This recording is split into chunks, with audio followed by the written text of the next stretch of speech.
You may Assalamu be. alaikum. Alaikum salam. Good to see you, brother. It's a pleasure to be here. Alhamdulillah. Well, I had kindly asked you about this master class. We endearingly named it the master class. And what prompted me to do that was this: two things. One, we as a class in Atlanta, we have completed your book of letters, and we're celebrating by consummating this master class. And I was just sharing with the believers is that if you go to other master classes, they charge much more money for less content than what you've asked us to even purchase the book or share these volumes of insight. So I want everybody to understand that this is the master class. So we understand what the other people are doing, but they're not doing what we're doing. So we are grateful to Allah subhanahu wa ta'ala to have you expand on the logic of Imam W. Muhammad and take us further up that road in which he promised us that my students after me will take you further. And brother instructor, you surely have done that. So that's all I have to say right now. And we asked everybody to listen like the Quran asked us. It says to listen. Praise be to Allah. I'm going to hand it back over to Wali. Okay, thank you. All right, we're ready to go. Okay, again, we are grateful to be here and to be in this class. This is the 2 o'clock class that we have every Sunday here at Masjid Al Baina. And I would just like to say that I know I have benefited immensely from this class. And for me, the opportunity to actually put in practical applications many of the insights that we're getting from the book that Imam Kareem was talking about is the book on NuNetics, and being able to put in practical application the insights from this book has been truly a blessing. So, instructor, I see you there. So I think you're ready, right? Okay, I'm ready to get the party started. All righty. With me for being on time in these numbers. It's a wonderful feeling to see people committed on this level.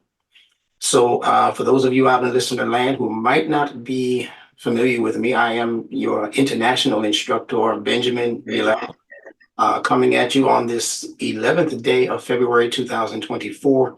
There's a lot to cover in this master class. We're calling it the first NuNetics master class, and you'll see why it's being called a master class in just a moment.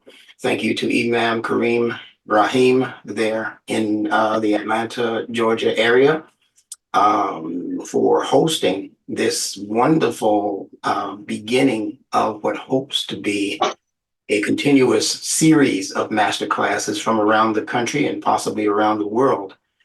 We just recently had a person from Saudi Arabia join the class, and as you know, he joins those who have been joining from Pakistan and Australia and many other countries around the world.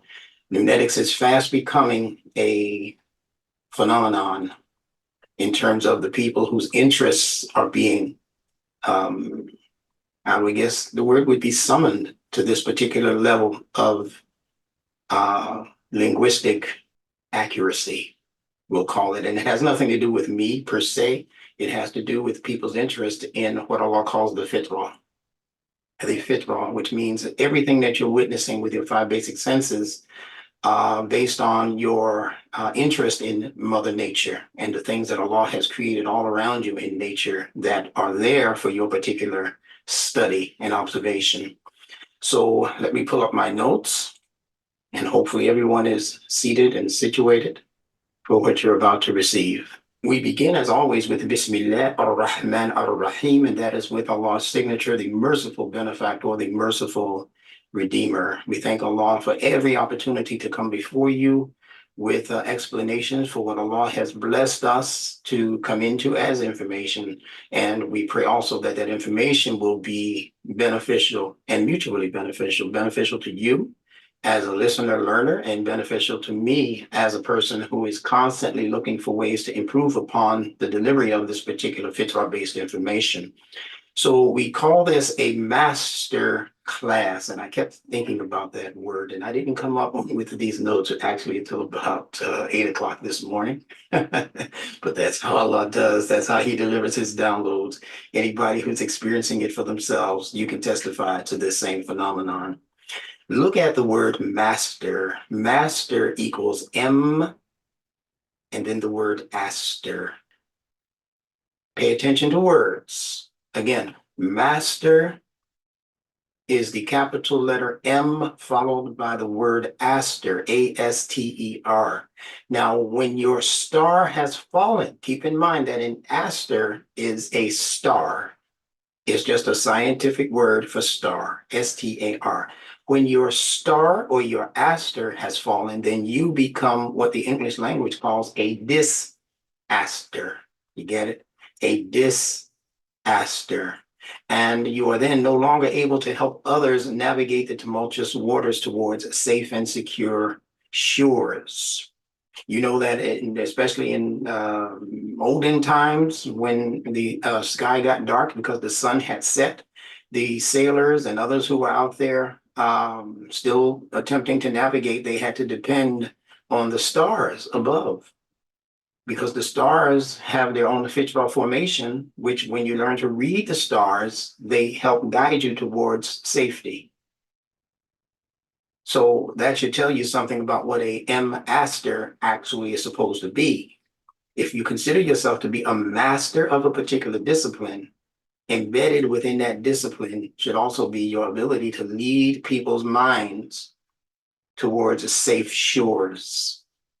And you can hear in the word S-H-O-R-E that it sounds exactly like the English word S-U-R-E. So the only time a master can lead someone to something that is sure is when the master is actually sure of the information. Let's continue. M happens to be the 13th letter in the English alphabet. However, 13 is considered to be an unlucky number, as they call it. Unlucky 13, they call it. There are some buildings, I remember back in New York, there are some buildings that actually have omitted the 13th floor. They go straight from 12 to 14 because they consider 13 to be an unlucky number. But let's see why, and unlucky for who. When you squeeze these two ligatures together, I'm talking about the 1 and the 3 in the number 13. If you squeeze them together, you're going to get the English capital letter or majuscule letter, B. That's your number 1 right there. And that's the 3 when squeezed together with the 1. These are called ligatures in language.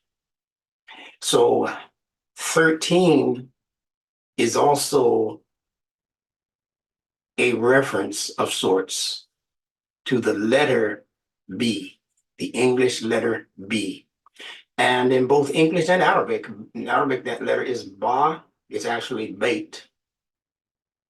They truncated it to ba. It originally was the word for house or temple called bait.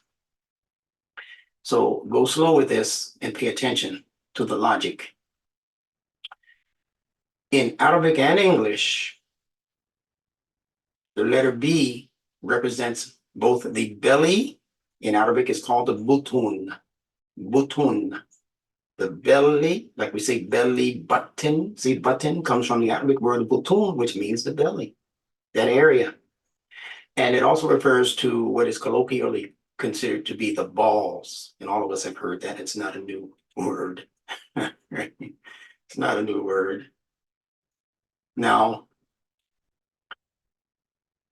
in science, it's called the testicles. And there are 2 of them in the male, at least. The letter B represents anything which fills up and empties out repeatedly. Anything that fills up and empties out over and over and over again, like the belly does when you feed it food and it digests the food and it eliminates what it does not need for the body.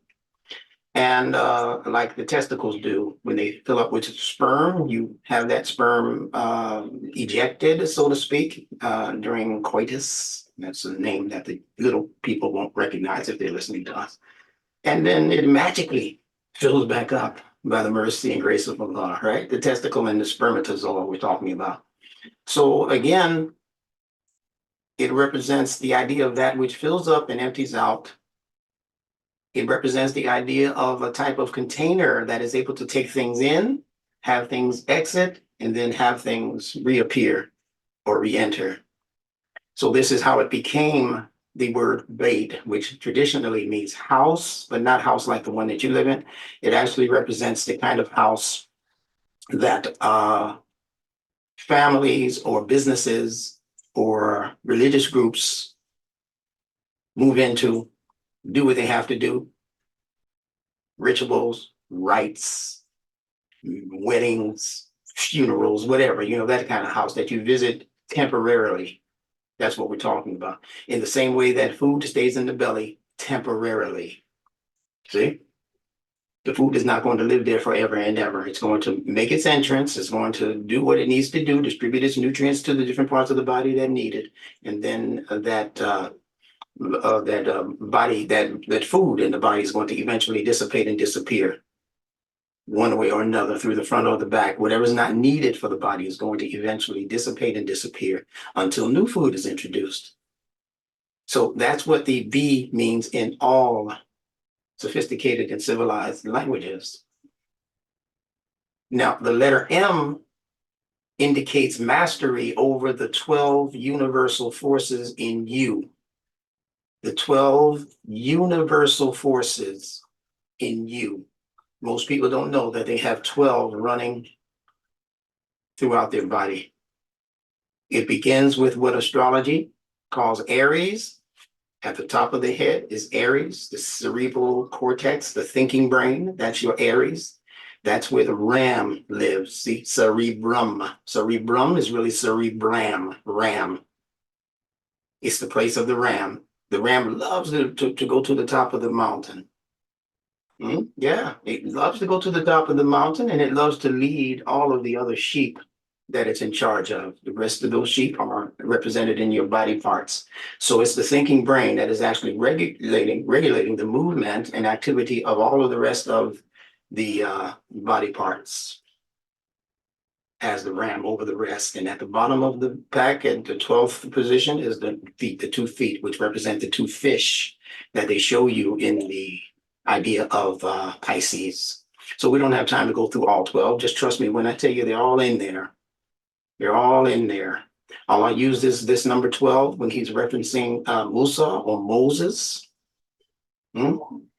He struck the rock, it says, and out came 12 springs. And each one of those 12 tribes knew their means of sustaining themselves from this water, from this fresh water. All symbolism, but high wisdom given by Allah in scripture. So that letter M indicates the mastery over those 12 universal forces from Aries to Pisces, whatever they mean. It's not necessary right now, but it indicates mastery. And that's what I want to make sure that you're understanding, that these are 12 aspects of the human life that Allah intends for us to become the masters over. Now, the science of astrology refers to these 12 as the Zodiac. And the Zodiac is that famous circle of creatures. It's a famous circle of creatures. The word Zodiac and the word Zoo are related. It refers to the 12 animalistic type forces dwelling within each individual, which when trained or disciplined, allow us to make social progress among other civilized animals. I'm going to ask you to excuse me for one moment. I just need to elevate my laptop. Give me just one moment. Don't go away. And by the way, if you're just joining us, this is going to be a continuous class. It begins as the master class for those of you in the Atlanta, Georgia area, but it's going to segue directly into our official and regular university online learning course class, which we have a very special guest who's going to be equally special information to you, dealing with the movie The Matrix and a breakdown of its symbolism. You will not want to not be there for that. So hold your seat, get yourself a cup of tea or something, and make sure that you're in here for the long haul. Let me go back to my notes. So again, this word zodiac is referring to what the zoo refers to in all of its various and sundry creatures that occupy those grounds. And again, it refers to the 12 animalistic type forces. Not that there are animals in you, but there are animalistic type forces, energies that dwell within each individual, which when those energies are trained or disciplined, they allow us to make social progress, important term, social progress among other civilized animals. And those civilized animals in this case is referring to other humans like ourselves. 12 symbolizes the ultimate social environment. So when you're reading about the number 12 in the Bible, for those of you who are Christians or Jews, when you're reading about the number 12 in the Quran, I just gave you a couple of examples of that with Moses striking the rock and out coming 12 springs. Every time that you see the number 12 being referenced in any scripture, it's not a reference to what's going on inside of you on the spiritual level. It's a reference to what is taking place in the human life on the social level and the socializing level. So Allah was teaching Musa in striking the rock and having those 12 springs gush forth. He was teaching them something about social logic, not spiritual logic. In the Quran, the social environment, we mean the environment that surrounds you, like the Zodiac is shown to surround you. That environment of 12 is called as-sabil or the sabil. In the Quran, the contrasting elevated environment that goes from bottom to top, top to bottom, that is called as-sirat or the sirat, called the straight and upwards path, as it is translated out of the Quran. So Moses with 12, whereas Allah numbers the heavens and the earths as 7 in number. Allah speaks about the 7 skies or heavens as well as the 7 earths. And Allah says in another part of the Quran that he put instructing signs called the ayat in the skies and in the earth. And he says, and in us. But Allah follows that up by saying that most humans are not paying attention to those instructing signs. Now, 13 represents leadership over the 12. Most of you who are Christians, you know that Jesus had 12 disciples that were influencing the social environment of his day and time. But Jesus was the 13th among the 12. So how could 13 be a bad number, an unlucky number? Creeping up on the reasons for them saying that it's a bad number. If you're in a courtroom that is supposedly there to administer justice to people, to make sure that people are being treated fairly and squarely, there are normally 12 jurors. There's your 12. But who's the 13th amongst those jurors? The judge, the Aries type, the leadership, the one who sets the rules and the regulations for what happens to those who enter his court. All right. So he's the 13th. He's the one with the final decision on the most part. He's the one with the gavel. And he strikes that gavel on the desk and he says yes and thou and this and thus and that. And that's the way it is because the judge said so. But where's that judge in you? It's in your cerebral cortex. It's in your thinking brain. That's the one that is supposed to be making the final determination after it's looked at all of the factors, the brain, the neocortex, that shining crown of creation that Allah created to sit as the 3rd level of brain activity in your head. There are 3 levels of brain activity on the most part in your head. You got that? One is the reptile brain. The next one above that is the mammalian brain. And then the one sitting on top as the crown of that creation is called the neocortex, the new cortex that protects the other 2 beneath it. The mammalian brain is controlling your emotions and your memory. The lizard brain or the reptilian brain is controlling your instinctive behaviors. But all of them are being ruled and regulated by a judge called the cerebral cortex and the neocortex, same thing. You want to know where Yawm al is in you? Allah said everything out there is in you, but most people are not paying attention. You want to know what Yawm al-Din? They call it the day of judgment. Judgment. So that Din is right here, sitting as judge. Now, 13 again represents leadership over the 12 aspects, and the number 12 symbolizes a rulership. All 1-foot rulers that we use in school to measure things with, all of those 1-foot rulers contain 12 inches. And you can build practically any structure using those 12 inches. Leadership over the 12 aspects within you makes you a ruler. You want to know how to become a ruler and not a subject or a slave? You think that Allah created you to become a servant, to become his slave? That's wrong interpretation of the Quran. There's no word in the Quran that equals slave. I don't care what they told you. They tell you the word is abda. To become an abda of Allah is to become Allah's servant and slave. No, you can't be. How in the world can you be a servant of Allah when if you look up the word servant, it represents a temporary employee? I'm a servant in the department store when I go to work. Whether I'm serving as the boss of that particular store over that particular day, I'm the crew chief or whatever. But I get to go home at the end of the day. Do you get to go home at the end of Allah's day that he designed for you? Do you get to call it quits, to blow the whistle and say, I'm out of here until tomorrow, 9 o'clock? No, so how can you be a servant? A servant is always one who is temporarily employed in a place.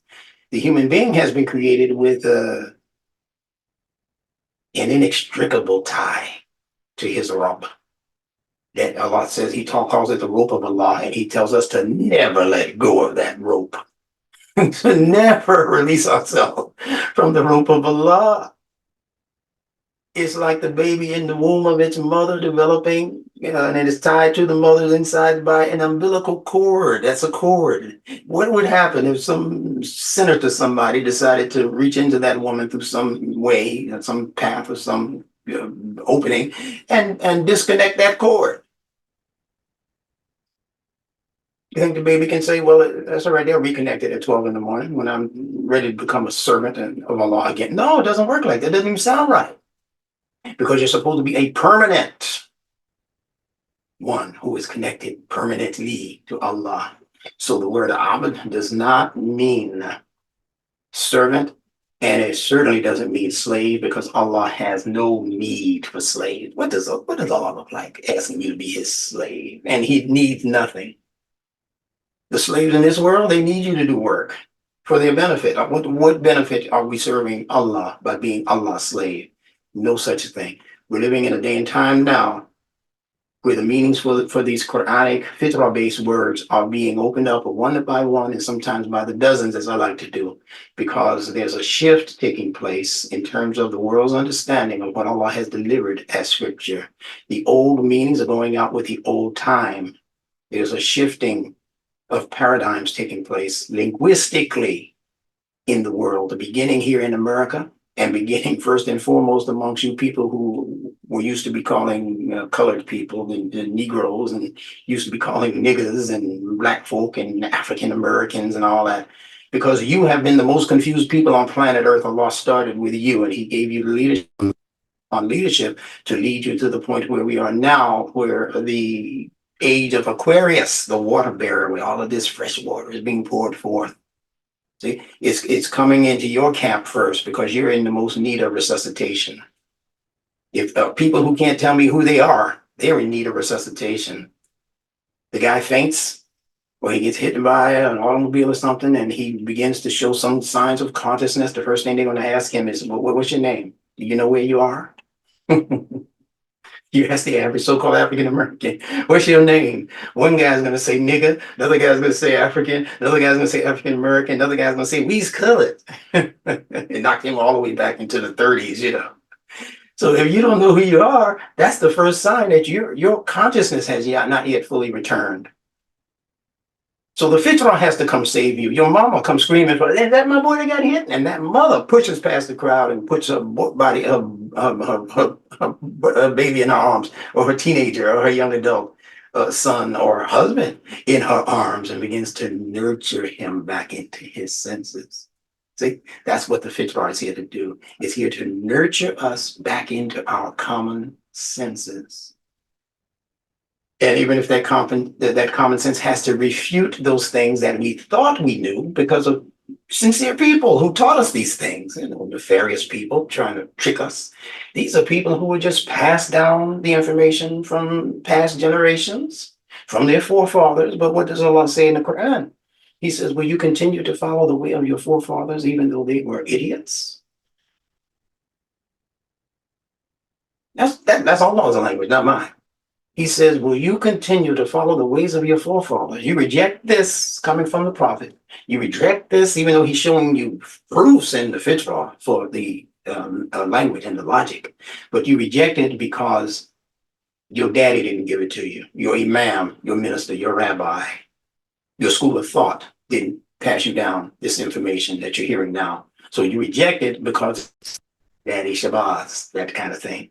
No, you have to be grown up enough within your own confidence in the fitra and in Allah first and foremost, but in the fitra also, you have to be confident in the fitra, what you're learning, what you're seeing, what you're sensing with the tool that Allah gave you to sense with.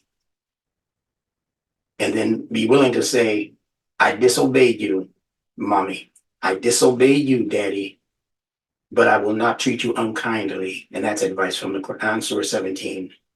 Bani Israel, where Allah teaches us how to treat our parents. You think your parents are just those two physical people that contributed to your DNA? No. Your parents represent any influence over you that has served to shape and mold you into the person and personality that you find yourself with today when you look at yourself in the mirror and say, that's me. And you look at how you behave and you say, that's how I act. Yeah, that person has parents. And if the parents try to get you to do something wrong, Allah says in the Quran, don't follow them, don't obey them in that, but still keep good company with them. So we don't break with our imams and our sheikhs and our sheikhers and our parents that don't agree with us, or some small group of Muslims somewhere that are talking about us bad. We don't have to break with, they don't make or break what we're doing and who we are. That's Allah's job to make or break us, not brother so-and-so, you know, who just can't stomach hearing what Instructor Bilal has to say from time to time. Stop listening. Why are you torturing yourself? I don't get it. I didn't invite you. I did invite you, but I invited the intelligent you. That dumb one that keeps coming along with you, I didn't invite that guy. Not to this linguistic party. Let's continue. Now, Allah wants you to be leader over the ruler in you. In the Quran, this ruler in you is called a Khalifa fil Ard.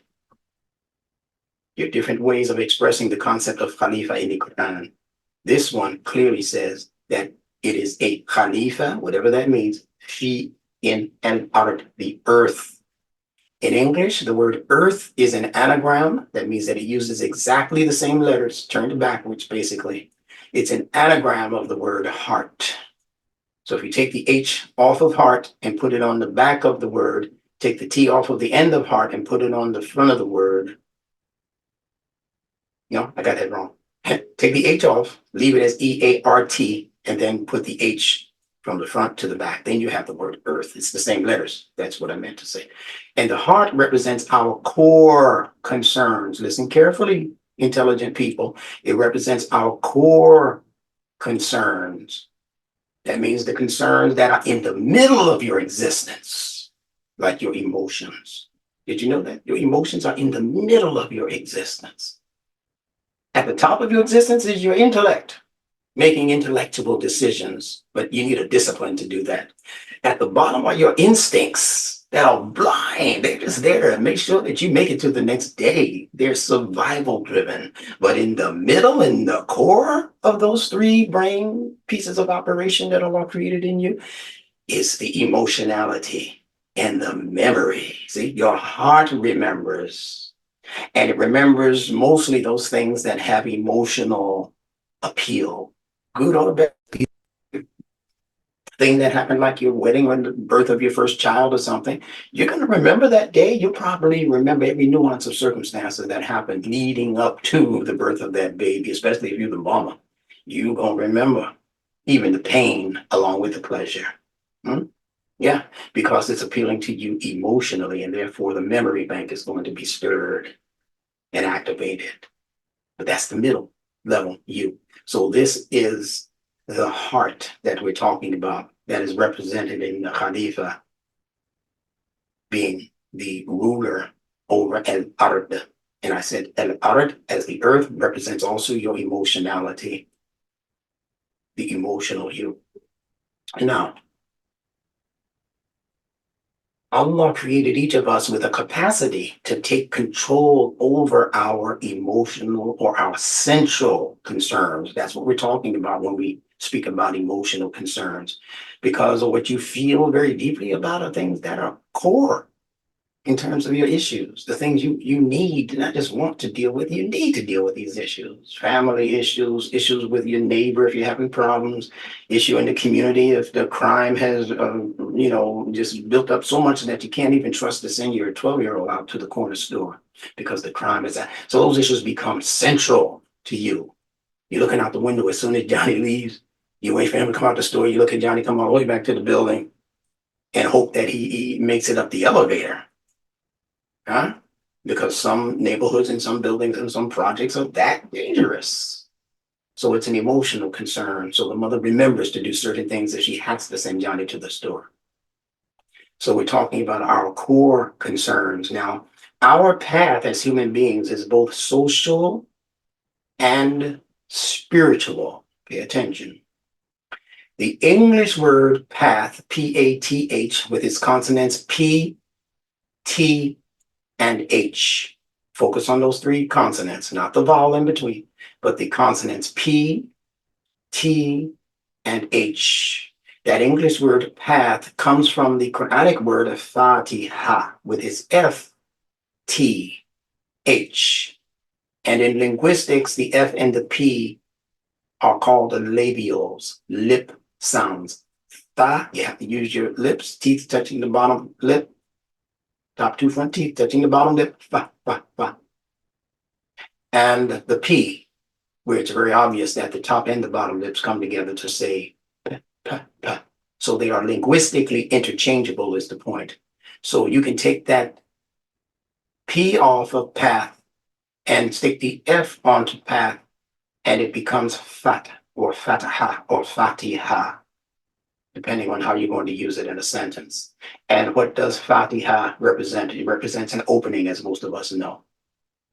We call al-Fatiha as a surah in the Quran, the opening chapter, represents an opening. But the question is, what is it opening up to? We'll deal with that at some other point. Now, these respective paths are the openings for our human, social, and spiritual potential. Our human, social, and spiritual potential. The social is your interrelationship with people like yourselves who are around you, starting with your family and stretching out horizontally into the neighborhood, your neighbors, your neighborhood, your businesses, the strangers that you'll meet if you go a little further along the path, called the social path. And the spiritual path is that path that takes you upwards inside, invisibly. It elevates your character. It elevates you emotionally. It elevates you instinctively. You don't even jump to do the instinctive things you would have done a year ago because you're much more disciplined now, instinctively speaking. Instinctively, you fast every year for a month out of the year, at least many of you. And that is disciplining the urges in you that are related to your instinctive drive that says, if I don't eat, I'm going to be hungry.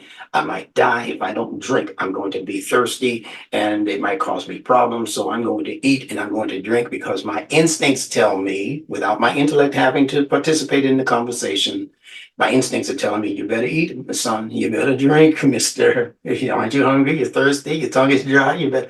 So your instincts are constantly communicating with you, but the intellect has to step in and say, listen, I know you're hungry, Mr. Instinct, and I know your emotions are telling you that you're going to die if you don't eat, but you know you ain't going to die. I know I'm up on the hill. I can see all of these other things happening. You ain't going to die if you miss a meal. Oh, really? Come on now. Right? So these brains that are created in us are all interactive is the point, and we're not paying attention. Instructor Benjamin Bilal in the NuNetics class is here to ask you, no, to tell you, you better start paying attention because the world is changing. And if you don't understand the trajectory that the world is heading to and into, you're going to be very, very lost before the end of this calendar year, 2024. So continue to pay attention now. We're talking about social path or opening, spiritual path and opening. Social goes horizontal, spiritual goes vertical. That's where you get the idea for the symbol of the cross in Christianity, and even before that in the Egyptian Ankh. And even before that, cross is an age-old symbol of the combination of your social concerns overlapping with your spiritual journey. Now, planetary influences, we're still talking about the zodiac and its animalistic challenges. The planetary influences surround the social path, and it's called the Sabil. The Sabil, S-A-B-E-E-L. And the Sabil is consonantally connected to the English word civil. Listen carefully. I'm teaching you your first NuNetics lesson if you're just joining this particular class for the first time. And it's easy. The S in Sabil, although it's Arabic, it interchanges sound-wise with this C that they put here in civil. You can see in the C in civil, it's just like the S in Sabil. S. Don't let the letter itself fool you. There's no such thing actually as an actual C in English. It's either pronounced as an S or it's going to be pronounced as a K. Circus. Two C's in one word. The first one is pronounced like an S. Sir. The second one is pronounced like a K. Cuss. Sir, cuss, but two C's. C has no independent pronunciation. Keep that in mind. So, Sabil. Civil. The V again is a lip sound, just like the P that we spoke about earlier. The B does the same thing that the P does. Two lips come together to pronounce it in what's called a plosive. B, like bomb, burst, right? Bam, right?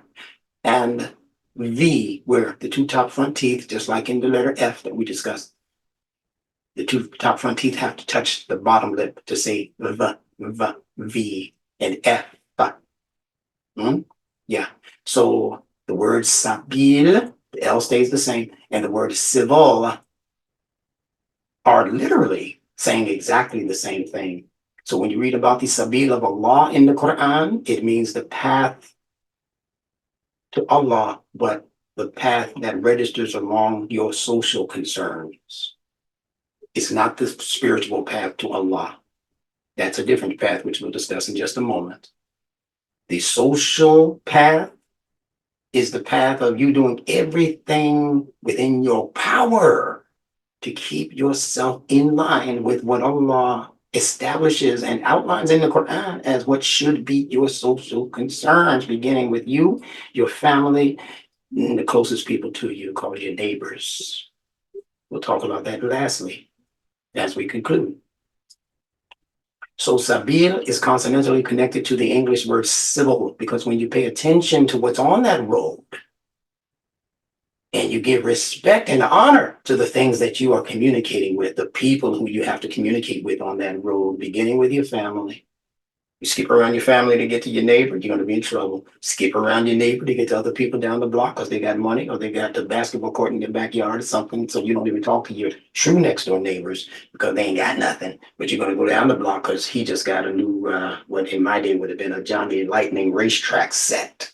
So my little 7-year-old self, I get up in the morning, I hardly wash up, and I'm outside barefooted, running down to my neighbor Ray Ray, because he's got a Johnny Lightning Hot Wheels set, whatever you can translate that into your day, or whatever, little gadgets. I don't even know what these children are playing with these days, but you know what they are.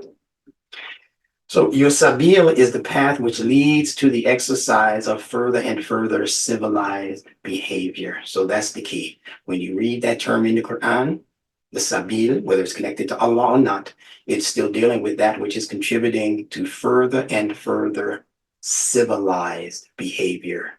Civil, sabil. That behavior in the Quran is called a ni'mah.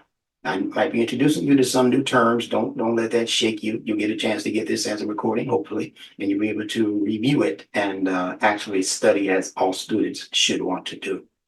So that behavior, that civilized posture that you're growing into, that you're further refining day by day, when you get up, it's on your brain to do something to increase your perception of what civil is and how you treat your family, first and foremost, how you treat your neighbors, whether you know their names or not, whether they just moved on the block or been living there for 10 years before you got there, doesn't matter. You should be consciously attentive to how you're treating people in your social extended environment, because they are simply extensions of you if you are a true human yourself.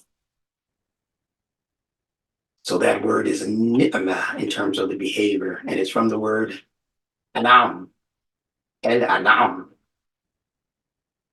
which specifically refers to cattle, the animal called cattle. It's the name of the 6th surah in the Quran, el-anam, and they call it the cattle. Now, any animal whose fur or hide, like their leather hide, is soft to the touch. So we're talking cattle, cows, but we're also talking a few other animals. But specifically, Allah is referring to cattle because cattle has the greatest propensity for being trained or disciplined. So those animals who are soft to the touch, not the porcupine, and not even the skunk, although the skunk's fur might be soft to the touch, but the skunk is going to let loose something that would make you wish you had never bumped into this creature if you didn't know what it was. It will leave a stink on you that'll last past the next 3 showers.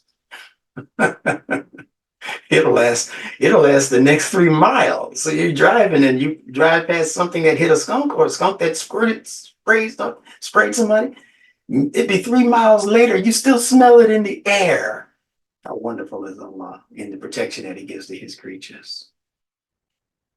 So it's talking again about any animal whose fur is soft to the touch, or whose hide, like the leather cow, or the cow that we get leather from, and also any animal who can be domesticated, who can be trained. You can train the cow, you can train the horse, and the horse is soft to the touch also. So it's in that group called al-an'am.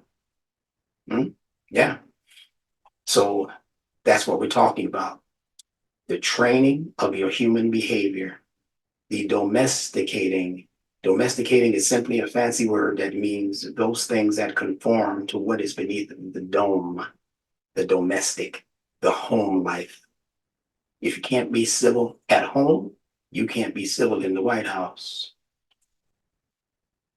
And I'm not even going to get into that, but you understand what I'm saying. Now, in Al-Fatiha, we ask Allah to guide us, ihdina sirat al-mustaqim, to guide us along the straight and upwards path. Sirat al-ladina an'amta alayhim. See, an'amta right there is where the ni'mah kicks in, from the same root letters. Na'ama, an'amta, ni'mah, al-an'am, the cattle. See, right there.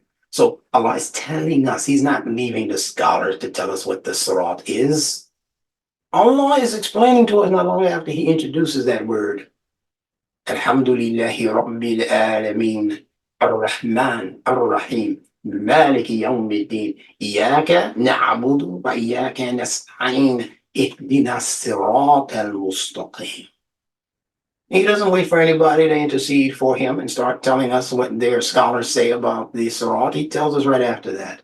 Sirat al-ladina an'amta alayhim. The path that I'm discussing, Allah speaking, is the path, the upward path that leads to civilized constructs, civilized behaviors, civilized attitudes. And amta alayhim means that it was here before you got here.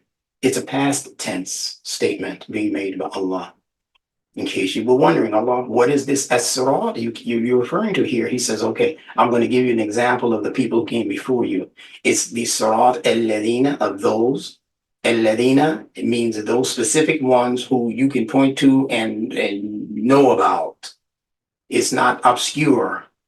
It's not like or man, whoever, whatever, but you have no clear identification of them. No.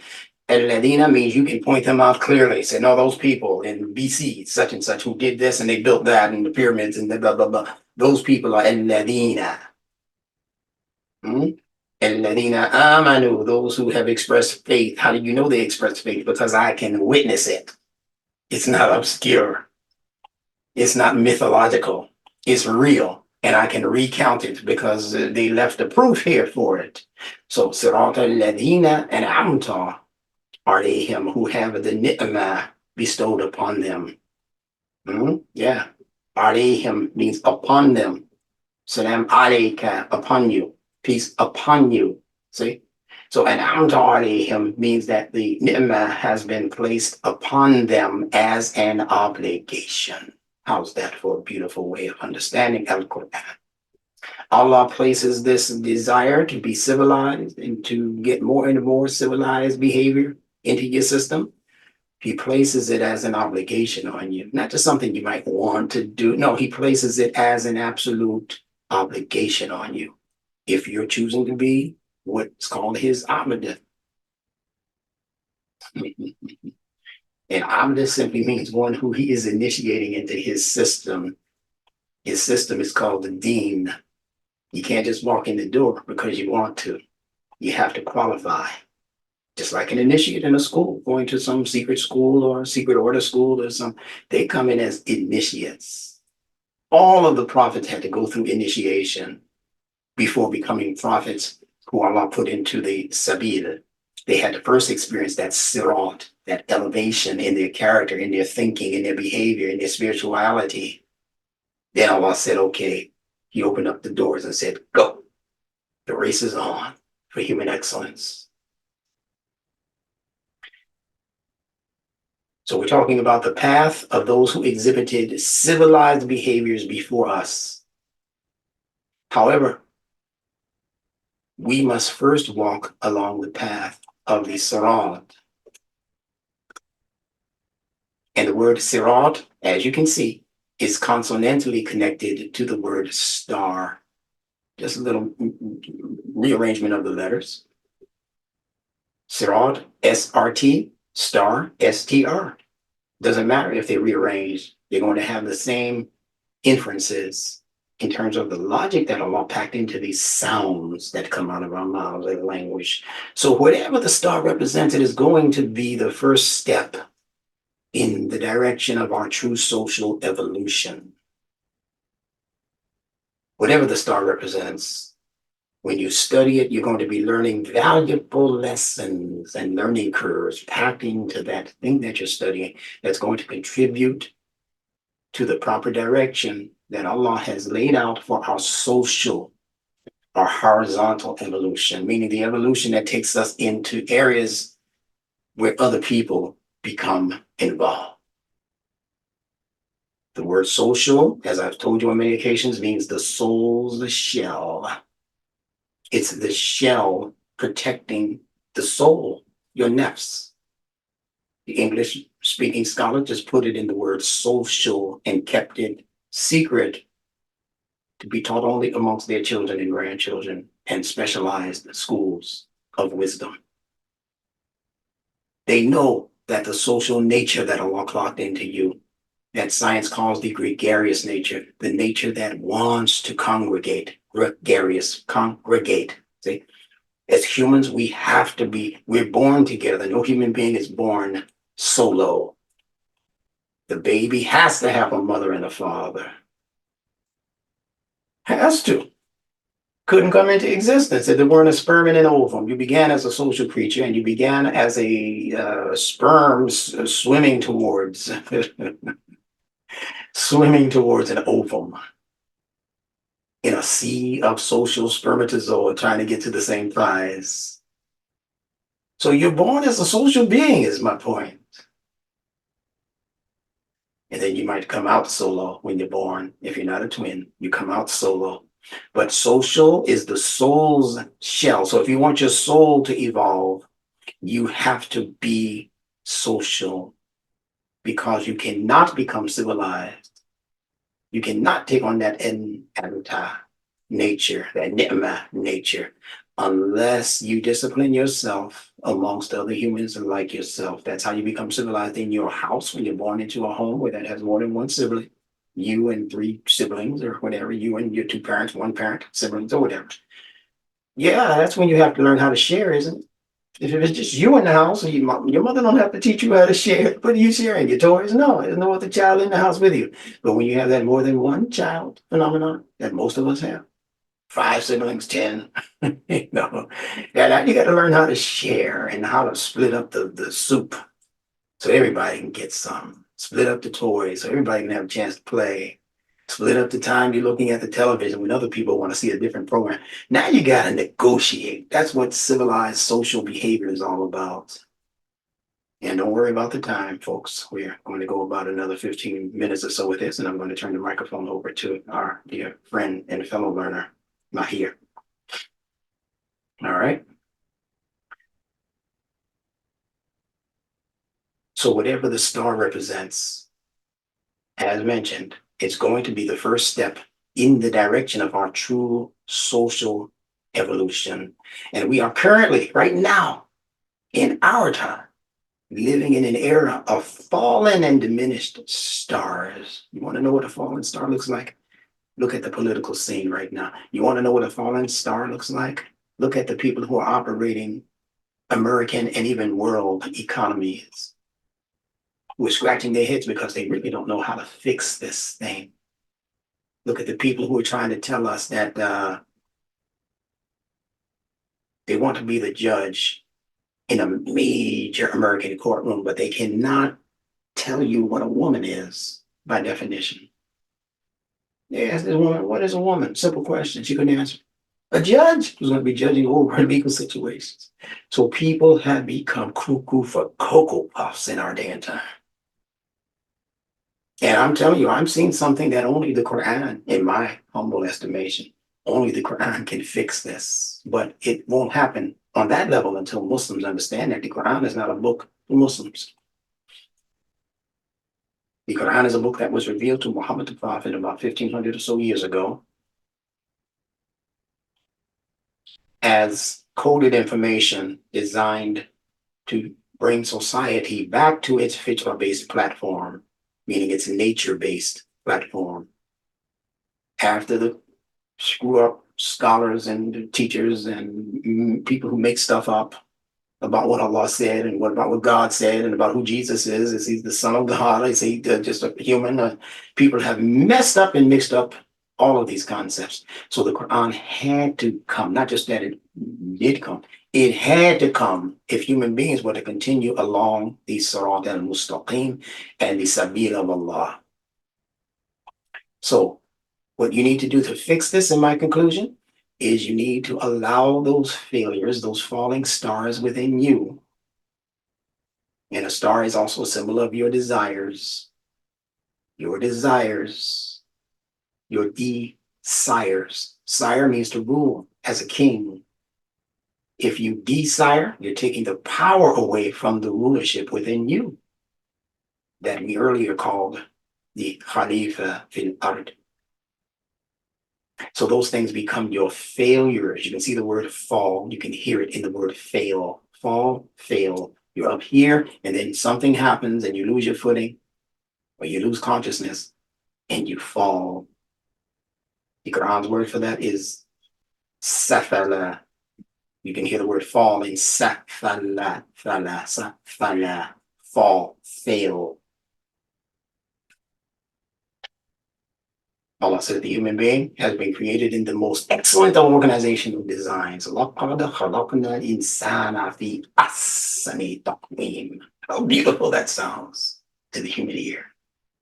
ثُمَّ رَدَدْنَاهُ أَسْفَلَ سَافِلِينَ. You hear the fall in the pronunciation. Allah is teaching us in every way imaginable with how He revealed this Quran. You can hear the ups and downs in the frequencies. لَقَدْ خَلَقْنَا الْإِنسَانَ فِي أَحْسَنِ تَقْوِيمٍ. He's on top of the hill like Jack and Jill. ثُمَّ رَدَدْنَاهُ أَسْفَلَ سَافِلِينَ. Jack and Jill went up the hill to fetch a pail of water. Moral clarity, moral, ethical purity. Jack fell down and broke his neocortex crown. And Jill, that wayward heart that was depending so much on the leadership of Jack, Jill came tumbling after. Look up the word tumble in a good dictionary. It means to become disorderly and confused. Those ancient poets and those ancient writers of nursery rhymes and all of that kind of stuff, they weren't talking to children when they wrote those things. They were talking to adults who they couldn't give a straight message to because they were living under tyrannical leaders who would punish them, maybe even kill them for revealing the secrets of society. So they put it in symbols and stuck it into nursery rhymes so that it would last for many generations after them, hoping that somebody, some smart somebody would be born into the world and be blessed by God to be able to figure this symbolism out. So you allow your failures to become your stepping stone. Stop looking at the things that you didn't do right in life, when you went off track, when your star fell out of the heavens. You did that one thing that you're still whipping yourself for 20 years later. You won't even marry again because the last wife that you had from 10 years ago, you did her wrong, or you made a mistake, or she made a mistake, and you don't trust women anymore. You don't trust men anymore. Some people now, they're women looking for women because they don't trust men. You got some men who are so timid and so broken up by whatever has happened in their youth, and it could have been something very, very disastrous, like molestation. Many things have happened to young boys that caused them to fear people and say, I'm only going to trust somebody who looks like me. You know, my best friend. The woman will say, I'm just going to trust my bestie. I can't trust no man. But a man, trust a man ever again? Oh, heck no, I'll trust him for as much as I can get from him. But that's about it. So our socialization is what has led to our destabilization as thinkers in society. So instead of following the true social path, the sabil that Allah has laid out, we have not become people oriented on a social path. We have become people who have become oriented as sociopaths. They are churning out sociopaths by the hundreds in our day and time, in this era that we're living in. So we have to be able to look at those failures and not continue to see them as failures that are keeping us from progressing forward. We have to look at those undesirable moments in our past behaviors and character and look for the lessons of it that to this day remain unlearned. We have to be willing and courageous enough to look those lessons in the face and say, I'm going to do this better if I get a chance to do it again. Failures, as mentioned earlier, are called the disasters. See the word aster in there, star. A disaster and a falling star or falling star is the same concept. And a disaster is when you disengage from the aster. Sly and the Family Stone said, everybody is a star.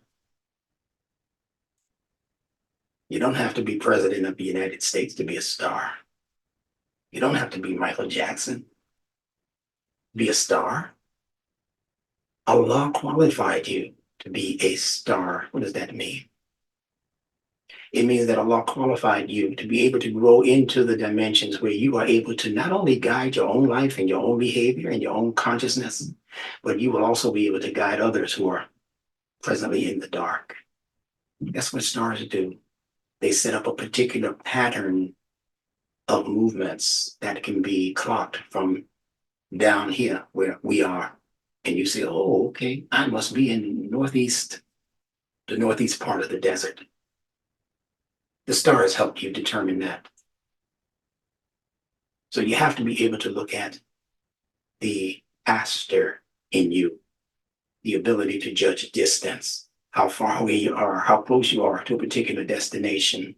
How close am I to Allah's pleasure? How close am I to Allah's paradise? No, I'm still far away. How close am I to Allah's kitab, his book of instructions? Oh, I'm still at a distance. All of us start at a distance from Allah's book of guidance called Al-Huda. Al-Huda. That's why he says to us, ذلك الكتاب لا ريب فيه هدى للمتقين. Dhalik means that, and that is always indicative of what is at a distance from us. You mean that car down there is the one that hit my son the other day? Really? Now, if it was close, he'd say this car is the one that, right? This is proximity-wise, it's closer. But when Allah says that, dhalik means that. Not this. I don't know why they keep translating it into English as this is the book. This is the book. All of these English this is the, they know this in dhalik. Dhalik is that. Hada is this. I can reach out and touch Hada, but I got to do some work to get over there to where dhalik is, to where that is. Allah wanted you to understand in the beginning that what he was offering as guidance is something that you have to work towards obtaining. There will come a time when it will be Hada al-Quran, but that takes some work. So how, after experiencing the star that sets, that falls, crashes, and burns, because we have disengaged from the logic of that aster, from the signatures, the signs in that aster, the symbolic meanings that Allah has clocked into that aster. How then do we save ourselves from the burn, from this falling and burning and crashing? How do we save ourselves and our families from the fire whose fuel is men and stones, as they translated in the Yusuf Ali? It's not an all the way correct translation, by the way, but we'll deal with that at another master class session. It's a simple answer as I conclude. Choose to be among the upright. See how easy Allah made that? With all of the problems in the world, all we have to do is consciously choose to be of those who Allah calls righteous. And the word for the righteousness in the Quran is al-bir. Al-B-I-R-R. Al-bir. You know what a beer is in English? B-I-E-R. That's a coffin. Choose to be in a coffin. Choose to be dead to everything except the word of Allah. Other people whisper in your ear, I can't hear you because I'm too busy listening to Allah subhanahu wa ta'ala. If you've barred people from coming to see you, that's al-bir. Bir, bar. No, everybody just can't come tell me anything. If you're not coming with what Allah says in his kitab, I don't want to hear from you. You can't get a hearing here. Don't bring your witnesses to this court. This court is the human core, concerns that we spoke about earlier. Court and core are the same word. Court and heart are the same word. The K sound in court, although it's C-O-U-R-T, that C sound is K sound. So court, that K sound interchanges as a guttural back of the throat sound with the letter H. Ha, ha, ha. Nunetically related, consonantally connected. So court and heart are essentially the same word. So my heart's concerns are the concerns that I bring to my courtroom every day for judgment. You have to do that. That's what Salat is supposed to be as a purpose for you and in you. It's supposed to be a means for self-evaluating where you're heading as a destiny. Begins with your own self-assessment, self-evaluation. If you're not understanding the nuances of that, I have it in 2 books, soon to be 3 books at the end of this week, that speak to it, called The True Meaning of the Salat, volumes 1, 2, and now by Friday, you'll have volume 3 available. So you can begin to put your orders in for that. So we have a very wonderful thing that is unfolding systematically right before us with the information that Allah has blessed us to download from the ether, or wherever you say it's coming from. But it is certainly being downloaded into Instructor Benjamin Bilal, and now many among you who are listening to the gentleman you're about to hear in a few minutes. Not here. He's been touched by an angel also, so to speak. And he's getting his own specific downloads. Many out there of you unsung people whose names we've never known, and you're not in the public eye, you're not famous for anything, but Allah is also gifting you with his ni'mah, and he's gifting you with insight into his guidance. And only Allah can give it to you. I can't give it to you. I can just explain things and hope that the master in you will be sensitive to the information enough to go back and look at it again, restudy it, relearn it, break it apart, ask questions about it, so that you can be a master over your own linguistic destiny. And that's going to be a wonderful day for each and every one of us. So I'm going to turn the microphone back over to Imam Kareem, and he'll close out this particular session, but don't go nowhere.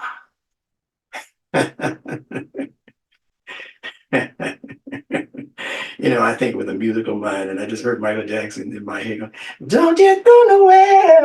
You know, that song he got, yeah.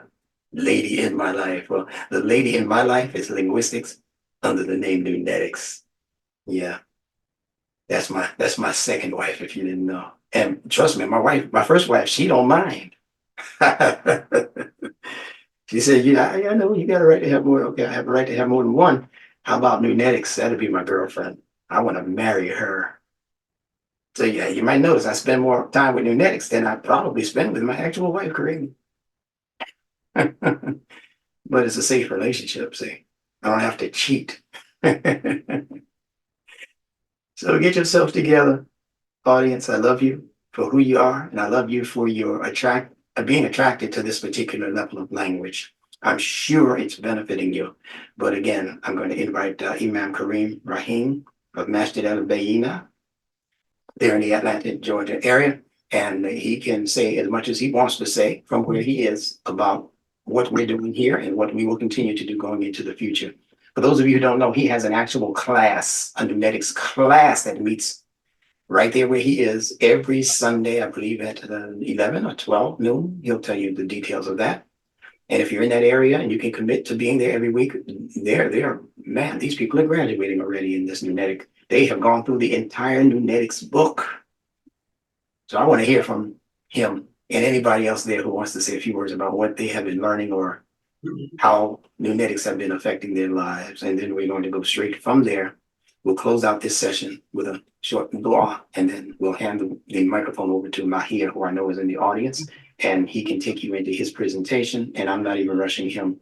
Those who can stay with us, alhamdulillah, we're going to go about another hour or so with him, I'm sure, at least another hour. Won't be too taxing on you because there are other things to do also.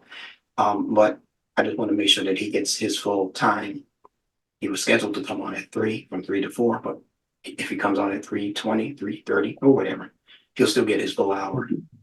So, Imam, I turn it over to you. Thank you, sir, for this invitation. I truly enjoyed. Assalamu alaikum.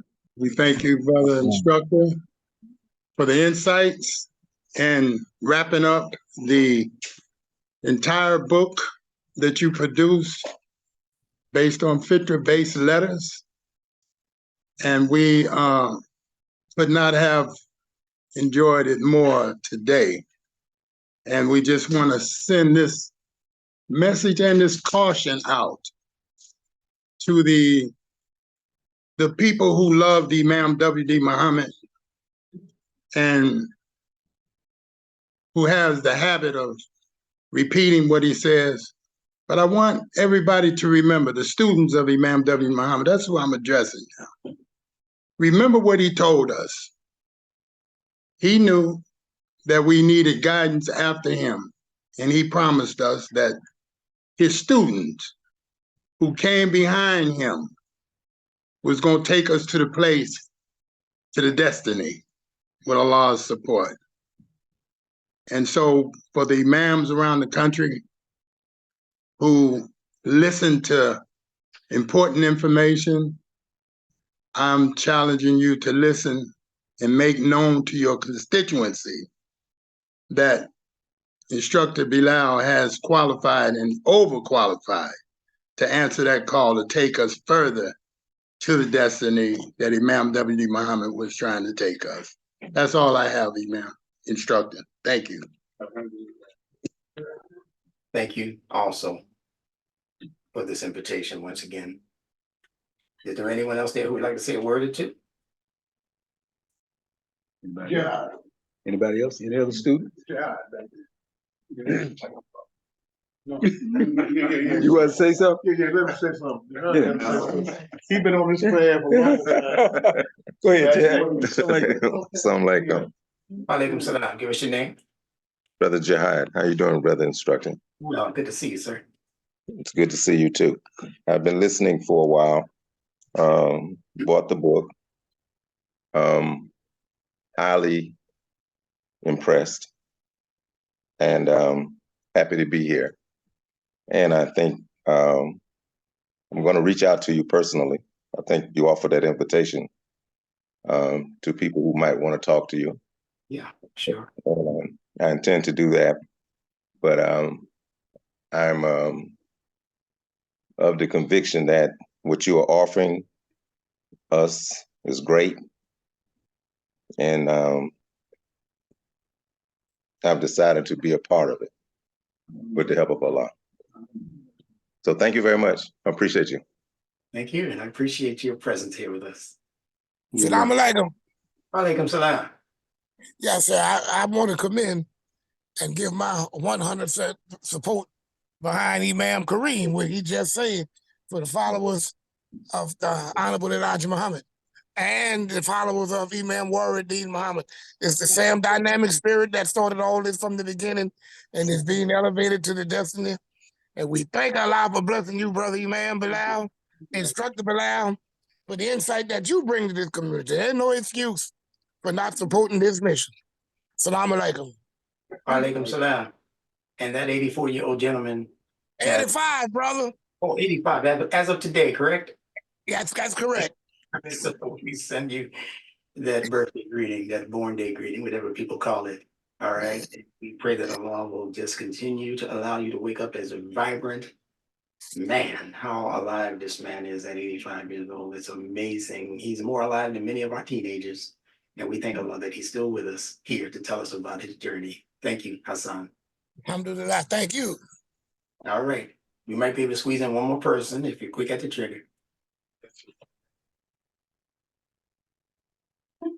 Yeah, let's get that feminine in. Assalamu alaikum. Alaikum salam. It is a pleasure. It's an absolute pleasure and blessing to be able to attend the classes and gain this knowledge and Your name and first. be able to share it. What's your name? Well, I'm thankful. I was thinking that I was gonna. Your name? Oh, my name is Shafika Abdullah.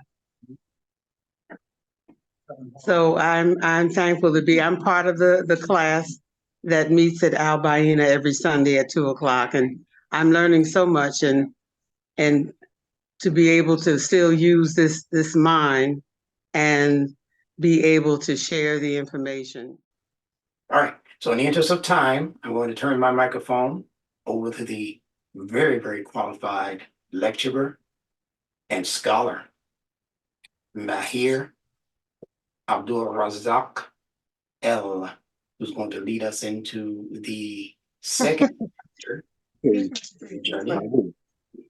I'm going to say, Assalamu alaikum wa rahmatullah Okay, go right ahead. wa barakatuh wa barakatuhum. All of you. I'm going to do a few minutes of just a little intro into Instructor Benjamin Bilal come back, so he won't have missed too much.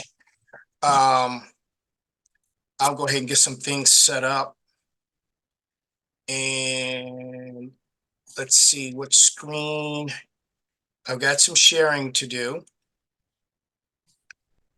And let me just prep some stuff now, so everyone just bear with me just a minute. I'm gonna, in the interest of time, I'm gonna break what it is I'm gonna talk about, because 2 weeks ago we were talking about some calendar things. So I do have a whole separate presentation, and it's going to be, again, like we did 2 weeks ago, available, where I will email it to Instructor Bilal, and he will send it out to you all. Okay. And then the other part is we're talking about the Matrix. So I do have at least one very short video clip. It's under 5 minutes, which is from the Matrix movie. And of course, what I'm going to talk about, starting with talking about the interest of the calendar, I have some very interesting things that I put together in this presentation that you see up on the screen. Because, I led with 2 weeks ago talking about Enoch's calendar. All right. That was towards the end of the presentation. And, basically each season consisted of, the months consisted of 30 days. It was already laid out by a prophet in Quran, spoken of as Idris. And in the world of those who do research, the name Idris in Arabic is also on the stone tablets that they call the tablets of Gilgamesh. Okay, these stone tablets, they're over a few 100,000 years old.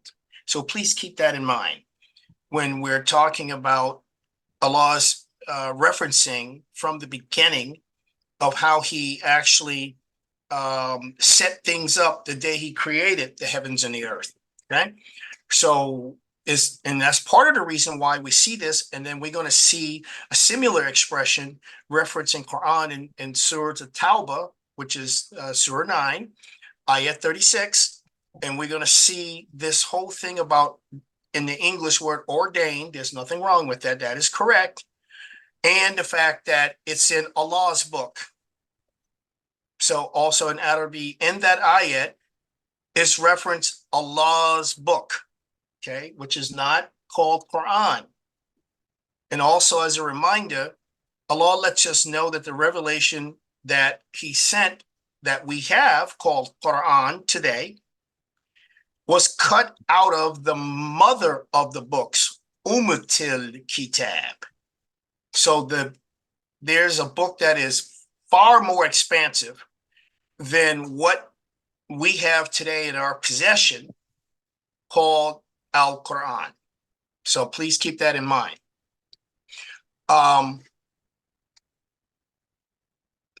Just as a quick recap from 2 weeks ago, this here was taken from the Book of Jubilees, and it made some very interesting and right to the point statements. One of those statements being that it talks about seasons. So Allah also talks about seasons in Quran. It also made one reference in the Book of Jubilees to Jubilee. Yabul is the word. same word in Hebrew used in the Old Testament, and the same rites and practices and how to adhere to it. Welcome back, brother Benjamin. You didn't miss much. I just did a very basic intro, took some time to just set up my page, shared my screen, enlarged it, so I'm assuming you can see it well. Yes. Okay. And so I'm doing two pieces here. In the interest of time, again, the part on the calendar, because I wanted to finish that off and I did. This is a whole separate presentation. It's not mixed in with the collage of things that I did 2 weeks ago. So this is all calendar. I will send this information to you and please share it. So I have some right to the point points about seasons and what countries on the planet and such. So let me get to it. So it mentions in this here Book of Jubilees about Jubilees right here where I'm moving my pointer. Feast and Jubilees.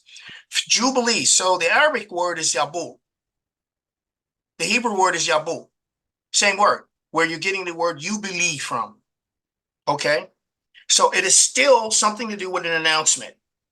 Now keep in mind, this is not to be confused with the term Iblis, because the I is intensive form of that word, where he is, whoever this is speaking out and doesn't care, doesn't have a concern about what the rules are, the rules of engagement and conversation and as such.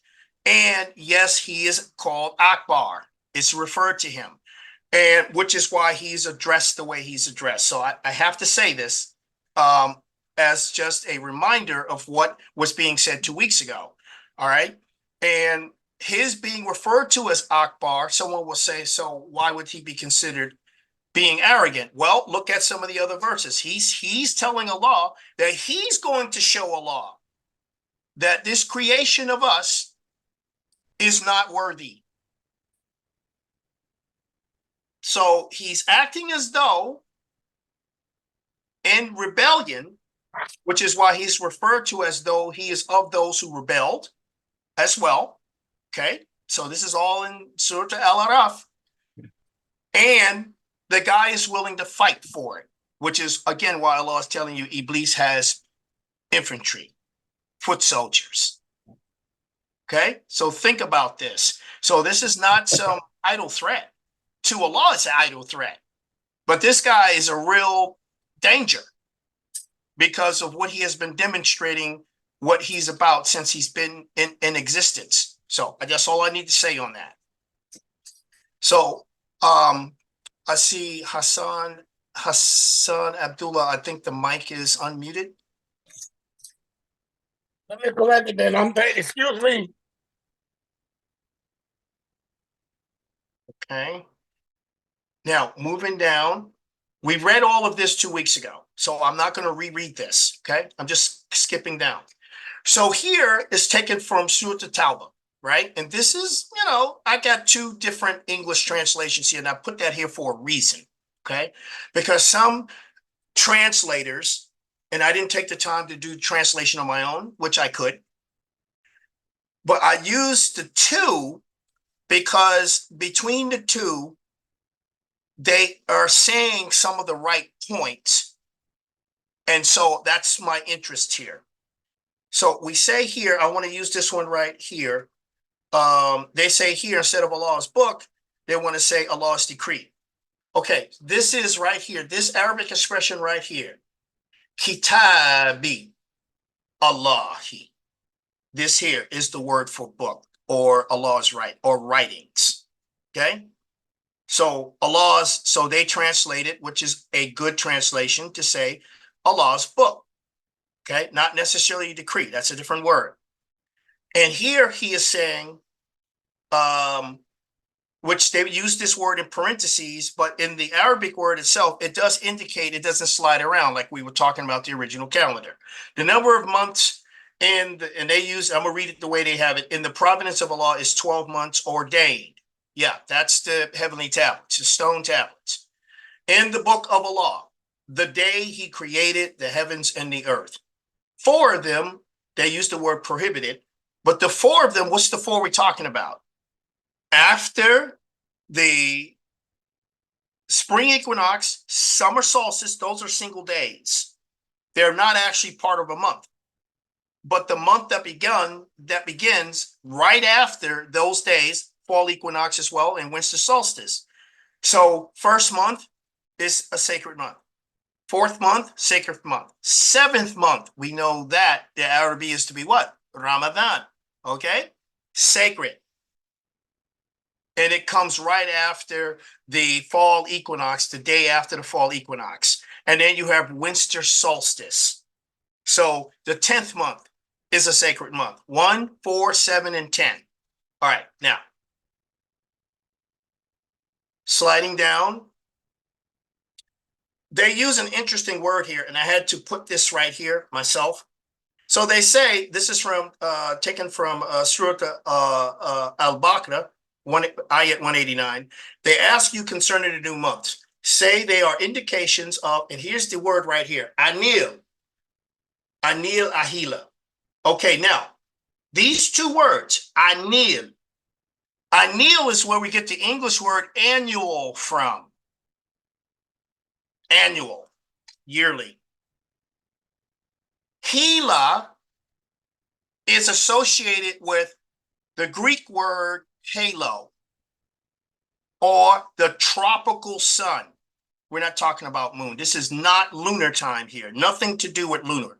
And then he says, times fixed. Yes, they are. They don't slide around for no one, no reason. For men and for pilgrimage, and it is not righteousness that you should enter that. So we are familiar with this here. But I wanted to point out just this anil, which is annual in English, ahila, halo, tropical sun. Now, since mentioning the 4 seasons, I did a little deal here. What countries have 4 seasons? Because in order to understand to whom Allah gave this message to first, you have to identify the regions that would be more likely to have received it because they're living in the environment that they would already beforehand would already understand. So here, what countries have 4 seasons? 4 sacred months, 4 seasons, the 4 seasonal days. These are the countries: summer, autumn, winter, and spring. In some form, most of northern USA, most of Europe, northern USA and Canada, southern Australia, and New Zealand, and much of southern Africa. What is weather like in the Middle East? The Middle East has a very hot and dry climate with lots of sunshine and high temperatures all year round. That was my experience being in the area near Iraq. We wanted to know when the heat was going to subside. They don't have 4 seasons there. They really do not. And of course, this here is about right. January has an average high of 16 degrees. So that's the only little time frame, maybe that blending into February, that they get a little bit relief on those really hot temperatures. But they do not have 4 seasons there, period. And this is from my own experience on the ground. They don't have it. Before deploying, I had no clue how many seasons they had. Never came to mind until we're actually over there. Okay, so that's a whole different deal right there. So I just wanted to mention that. So this is what the climate normally is in the Middle East. They do not have 4 seasons. So for them to be talking about a calendar, 364-day calendar, with every 7 years you add 1 week of Jubilees to it, okay, and the 4 sacred months, and they're based on a season, you're in the wrong region. That's the wrong part of the planet to even be trying to comprehend that. You have to be someplace where you're already familiar with this, which is what I just read a moment ago. And then, of course, I put together some additional things. I'm not going to sit and take the time to read all the details, but this information will be forwarded to Instructor Benjamin Bilal. Trees in the Quran and the Bible. these same trees and things referenced, they match. A great many of the trees mentioned do not exist in the Middle East. I just hate to put them out there like that, but they do not. We're in the wrong region for a lot of these trees mentioned, pines, cedars, and as such. And then we cannot leave out in Surah to Yusuf the fact that he's in a land that grows corn. Corn doesn't grow in the Middle East. That's just the way it is. You can pick up a book in botany and a book in zoology. So this is not conjecture. This is the way it is on the ground. And it's been that way for a while, quite a while. Okay. Reference to quite a few. Again, all of these things here are mentioned. I'm just going through, showing you so your eyes can make contact with what I am presenting here. This is, again, I used this again since I used it last week. The months that are sacred: 1, 4, 7, and the 10th month. Okay. And of course, in my very brief introduction just a moment ago, we were talking about the word Jubilee. Yubal is mentioned in Quran. Interesting thing, when I went to look up history about, in Islam, the practice of Jubilee.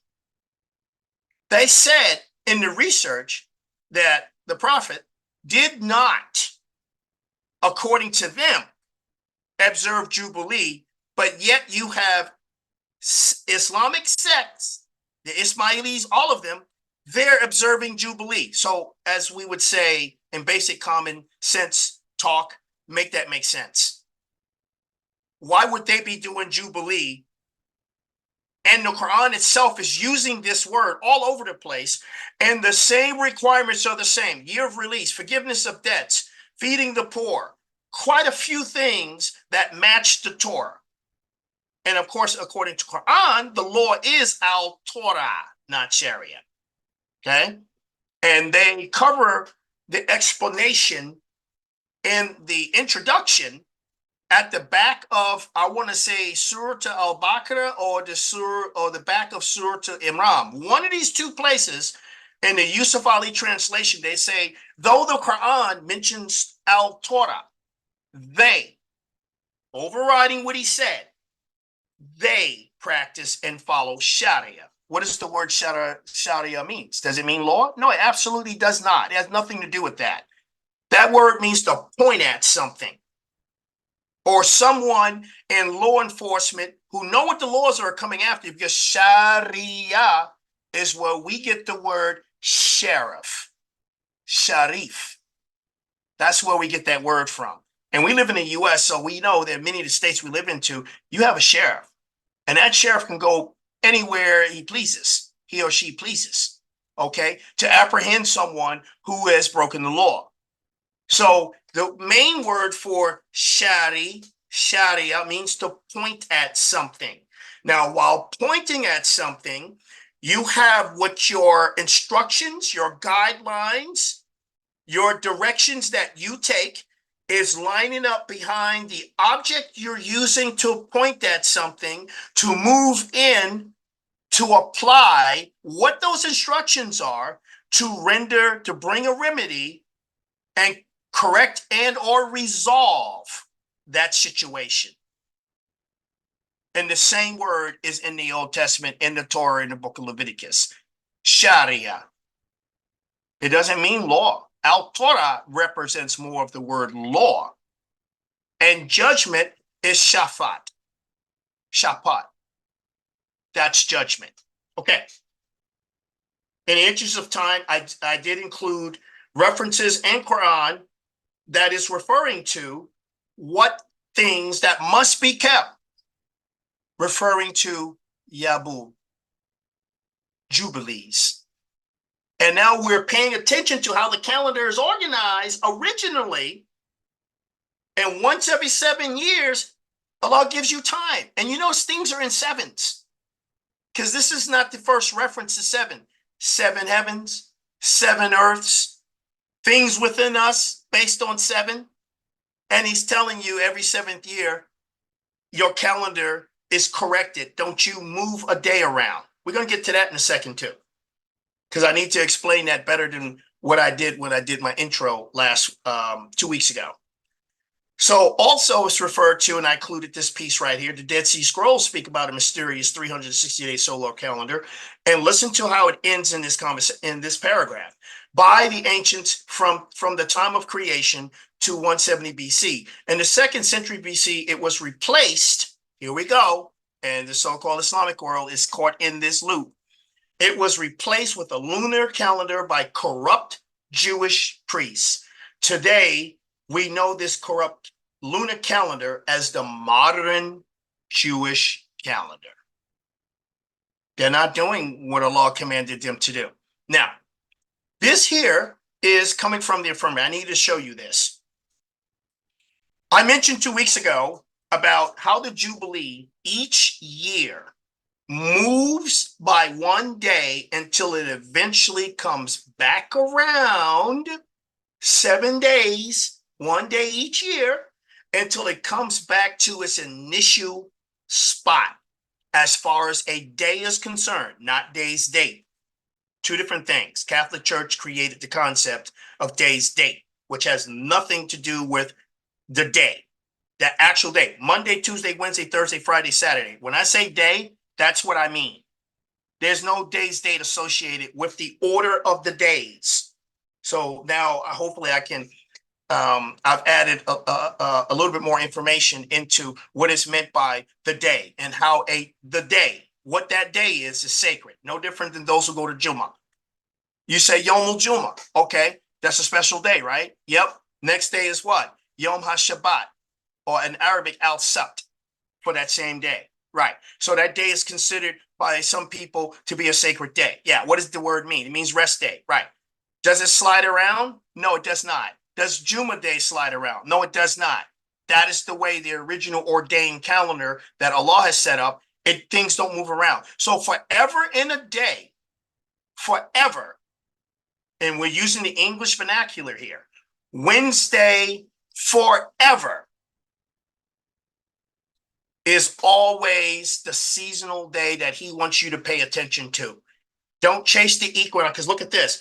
You will be following the Gregorian calendar, chasing what day you're going to observe the spring equinox. So the reason this is not showing Wednesday, and this is the year Jubilee, by the way. So this is when the 364-day calendar gets the 7-day alignment. It doesn't disturb the orders of the day. It's alignment. And then the next Wednesday coming up is when it's first month, first day. So there's a lot of things that are happening where Allah's got everything in sync. So with Allah, everything is always and has always been a synchronicity, not asynchronous, synchronous, not a hit and miss with him. It's never been that way. The reason that this is showing Tuesday is because this year they slipped an extra day in for the month of February to make it 29 days. If it wasn't for that, this would say Wednesday in the infirmaries. But Allah doesn't want you to be concerned that this year I'm going to observe the spring equinox on a Tuesday. Next, coming up, it's in 2025, it's a Thursday. 2026, it's a Friday. You see how this is going though? Okay, 2027 is a Saturday. The equinox day moves around 1 day each year. So this year, although they slipped in 1 more day for February, because of that, is the reason this is showing Tuesday. If it wasn't for that, this would say Wednesday. So you'd have Wednesday, Thursday, Friday, Saturday, Sunday, and so on. Now, they like to suggest this. Again, this is day's date, as well as these. Allah didn't tell you to chase no day's date. He said you keep on focus and on track with the actual day, not a day's date. These are day's date. And of course, I mentioned Feb has 29 days. Here, when they come to 2028, they slipped another 1 more day in for Feb, and so on for 2032. Now, I put this here not saying that we're all, I mean, Allah is the best knower. We're here in 2032, mashallah. Okay. That would be according to his will. So I'm not amiss to that. Now, this is a little bit explanation, which I was just taking to explain these things up here. Wednesday is not the real day this year, and as such for Jubilees. So we'll skip over that. And I really don't have a terrible amount. I just wanted to spend the time to show you what I had for that as a quick recap. I have not printed up the calendars as per the 364 calendar with the same grid, 7 days. I haven't printed it up yet, but I'm working on that. And as soon as I get that done, I will also forward that to Instructor Benjamin Bilal. He's going to have that. He can give it to you all, and you'll see exactly, oh, wow, this really does make sense. And here's the nice symmetry mathematically about that type of calendar. So the first month and the 7th month. So when you're writing these, you're setting your calendars up, you go 1, and you go 1, 4, 3, or you can say 1 and 7, and then with sacred months, and then you could take the next ones and you could say the 4th month and the 10th month. Now here's the thing, symmetry. The days are laid out exactly the same for the the spring equinox and the fall equinox.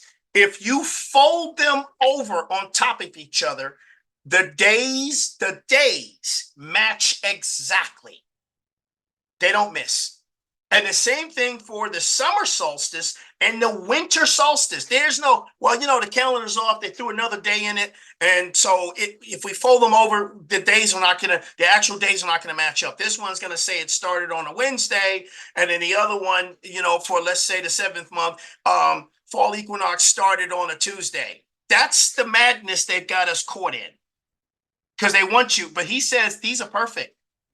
And it's already laid out in the books that's in the heavens with the one who created the heavens and the earth. So he knows it all. Now, continuing.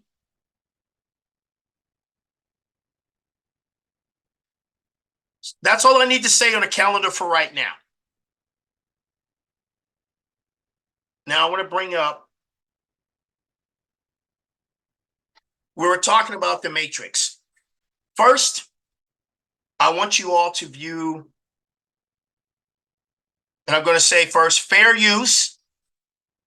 Okay. So this was taken off of YouTube. I'm going to open up a browser. And anyone who actually received this document from Instructor Benjamin Bilal, you'll be able to actually open this up on your end. Here we go. You're 2 hours late. I know. It's her fault. You got the money? Can you hear it though? $2,000. Yeah, you're good to go now. Okay, excellent.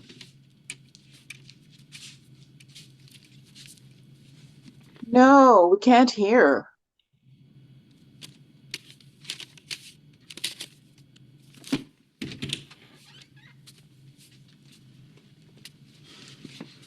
Hallelujah. Sister Wyona, You're my savior, man. says she can't hear. My own personal Jesus Christ. You get caught using that. Yeah, I know. This never happened. Stop the video for one moment, my here. Because I'm hearing Well, it I very. can hear. Is there anyone else who cannot hear at all? Maybe you need to turn up your volume on the computer, because most people can hear it, and we don't have to keep stopping if it's on your side that the problem is. Anyone else who cannot hear? We can hear, but it's very low.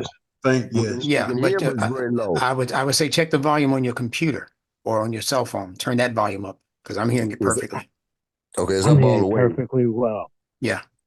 Okay, I guess it's different cell phones or different Yeah, devices. yeah, I can hear, but it's very low. Okay. And I just told it to share the sound, optimize for video, Mm-hmm. and high fidelity. Yep. Okay, Let's continue. Alright. Let's see if it makes a difference. You look a little All whiter right. than usual. My computer, you ever have that feeling where you're not sure if you're awake or still dreaming? All the time. It's called mescaline. It's the only way to fly. Hey, look, it just sounds to me like, you need to unplug, man. Get some R&R. Hey, what do you think, Deshore? Now, we may not Don't take too much. actually watch. Definitely. I can't. I have. The What whole to- 5 minutes. I mean, but this is some of the choicest parts up front.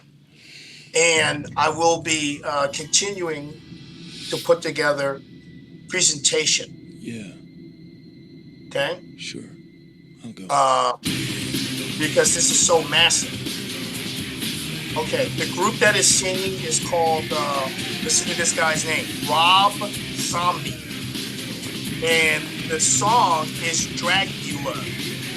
Keep that in mind.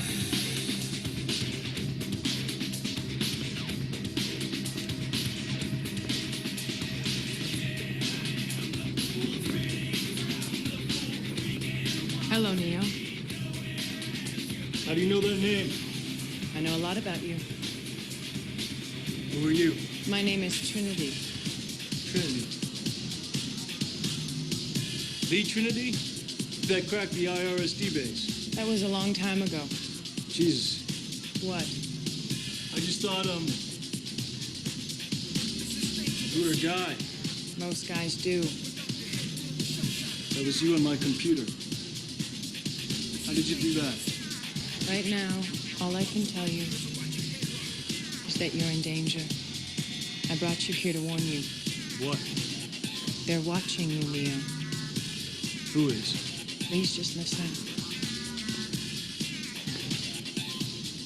I know why you're here, Neo. I know what you've been doing. I know why you hardly sleep, why you live alone, and why night after night you sit at your computer. You're looking for him. I know because I was once looking for the same thing. And when he found me, he told me I wasn't really looking for him. I was looking for an answer. It's the question that drives us, Neo. It's the question that brought you here.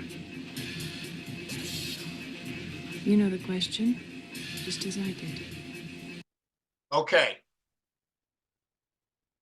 Now, I don't need to play it. Look at this word here.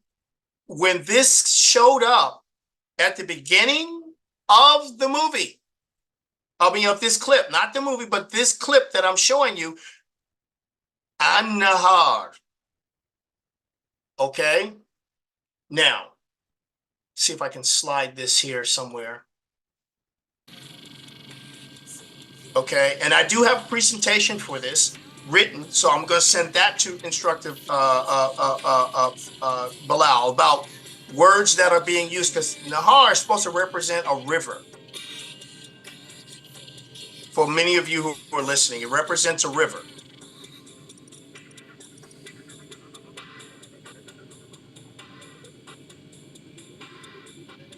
Okay, so before I actually resort to my notes, we're revisiting this only for the certain parts, and I'll stop it so that to point out a couple of things here and there. Now, we've discussed what the matrix is, so I'm not going to go into the definition of that.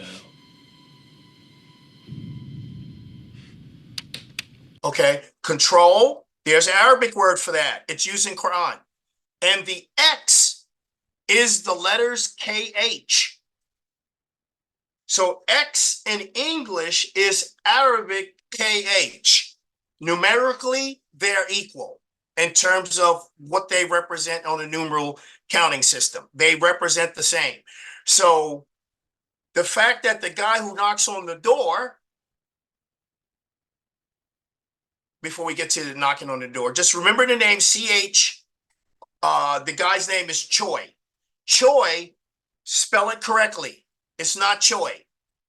It's Chayit, Choyit, which is life, to be alive. Chayi, L'chaim is what they say until the next time. Much life to you. The word Cherokee is also that word. Chayi, Chiraka. That's also that word. So, but they start out in English for our purposes of saying CH. When in Arabic, those who were talking to us refer to us as Chiraka, which is your soul, Raka, Ruh, Ruach, is you are alive. You are a living soul. Hiraka. Thought you should pay attention to that as well. Now, here, Control X, and we're going to say what the Arabic word is in a minute. We got follow. Okay. Now I want to get to this key. He's hitting the escape key. So I also have in my notes for this presentation the Arabic word for that. It means to fly away, to do something. You'll see what that is in a minute, because Allah is also using it in Quran.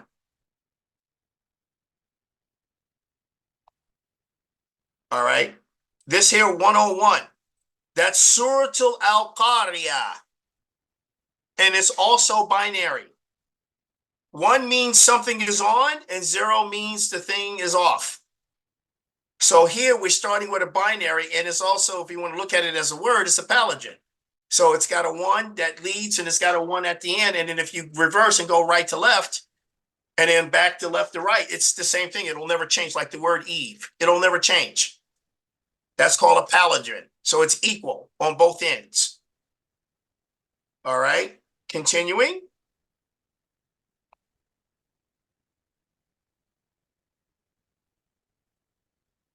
Let me see right here.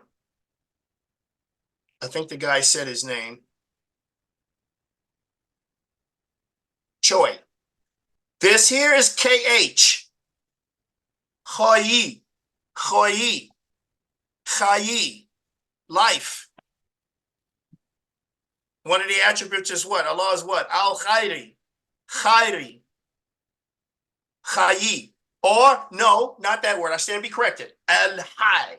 So the KH, CH, and its sister language in Arabia is the hard ha, not ha, ha, hayi, al-hay. So same definition for the word. Okay. Now I want to get to this right here, because I also included what the Arabic words is for this, and yes, they're in Quran. Goes here, he grabs the book. All righty. And of course, these are programs in the book, so pay attention. Everything matters in how they laid this movie out. Money is power.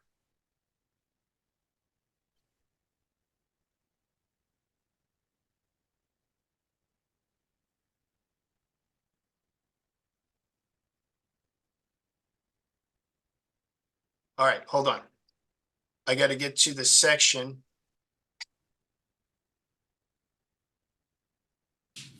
Okay, I need him to grab it. There we go, freeze. This is Latin, simularica, and the and sign, simulation. Simularica is Latin. It means it's a state of being that what you're looking at is a projection of something that's real, only we're not in it, whatever that is. And Allah also tells us in Quran, what we're calling reality isn't the sure reality. He said it's not a sure reality. And he talks, and of course he's given us much guidance, and he tells us about how not to be deceived. And I like on your ending presentation, Instructor Bilal, when you used the word, I think it was albar, okay, where it was like being in a car, be dead to this world.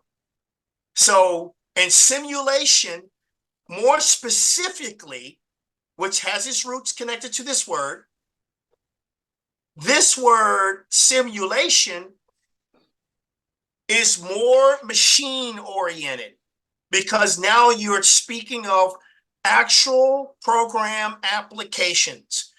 on all levels, whether they be artificial intelligence, heuristic systems, in terms of how these machines, self-learning machines, all of this stuff, okay? That falls under here, simulation. Continuing, let me see here what else we have here. Okay, so now let me put this here back. Let me minimize. Okay, can you see my screen again? Yes, sir, you're good. Okay, fantastic. How am I doing on time? Because I want to respect the time. You're good. I'd say, I'm going to keep it within an hour because I don't yeah, remember exactly yeah, what that's time I fine. start. That's fine. Stretch out. Okay, All so right. this is the newspaper. That's why I froze it in that small frame. And here says, look at the bright part of the day. A day, yom, consists of the bright part. Nahar, and the dark. Okay, so it goes on. So Nahar means a day, but as opposed to night, and not the entire day with the night.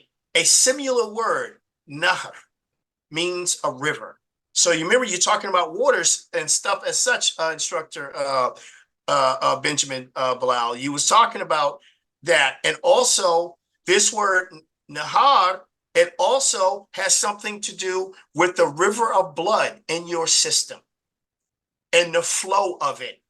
So its first use is that. So I included in this presentation, and it's this word, it got cut off somewhere. I'm not sure how that happened, but it's Quranic words, Nahar, Anhar, easily. It says early Islam conspiracy part 1. So he's in here in this article that's in this presentation. The writer of this here information is saying a brief description about the judgment, the paradise, and the hell. Our scholars have ruined the message of the Quran. It says, unfortunately, the Quranic word an-nahar or anhar has been misused since early Islam to hide the actual message of God, which has been sent in the Quran for the whole mankind. The concept of life and death, okay? The day of judgment, accountability, life after death. So he's going into this whole thing, but he makes some very good, valid points. This is a very good read. And of course, I will send these to you.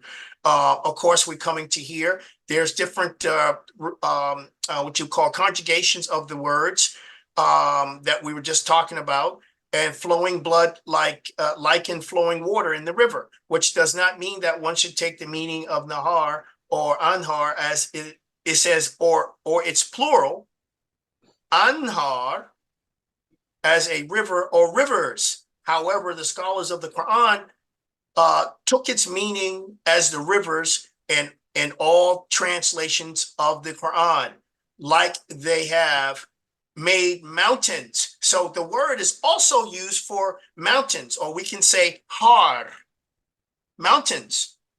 So when you say Mount Hur, what are you saying? When you say in some of the classic movies about quote unquote Jewish history, what do they say? There's a guy named Ben Hur. So just kind of think about, put that on your mind a little bit. But this here is a very, very good read. He not only discusses the word in question and explains it and shows you in reference to Quran, which is not NuNetics. So I don't want anyone to think that what I was just talking about has anything to do with NuNetics. It does not. Okay. NuNetics is what Instructor Benjamin Bilal is doing, and seeing the consonantal connections as such is why I appreciate that he allowed me to even have this session. And so that at some point we can discuss what relative connections he actually sees that are taking place and going on with these words. And I'm just scrolling down, okay? This is going to be available to those who are participating via email from Instructor Bilal. There's a lot of pages, a lot of reads to this. We're not going to do 20 pages. But the purpose for all of this was because of the movie clip that I was just showing from off of YouTube. Escape. Look at this. So I did put something in there about escape. So you remember in the movie, he's tapping the escape key, taps it twice. So it says, Anhar is escape as noun and to escape as a verb, which covers all meanings of English word escape. So the ESC key on your keyboard is the escape key. Get me out of here. I'm caught in a loop. I need to stop this. Or if your screen is being taken over and escape won't get you out, then you do Control X, which is override what is being typed on your screen and give the control back to you. Give me back my life. Remember, the letter X is equivalent to the Arabic word ha. Okay? So the CDX and how they're doing it in English, I mean, it's really revealing of just what the guy was doing in a few minutes. So he wanted to what? To flee. Get me out of this here. But first he did this. He did Control X. Give me back my life. Give me back control over my keyboard because something is being typed on my screen and it is not me doing it. And then he said, okay, well, that's it. I don't have control of my keyboard. Let me go ahead and tap on this escape key. And he did it twice to try to get out of there. And of course, the keyboard continued doing what he was doing. Escape means break free from the confinement or control. Look, see, he first did Control X on the keyboard. So this little piece that I found it to be very relative just for a 5-minute video clip that was up there on YouTube, just 5 minutes of the overall beginning of the Matrix movie, where everything is right here in front of us. Break it, forward, bolt, clear out, flee, fly, take flight, make off, take off, decamp. See this? Take to one's heels. Now, this writing here, this excellent piece that I think is excellent. And the reason why I put it together because in the earlier parts of some pages up, he's going into where these things are showing up in Quran.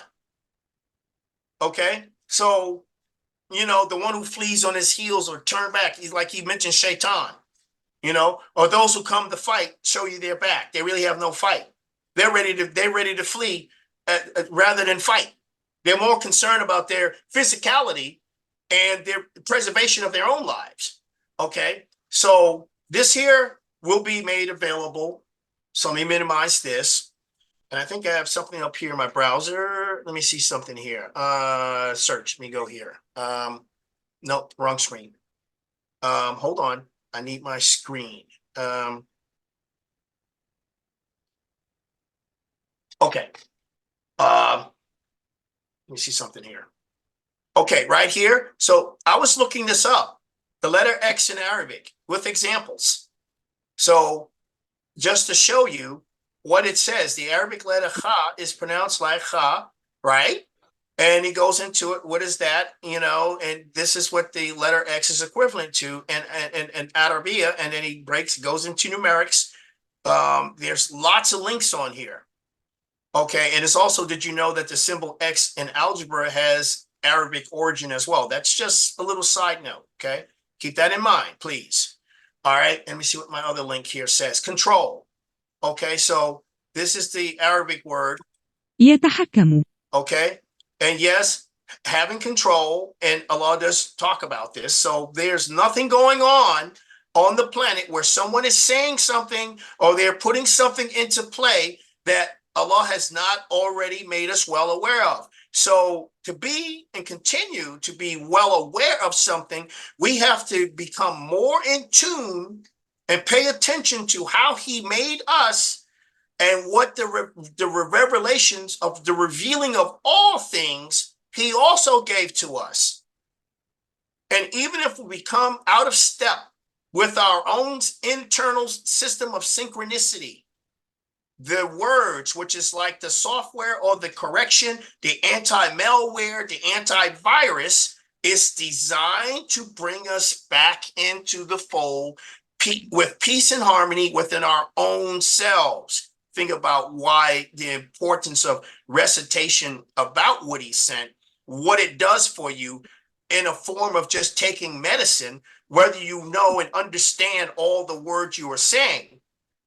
But if you do happen to understand, we do happen to understand all the words that we're actually saying, you know, then that is just so much more better for us. Simulation. محاكاة. محاكاة. Okay. This word is used as well. Simulation, emulation, immutation, mimicry, copying, echo, feint, simulation, pretense, falsity. See? Imitation, simulation, again, all these words are relative. So I just wanted to make sure, put this back over here.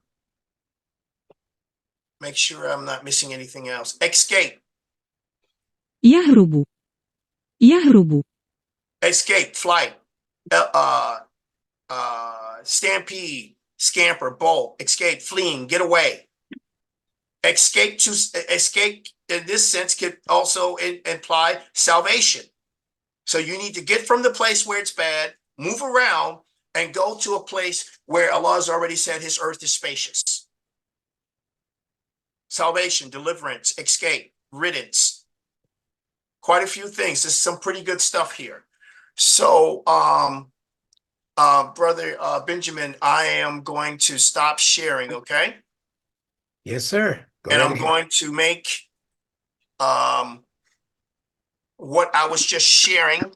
And if there's time for those who wish to make commentary and, you know, and of course, like I always tell people, and this is a phase of humility, you know, things that I presented, if I missed something or I misquoted something, you know, I'm not above correction, okay? We're all in this together. We didn't create this confusion that we're discussing. And what we're trying to reason through the intellect and Allah's guidance to get out of this paper bag that someone has put us in and didn't bother to tell us we were in a paper bag. They never told us that.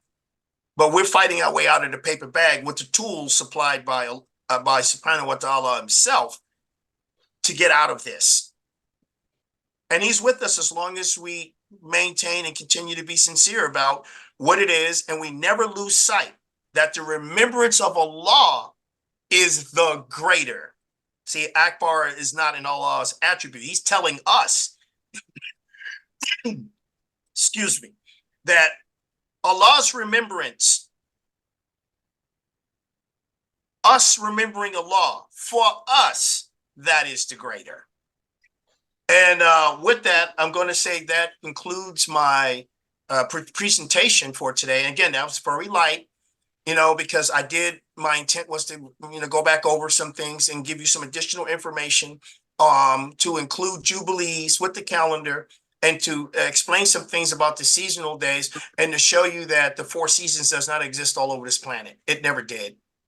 We just don't have it. But North USA and Canada, definitely. And a few other minor spots as well, too. So where and to whom Allah gave this revelation to as we continue, this Pandora's box is open. And I will promise you, there will be more forthcoming information about where and what part on the planet this Quran was actually revealed.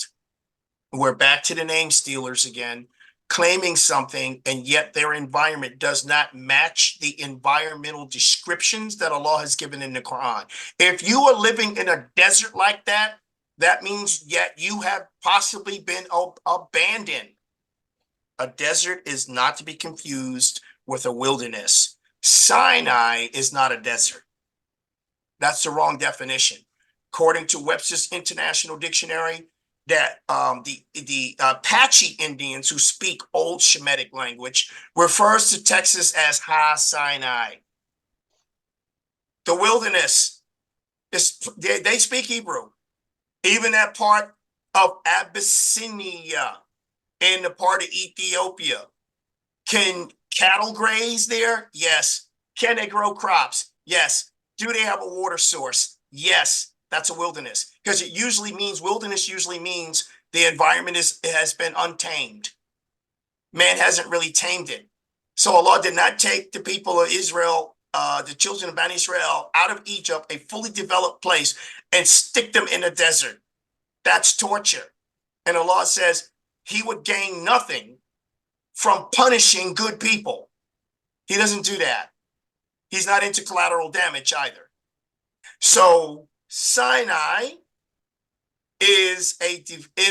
was an undeveloped wilderness that had everything out there that they needed to sustain themselves. You don't get that in a desert. A desert is a place seen as death. Okay. With that, I'm going to say to all of the participants as well, I'm going to say Assalamu alaikum wa rahmatullahi wa barakatuhum to all of those. And I will continue to put together good quality content because Instructor Benjamin Bilal's got me on a roll now. So I can't let myself down and I can't let anybody else down, including those who may actually be depending on me to say something or do something or offer something. Okay, Brother Benjamin, it's back to you. Whoever want to add to anything that I've said. Excellent. Thank you. Thank you. Thank you for that presentation. Anyone who would like to ask a question, I'd ask that you enter it into the comments box or simply one by one open up your phones if you have a quick comment or question for our brother Mahir. Alaikum salam, Sahib. I have a question. When you first opened up the book, I saw the word nihilism. Does that apply to anything? I think it has something to do with religion or something there. Before you showed that, I thought I saw it there. So does that mean, does that have any particular meaning? Yes, yes. Nihilism or nihilist come from the word annihilate. Okay. So a nihilist is a person who applies what it is, the concept about what annihilation is all about. And this is also part of the church too. Well, the Catholic Church, so to speak, because you have to annihilate your desires to quote unquote want to go and sin. Correct me if I'm wrong. Does that sound right, Brother Benjamin? I mean, I'm just remembering No, that's absolutely correct. The Catholic Church. They have that concept, but it's not about going up there and blowing up the entire planet. No, they call it the doctrine of negation. Negation, right. Yeah. But a nihilist, that word falls out of annihilate. Absolutely. Alhamdulillah. Thanks, brother. Has to do with skepticism. Yes. Always being skeptical. Yes. Oh, and you mentioned a word I meant to comment on. You said Sabil. Yeah. Okay. So there's a book that used to be part of the Old Testament that's sitting on my shelf called Sibylline Oracles. Okay. That used to be part of the Old Testament. They removed it. Yeah. So now it's in these other books that's telling you these are also other Old Testament books. Yeah, I meant to mention that to you. And we still have the root word, like BLS, WBLS. Oh, yeah. You see what's going on? And the W needs to co-join. So you got a radio station using the call letters WBLS. Yeah. RNB. And all of our computers are www. So you mentioned the word which is used in Quran, Sabil. And I said, you know what? I have to let you know. Yeah, there's a book that's called that. And then you have, still with the BLS, you have Jubilees. And then you have the guy who's acting like a knucklehead, Iblis. Intensiform. He's a knucklehead. Yeah, I'm going to get back to him in a minute when you hand the mic back over. There's another gentleman here. I believe Adam Ambush has his hand raised. You can come right into the conversation, sir. Thank you. Yeah. Mahir, excellent presentation. I am looking forward to following the proper calendar. So are you suggesting that Enoch calendar is a system that we should be following, or is there still information remaining to be given? Yes. Okay. That calendar is the calendar that even during our Prophet Muhammad's time, they followed that calendar. He is not following a calendar where the names of the months are based on solar names, and he's doing the lunar move.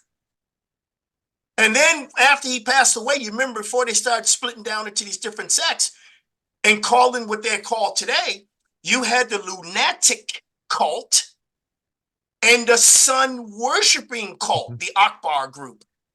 The sun worshiping group, they went to war against each other first to try to seek to establish who was going to have dominance, within. Look, for what it's worth, there's a hadith that makes mention of this, right? It says the Ummah would barely last 2 to 3 generations. How long is this 2 to 3 generations? Not long. 6 years. Not really long. I mean, if you're saying people lived a long time, okay, we can make an exception to the rule. But we're talking about kids on the block. That's what we're talking about. So it's not likely that the prophet did something illogical where Allah has given clear description of what his calendar is. 4 months are sacred. Not what they're babbling to us about is why these months are sacred. Allah didn't ask you to get, discussion about that. He's telling us why these months are sacred.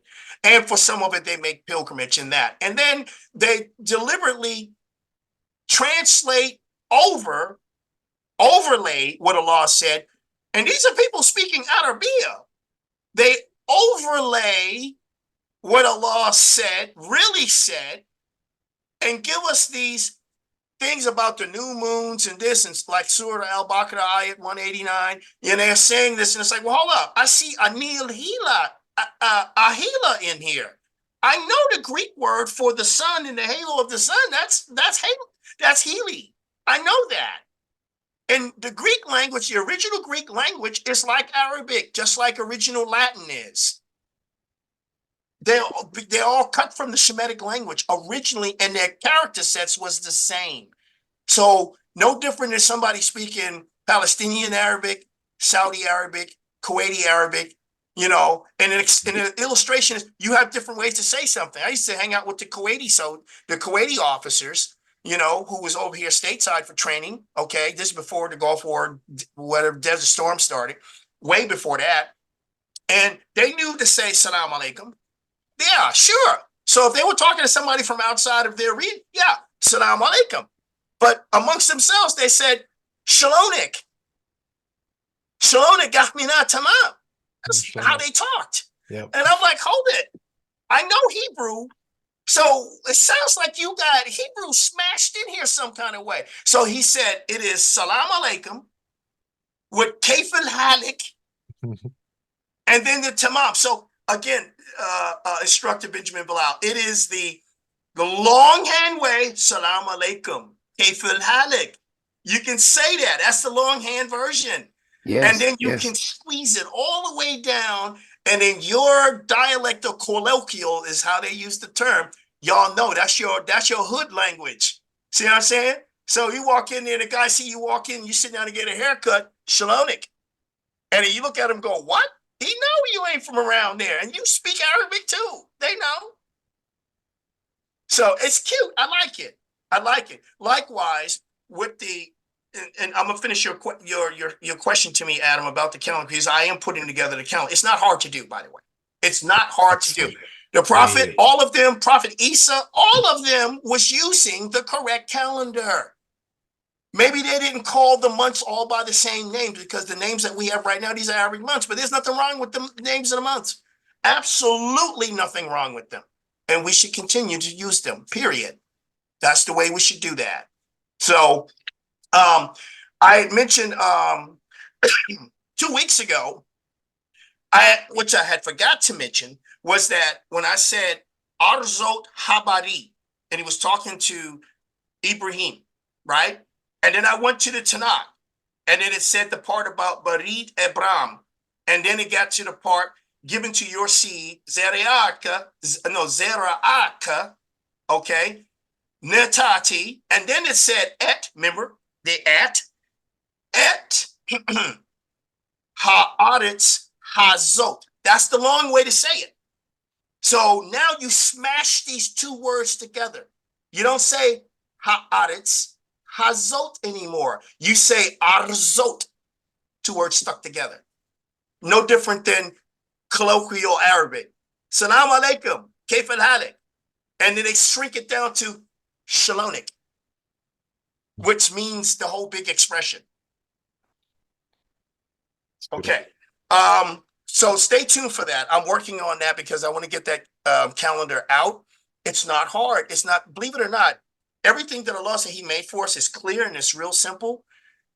Man has complicated it with all the nonsense. He's got you chasing the day's day. So what day of the week this year does Ramadan come in? That was never a question before.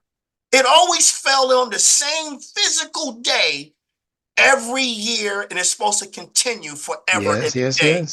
Unmoved. That's why Allah is talking about his day. They're unmoved. He said he set it up. What was everybody else talking about? Fixed the number of days. He said fixed. And they're not transient. Lunar That's is right. transient. And here's the trick they got us to do.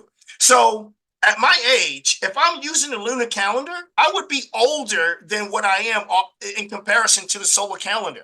So one of the additional things in the Book of Jubilees when talking about the calendar, because Book of Jubilees is taking off of the fact that Enoch, Idris, Allah says he showed him the heights and how everything worked. He's mentioned in the book. Can't sidestep him. He showed him all the ordinances. He was shown all of it and how it works. And there's nothing for man to do to maintain it. We just have to observe and take direction from Allah, takdir, take direction and how he wants us to observe it. That's it. He didn't ask us to do anything else about it. We're not the founders and authors of time. Allah is. And Allah lives in physics. We learn Allah is the creator, is outside of all of these things. Even though, although time is its own vector, Allah is not affected by time. And he lets you know, even in the Old Testament, where Allah dwells, we can't live. In Quran, Allah doesn't live in paradise. Where they're telling us this insanity in this new Islam, where Allah dwells, doesn't even have a name. So Allah is fihi. He in it. Well, what is the in it? I don't know what the in it is. And he never told us what the in it was. He's in it, fihi. And the same thing in the Old Testament. It's telling you the same thing in the book of Isaiah. Where Allah dwells, we can't dwell there. There's no air, no sun, no moon. There's no place, no ground to stand on. There's no breeze blowing. There's no rivers. There's none of that. He is what he is. Pure existence. We don't know what that's why he tells you you're not to get caught trying to compare him to, he says there's nothing that compares to him. There's no life form that can exist like that. As far as what we're walking around in the skin suit, no way, we can't do it. But he gave us a portion of what he wants us to have as far as the spirit is concerned, what they would call ruh.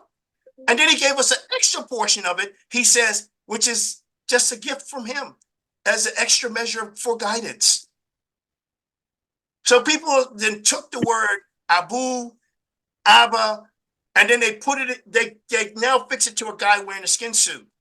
That's not the first definition of Abba, and that's not the first definition of Umi for the mother first. It's a principle. Everything's principles first. Yes. So Abba means Excellent. somebody who's your chief guide. Excellent. Before it's a physical guide. And here's an interesting thing. The word imam comes from the word So we're a bunch of guys who are imams, and that word is actually feminine, plural. You know that? Applied to someone in the masculine role, conducting from the office of motherhood. And the same thing with the word for Abba. Guy by himself physically is Abba, father. But when you get a bunch of fathers around, it becomes like the Catholic Church use of the term, which is correct. Abbot, Abot in Hebrew, which means, what are we guys? What are we really saying? That's my point. Your hands are feminine. Your eyes are feminine. Like it or not, your ears are feminine. The heart in your chest is feminine. The ruh is a her, like it or not. Anything that can be opened. It's a principle. All of its principles. Anything in pairs on your body is feminine. It doesn't mean it makes you a woman. So the woman's muscle in her chest pumping blood, it's feminine too. Her soul is feminine. Voice, to open your mouth and speak to somebody, that's feminine principle. Wisdom is chakma, feminine. Knowledge, wisdom, and understanding, feminine principles. That's, people are in for a shock when I think we come down to the eventual day of meeting, as Allah has promised us. We're going to be in for a serious shock. And for those of us who are already admitting Allah, I don't know anything. You know, I can't have a conversation with Allah about what could I possibly be wanting to think that I'm so smart I can have a conversation with him about, when I don't know any of this down here and how he really put it together. And we're trying to learn our way, like he said, to gain some mastery. And he said, just follow, take direction from him. Got you. Take direction. Got you on the calendar, though. Brother Abdullah. Yeah, how you doing, my brother? Always good to hear from you. Now, you know, I know you hear this from people many times. They talk about the God is all seeing, all powerful. Why do he allow certain catastrophes to come about on the earth and on people, upon people? Like the zombie, just like mudslides, incidents we have infants that haven't even lived yet, and they die of horrible accidents. Okay, well, you know, look, I know it's a rhetorical question, so to speak, because I know you know and understand the answer just as well as I do. Allah answers it really, really simple. For anything good that has befallen upon us, know that it's from him. And anything that has been ill, or so to speak, that's fallen upon us, is either from one or two sources. One, it's this form of disaster, which starts from, as the word that Brother Benjamin was using in his presentation today, and dis-ease. So disease is dis-ease. What are we uneasy about? What's not going right in our own life? Because we're attracting things to us, whether we are aware or unaware. Now, that's one level. There it goes. The other level is someone externally, as Allah said, would threaten to do this to you. It don't mean Allah is smiling favorably about that. But what did he told us to do as far as living in general anyway? A'udhu billahi minash shaitanir rajim. You seek refuge in Allah from the mischief of what? Okay, of that of which is creation. Allah knows of everything that Allah created. This is what we learned just from principles and balances, okay? They're the things that pleases Allah, and they're the things that do not. But he created all of it. And all of it is to serve his purpose and to show edification and support to one another. Because he created something in existence that's doing the bad thing, that can cause harm, damage, irreversible, whatever they say it is, does not mean that Allah won't call to account that, because everything attested to who Allah was before it even morphed in this form. Everything, everyone. So we doing something, we harm somebody, Allah's going to take that out of, he's going to take that out on the person who did it, period. No one gets away with nothing. And they want Allah and try to put him in our minds. Well, why don't he stop this, and the landslide happened over there and this, that, and the other? Oh, well, wait a minute. Who are we talking about here? Allah is not like our regular daddies and our uncles and all that. So we have to learn how to control that better. Okay. And, you know, it's a trick that it took time and conditioning. So we have to recondition our minds, which is what NuNetics is helping us to do. Wait, hold up. All this time I thought this meant that. Okay, so it's not like Allah is down for us to be destroyed. He didn't put you here on the planet so he can destroy you. He told you he gains nothing from allowing the innocent, the righteous, to be punished. He said he don't even do that. So I have to take that to heart. That's not what he's about. He's not about any of that. And yes, everything is being recorded and happened the way it happens. And Allah says he's above comprehension in terms of how and why he even put something together like this in the first place. Physicists today, as arrogant as they may seem with their collider experience, yeah, we didn't split the atom and crack this, and we got all these electrons hanging out on the side. Yeah, but at the end of the day, they know that they don't know anything, not even a tittle. And Allah says, regarding trying to comprehend what Allah is about and what he has said, that if all the trees were pens and all the oceans were the ink, okay, those resources would be well used. Okay, you would run out of that before you could ever stop writing about Allah. And also to add, we don't look at death as in all. No, the word death means crossing over. It's a bridge. It's a bridge of its own. During medieval times, the word for mawat in medieval Europe is the word moat. And what did you do? And what did you have there which you carved out? It could be a pit of oil completely surrounding your castle. And then you had a drawbridge, most of them. So when the enemy was approaching, they pulled the drawbridge up. Now, for the enemies who tried to assault and jumped in that water, they were fools if they couldn't swim because they can't get to the other side. And if there were some pretty tough enemies, the pits were filled with some flammable liquid of some kind. So you jump in there, archer, light the arrow, boom, light the moat up. The castle is fine. But whoever's in that down there in that body. But anyway, Mawat is representative of crossing from here. You cross over to some place.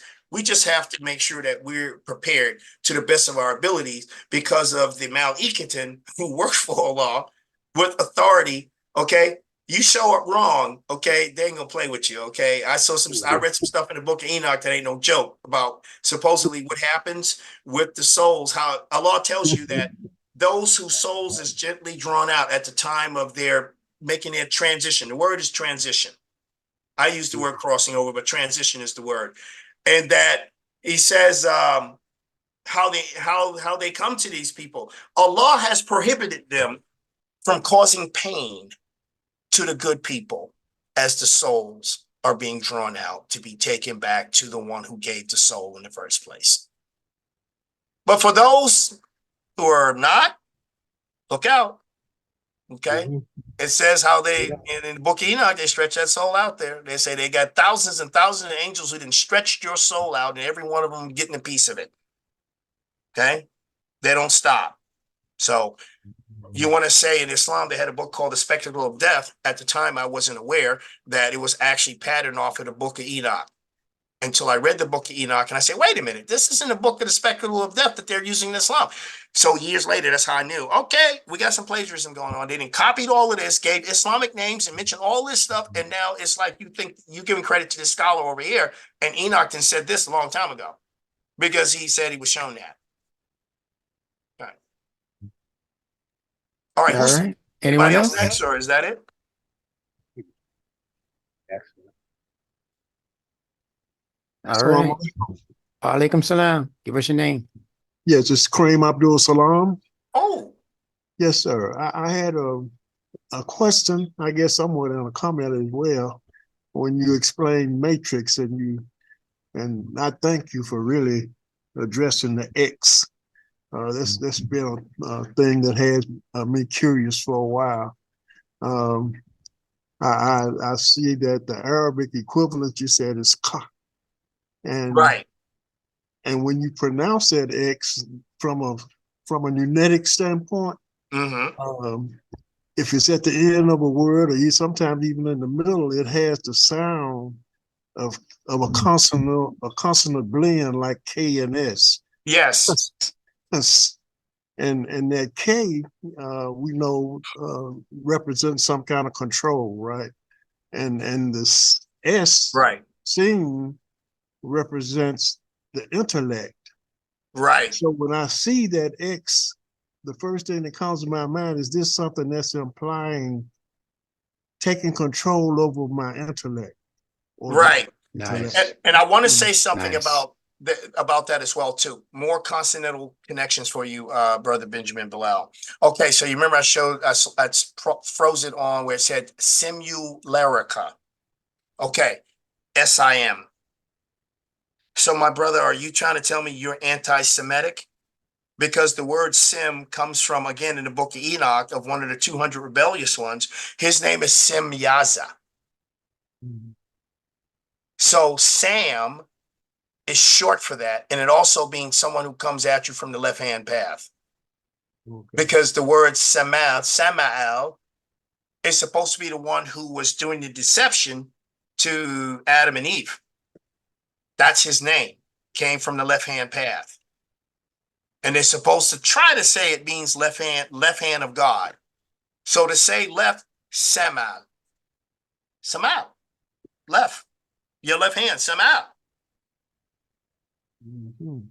So I just thought you should know that. So yeah. Oh, so you're anti-Semitic. Yeah, I'm against the programming. I'm against the simulation. Absolutely.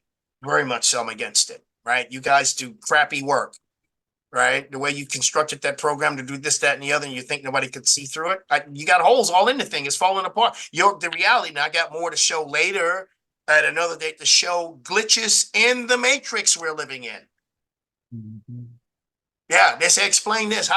Whoa, what is this? Why is there a bird just stuck in the air? A plane not moving. How about another car show up next to another car with exactly the same plates and information? We got a splitting, or a cat with multiple heads. And you know, they showed you a glitch in the Matrix in the first movie where the black cat is walking by. And then he said, Neo looked and said, hey, I just saw this cat walk by. Wait a minute, did you see that? You saw the cat walk by again? Right, that means something has been changed in the Matrix. That we call that a glitch. Yeah. They changed something. So Mahi, are you telling us that you'll be ready to present another part to this time next week? Oh, there'll be some continuation to it because see, you already have it a lot when it comes to NuNetics. So I just have to be better in putting together my presentations where you see, like you did in my first one, you see the consonantal connection. He's like, hey, yeah, you made a lot of consonantal connections. And just like I do, yeah, you used the word Sibyl, right? Which used to be a book called the Sibylline Oracles. But they didn't use that word Sibylline in the first Matrix movie. They just called her the Oracle. And they changed her from a traditional woman who smoked a cigar to a woman now smoking a new westernized cigarette. Yeah. And know thyself. Probably a new port. Yeah, gave her a new port. And wasn't that something?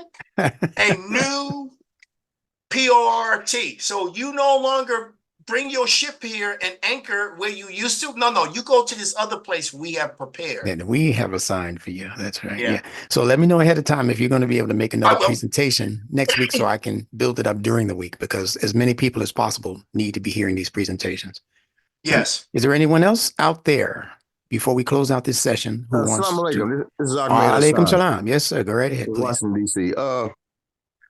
Instructor Bilal, would you explain to the audience what makes what Maher was saying about your eyes are feminine, your nose is feminine, your ears are feminine? Would you explain to the audience what makes those parts feminine? Thank you. Yes, sir. Thank you very much. It's just a very simple idea. Anything that is open that can be intruded upon.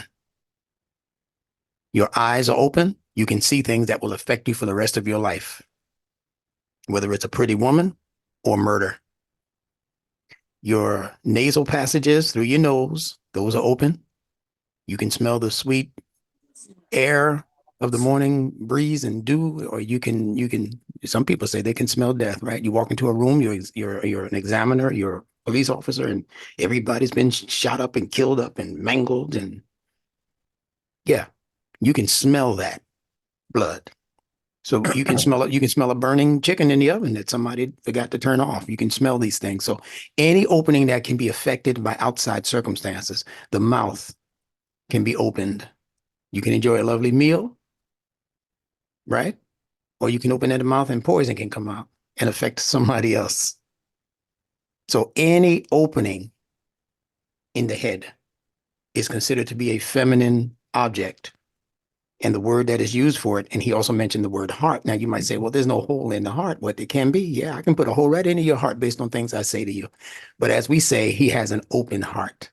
Or we say to other people, stop being so close-hearted, meaning hard-hearted. Because the heart is also designed by Allah to be open, accessible, That's why we have to be careful who we let in to our hearts. So Mahir was right on point with pointing those things out to us. I hope that's enough for you, Hassan. Thank you. I just wanted the audience, excuse me, to understand the meaning. Yeah, and inshallah, once Mahir has concluded, I'm going to say a few more words about something that came to me while he was speaking, and something also based on some words of Imam Muhammad related to something that mostly our young people should be paying attention to. So stand by. As soon as he concludes, I'm going to probably do about another 15 minutes. So stay on the line. Okay, I want to say I'm gonna take this time to go ahead and conclude. I didn't. I apologize. I didn't formally conclude. So I want to say that as usual, I really enjoy participating in these classes because it's there are things that I learned for myself. There are things that solidify things more, but there are some things that I learned that I'd never given thought to before. And I just want to say what I get out of this class, and then being able to share and bring information has also caused me to alter and reorganize my thoughts and things that I've had tucked away either in a book or in the back of my mind somewhere, or in the past conversations past or lectures that I've done in the past, and to restructure it in such a way that it is compatible and complementary to, which is on another level, to what NuNetics is about, because NuNetics is about the sewing up, in my mind, all of the loose ends, and this is what is being said all the time, whether we were consciously aware of it or not. You guys, we've always been talking this way and just never, oh my goodness, I didn't know I was saying that word. Just like the word yes, sir. Okay, yes, sir. Yes, sir. Yeah, that means I'm acknowledging you and I'm in full agreement with you. Yes, sir. Wow. We thought it was just some basic plain English word, to only find out it's not. And I want to say, so I turn the mic over to you, my brother, Instructor Benjamin Bilal, and I'm just going to sit back and listen to what it is that you're about to share. And I'm going to say to everyone, Assalamu alaikum wa rahmatullahi wa barakatuh. And as usual, I've enjoyed today. Yeah. Thank you so much. Thank you so much. Yes, I'm sir. sorry We to enjoyed. interrupt. There's three questions in the chat. If anyone can address the three questions. Salaam alaikum, everyone. Okay, let's see what those are. Stand by, Mahir, in case these are for you. Stand by. Hold on one moment.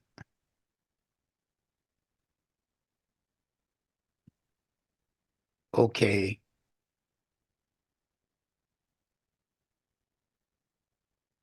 Okay.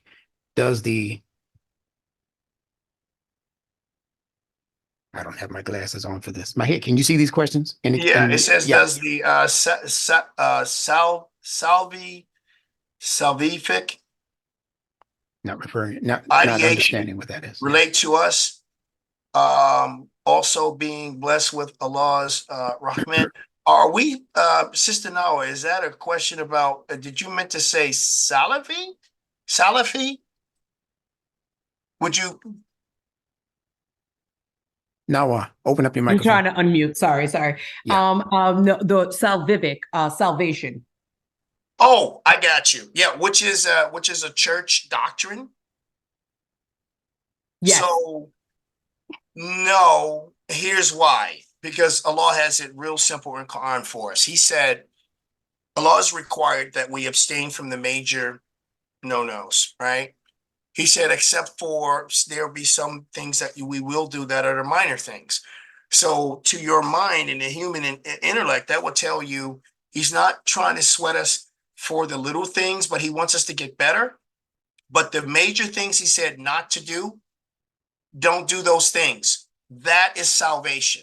Salvation and the understanding about really what salvation is supposed to mean, which encompasses the word tauba, the turning back from something, is save yourself by taking direction from Allah on the things that Allah says, do these things, from these things that he says, These are not good things. They're not tasteful things. These are not things that's going to elevate your culture and your society. So it's not some little minor, just a personal religious kind of thing. It is greater than that. Don't shed the blood. Don't do this. And then you're finding that Allah says he's going after all those people who was doing all this major stuff, destroying countries, making people poor, putting them into famine, threatening them with death. If you don't do what I say, we're going to invade you. And, you know, and just a little thing that is supposed to be comedy. So there's a military poster. And I didn't bother to post it, but there's a military poster. And the poster has this picture on it. So a bunch of soldiers are looking through a pair of binoculars, right? They're somewhere in the Middle East, I'm assuming, right? They're looking through a pair of binoculars, and one guy says to the other guy, "Hey, what country is that over there?" And the guy says, "I don't know, but looks like we need to go over there and free the mess out of them." Now, they actually use stronger language than that. But it looks like we really need to go over there and free the out of them. That's the kind of actions the law is talking about he doesn't support. He don't support that, you know? And so I've heard little things without posters being seen. And, you know, it's real interesting, brother and Sister Nawa, in terms of the things that Allah says don't do, because there's no pleasing. And not only that, it's the end is not going to work out well for us, for anyone who does that. When I first joined the service, I was in Fort Jackson, South Carolina. Okay. Our platoon was first platoon, but we were called the first platoon devils. You go to Fort Bragg, right? And those airborne troopers who jump out of planes are called devils in baggy pants. I mean, the posters are up there. Okay. So our platoon had painted, and when I was in Fort Jackson as an enlisted man, private first, I'm looking at the ground and there's a red devil with horns painted in front of the building. We are the first platoon devils. Wow. Really? So they're putting it in there. Indoctrination.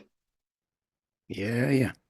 All right. I hope I answered your question, though, Sister Nawa, because Allah's what He has told us in Quran about what's going to help save us, and the things that we can't save ourselves from, such as being in the presence of people who Allah says chide Him to bring their wrath down. Allah says He's not going to do that. Again, He's not into collateral damage. He said He's not going to do that while you are amongst them.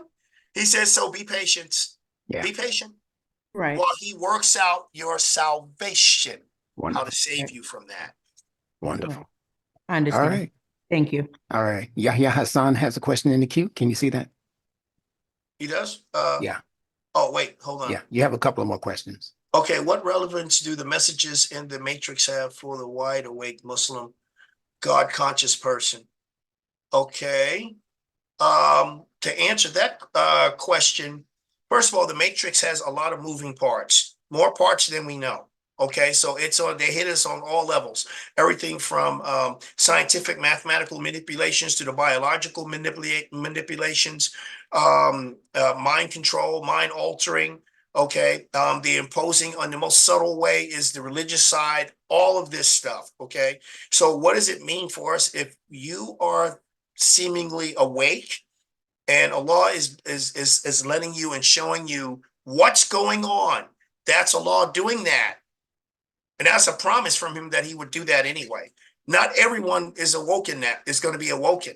And again, keep in mind, not everybody is real, because they find out there's plenty of people walking around that you think is real. Come to find out they're part of the Matrix simulation. They're not real. Like Mr. Smith in the movie, he wasn't real. But he interacted with you, and your interaction with him would make you think he's real. And they're catching these glitches in the Matrix right now, lining people at the bank window. You thinking that they're regular customers like you, only to find out, wait a minute, what just happened here? Because they all turned the same way, they all did the same thing, and then they all kind of like walked away the same way. It's like, wait, well, time out. Some of it is real and some of it is not. What Allah said, we're not living in a real sure, we're not living in a sure reality. This is not a sure reality. And never forget this. Are we in the Matrix? And does Allah already know that we are? Yes. What does the real definition, true definition of the word ardi mean? And arats, these words all related to each other. What does those words mean? Because they were written on some stone tablets a few 100,000 years ago. It means where we live, we're living in a home far away from our true home. So did somebody steal us from someplace? I don't know. That's could be conjecture with what I just said. There's a lot of moving parts to this matrix. And if Allah has awakened you and us, as he is doing with knowledge, wisdom, and understanding, you know, and I must say this also, Brother Benjamin Bilal, something I forgot. It's in the book of Zechariah. You know, you're teaching the science of the language, right? That is the true key to unlocking what somebody else has locked us down under. Now, what the book of Zechariah says, and in those days, he will return unto us a pure lip, whereby we may call upon him and he may hear us. They don't mean he can't hear you, but it's more like the response is better. You know, Allah says he's the hearer and knower of all things. That's true. But it says a pure lip shall be returned unto us. That's in the book of Zechariah. This is how I see what NuNetics is actually doing. Consonantal connections, you know, because we used to have a book called Book of Letters and Numbers. They removed it out of the Old Testament. It's not around in the Bibles no more. Yet you see mentioned in the Old Testament a reference to a book of letters and numbers. That was the rules for how the language worked. Certain letter combinations you would never put together. You just simply wouldn't do it. It was destructive in nature. And now we just stringing words together because we think maybe, you know, it sounds cool to say things in certain ways. Like, time out. No, you don't want to say that. Stay away from that. Because it's going to cause you more harm just to utter it, which we don't know it actually doing. Some of them become and curses. The way we are speaking, they said now, how we got this language how we're speaking, the way we're speaking right now is actually shortened our lifespan on this planet. Language have become curses. Yeah.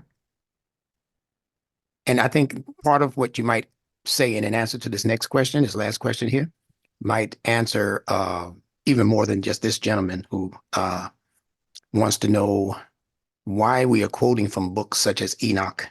If we follow the Quran, he says that Allah says to ask them to bring one ayah like this.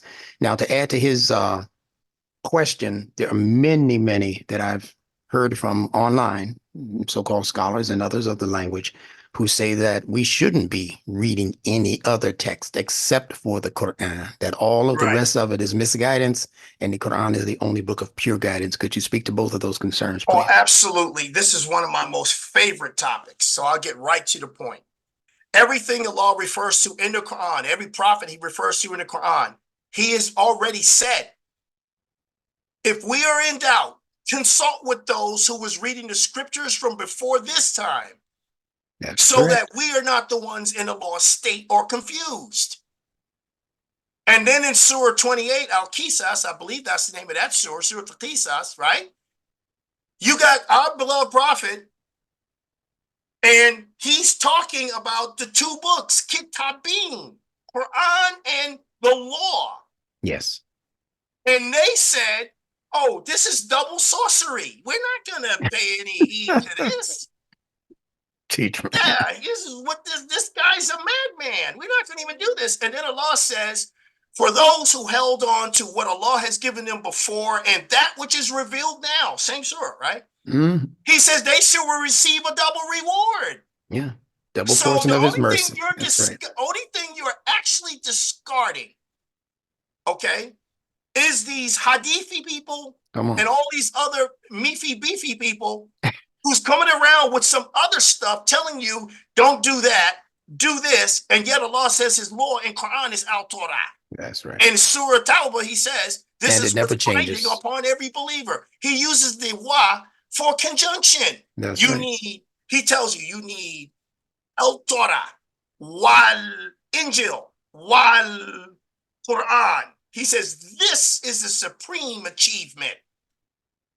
I don't worry ever about none of that, because when it comes down to the final day, these people who saying what they're saying are not going to be standing next to me no how anyway. They're going to have enough worries and concerns of their own. And I'm not here because I'm somebody's prince and somebody's imam or as such, but I will talk straight talk. No different than being on the battlefield. I will talk straight talk. Love it.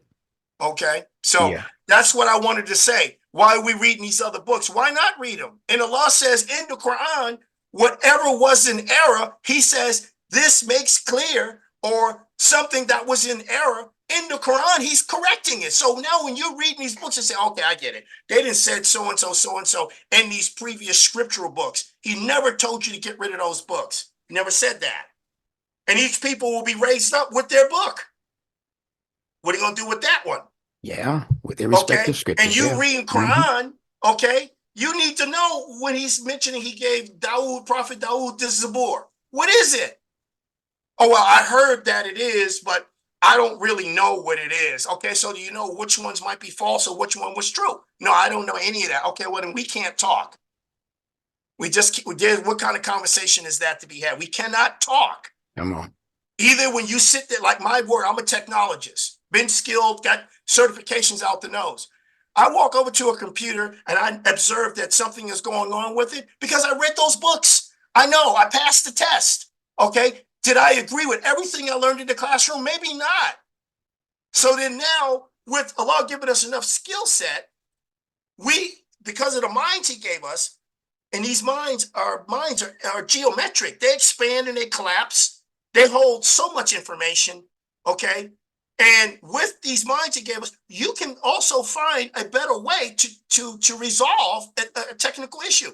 I currently support 540 end users. It's just me at over the 6 medical facilities. So I have plenty to think about.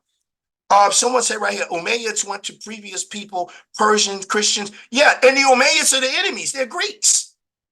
They're the Umanids or the Umanidians, right? So the Greek word for Yah or something with God is Dios. And they existed during the Greek era under the guys who passed away after Alexander's time. And then his 4 generals went their merry way. And there was always a group of Umanids. Umanids are not even Arabs. And neither are the Abbasids. The Abbasids is the Byzantine thing. That's right. So now, and so how do you call the Abbasids today in the Catholic Church? They're the what? The Abbeys. They're telling you these guys are related. They sat down, drank the same wine, ate the same large plates of cross-eyed lamb on a bed of rice, and drank that unlabeled Kool-Aid. These are the same guys.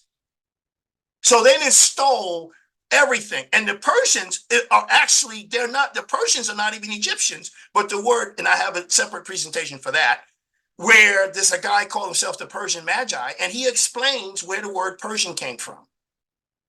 Okay, Pers, but you know the Greek, Perseus. So what are they saying when you see them in a quote unquote different setting using that knowledge? They're using ancient Egyptian knowledge.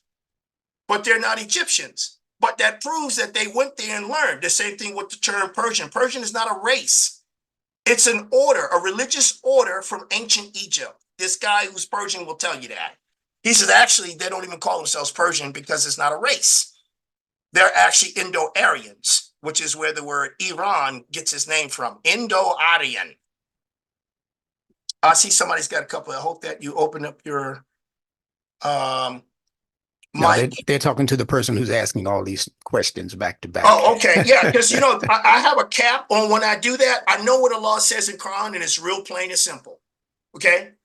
So, and he says in Surah Al-Qisas, which I was saying, that they will receive a double reward. And to the ignorant, they say to them, Salam alaikum.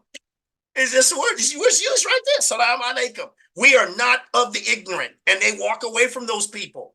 But they are sure and secure that they held on to what Allah has already given them, which allowed them to even recognize when the message of Quran was showed up. Enough said. Enough said. Allah doesn't have a problem with those people. Now, the fake people who claim that they received revelation from Allah, he talks about them in a whole different vein. And it ain't good because they ain't the real people. Yehudi and Bani Israel is not the same. He gets dead on Yehudi's case in Quran. And we know when the time of Yehudi actually began, it was during the Greek era again. Herodian Jews who mixed what? Greek culture, the Hellenistic culture, and compromised the Torah by saying we'll keep this, this, and this, but yet instead of doing the real sacrifices in the temple, they went ahead and was allowing the Greeks to continue to sacrifice pig's flesh on the altar. This is history. Even Josephus tells you that. And mind you, he's not preaching a religion. He's just telling you what they did. All right. So this is where it's at. So I have no respect and no love for when it comes to Umayyads and Abbasids because they're not an Arabian, which is not a race. Remember, the root word for Arabian means those who are educated, and when they open their mouths to speak, they're eloquent in their speech like that of a deep-set well of water. Hence the island Aruba. That's why it's called that for a reason. There you go. And yes, that was on an Arabic map of the 1300s, 1400s, where this entire hemisphere that we live in had Arabic names everywhere. That's why you have an Alhambra. That's why you have an Alabama. That's why you have a Tallahassee. That's why you have it. And that's why we could have a chief in 1866 named Ramadan Ibn Wati, chief of the Cherokee Nation. That's why we can have this. So we're not ignorant to al-Islam. We're looking at what the rest of the fools are doing on the planet, and their time is very short. Absolutely. Very short, and we see that. They're on their way out with a big bang. And I must say this to end this part. In the book, Morals and Dogma by Confederate General Albert Pike, he says, before there was a state called Zionist state, he says that the third conflagration, which is, we call it World War III, and no, it's not announced that boys and girls were in World War III. That's not how that worked. You have to pay attention to all the pieces that have been moved around on the board to indicate this is happening, that's happening, and this is happening. Okay, that means we got a major conflict going on here right now. They just haven't officially declared it. They don't have to. He said that the destruction would involve political Zionism being and mind you, look at the word he used. Political Zionism would be pitted against Mohammedanism. Who are we talking about? Not Prophet Muhammad, Muhammad Akbar. That guy, the sun worshiper guy, which is why we're even using the word Akbar. It's got nothing to do with the prophet because he never referred to Allah as Akbar, ever. Okay? Just read your Qurans in Arabic and see and search and do a search on it. And that word Akbar is being first in reference to Iblis in Surah Al-Araf. Oh, so you tell Takabir. Out of my presence with you being tell Takabir.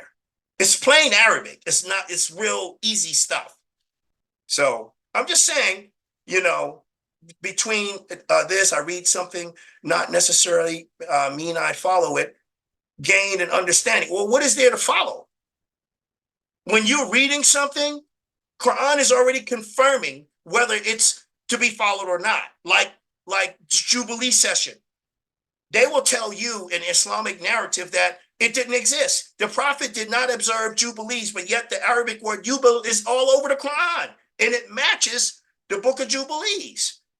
About what you do with the forgiveness of debts and sins is all over the Kitab. But they said the Prophet didn't. So think about this and make this make sense. How would the Prophet be writing the revelation from Allah about Jubilees and he's not doing it? How is that possible? Nor would he write something that he had no authorization to write, because Allah tells you in Surah 69, if he did that, he would kill him. And none of us would be able to save him from that kind of punishment if he was to utter any words outside of what Allah gave him. This prophet of ours would have got his game smoked. Including over. Including Allah the phrase, doesn't play with no one. Including the phrase Allahu Akbar. Yeah, and that phrase is not even in the Quran like that. That's right. It's not there, but the phrase is used because Allah, nothing compares to Allah. So that makes perfect sense. And the Old Testament has been saying the same thing. Who then do you compare him to? He says what his name is, how he is to be called, and he says the heavens didn't even, the angels didn't witness their creation. He says he created the stars and all of that. And then he said he created this earth and hung it on nothing. And neither did the angels witness their own creation. So the so-called Christians have absolutely no excuse. They have none, because all throughout that book is Allah, Allah alone. And the word Allah is used in the Old Testament in Hebrew 2,612 times. But the Christian don't know that because they don't read Hebrew. They don't know. They don't know. Their own study guides tell them that when you see this Arabic word Allah, which is they say is the Arabic rendering of the Hebrew word, is still the word Allah. It's the same word. It's the only word Prophet Ezra, Nehemiah, and most of these other prophets are using. Is the word Allah. I'm going, and we're going to establish the house of Allah. It's in Hebrew, plain and simple. Muslim is in the Old Testament. Arabs do not own the market on the word Muslim, because what's Allah say? Even went back to Surah Al-Kisa. We were already Muslim. Yes. Submitting and humbling ourselves to this. And Allah says, and because they've held on to that which he's given them, and that which is revealed now, they shall receive their reward twice. Yes. Okay? When I saw those words, I don't care, outside that box, so-called Muslims all over the planet can say whatever they want to say, but keep one thing in mind. My mind is wired like that of a soldier. Allah's the top. He's above all generals. So if your operation plan didn't come from him and what he said is going to be, you might be seen as a target by me. You might be seen as an obstacle. And he's given everyone who is a right-minded person enough leeway. And this comes from being a commander. So I know how this works, because the setup and command structure is also based on how our prophet, it's taught in the military academies. Graduating naval officers and army officers and Air Force, they all know about the prophet, all of them, right? So when they look at how he did stuff, how he did active defense, why he did active defense, the politics involved in it, and if you are a threat, we go into active defense. If we can't defeat you right now, but eventually we're gonna kick the mess out of you when we get our hands on you. We're gonna get you. You will be God, as they say. So it's just like, you sit there and don't you go anywhere, because I'll be back. I'm coming back with good friends like me. I'll be back. And that's the realness of this whole thing. Allah doesn't play with anybody. He told us living this life is not a joke. I mean, it's not a joke. It really isn't. There's some really people out there with concept. And not only that, Allah says this, you know, people try to convince us by saying things like, well, we shouldn't pay attention to the writings that went before. And we're not, excuse me, we're not. Allah says that even the people who are naked, who live in the forest, they are also have received his revelation. You got to show them respect. The people running around with the grass skirts doing the right thing, Yeah. and they don't want nothing to do with me and you. Amazon, all of them. Yeah. All these places, they don't want nothing to do with us because we're dangerous. And the first thing we're going to try to do is proselyte somebody and convert someone. Yeah. Allah told you there is no compulsion in the deen. What are you doing? And take over their stuff. They call them the termite We're going to people. take your stuff over. And because of the fact that you wasn't exactly, this is the new Islam doctrine. But the sad news is for them right now, because they have lived deliciously off of this level of confusion that they have created. He promised he was going to smoke their game. That whole Middle East is about to get lit up. Oh boy. So I'm not going to sit here and say I'm clapping. I'm just looking at it and saying, the being awoke, I'm aware, and I understand why. You took what Allah gave our beloved prophet and you flipped the script, and now they themselves are also become oppressed as a result of the oppression they put upon others. That's where Allah's got a beef with. Yourself is not just oppressed. You oppressed other people. You gave them titles of slaves. You conducted penectomies on men. Who authorized you to do this? Allah made that baby come into the world. The guy had his testicles and everything. Yeah. Now, all of a sudden, I need some eunuchs, so I'm going to go to trim this guy down. Who authorized you to do that? By what authority? And who authorized you to do that? They're gonna pay. It's as simple as that.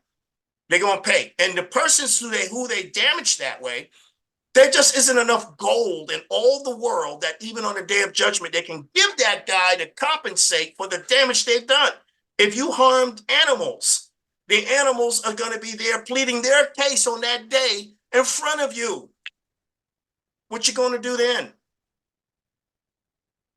Not going to be good. Brother, I thank you. I thank you for helping to create what I know is a classic presentation.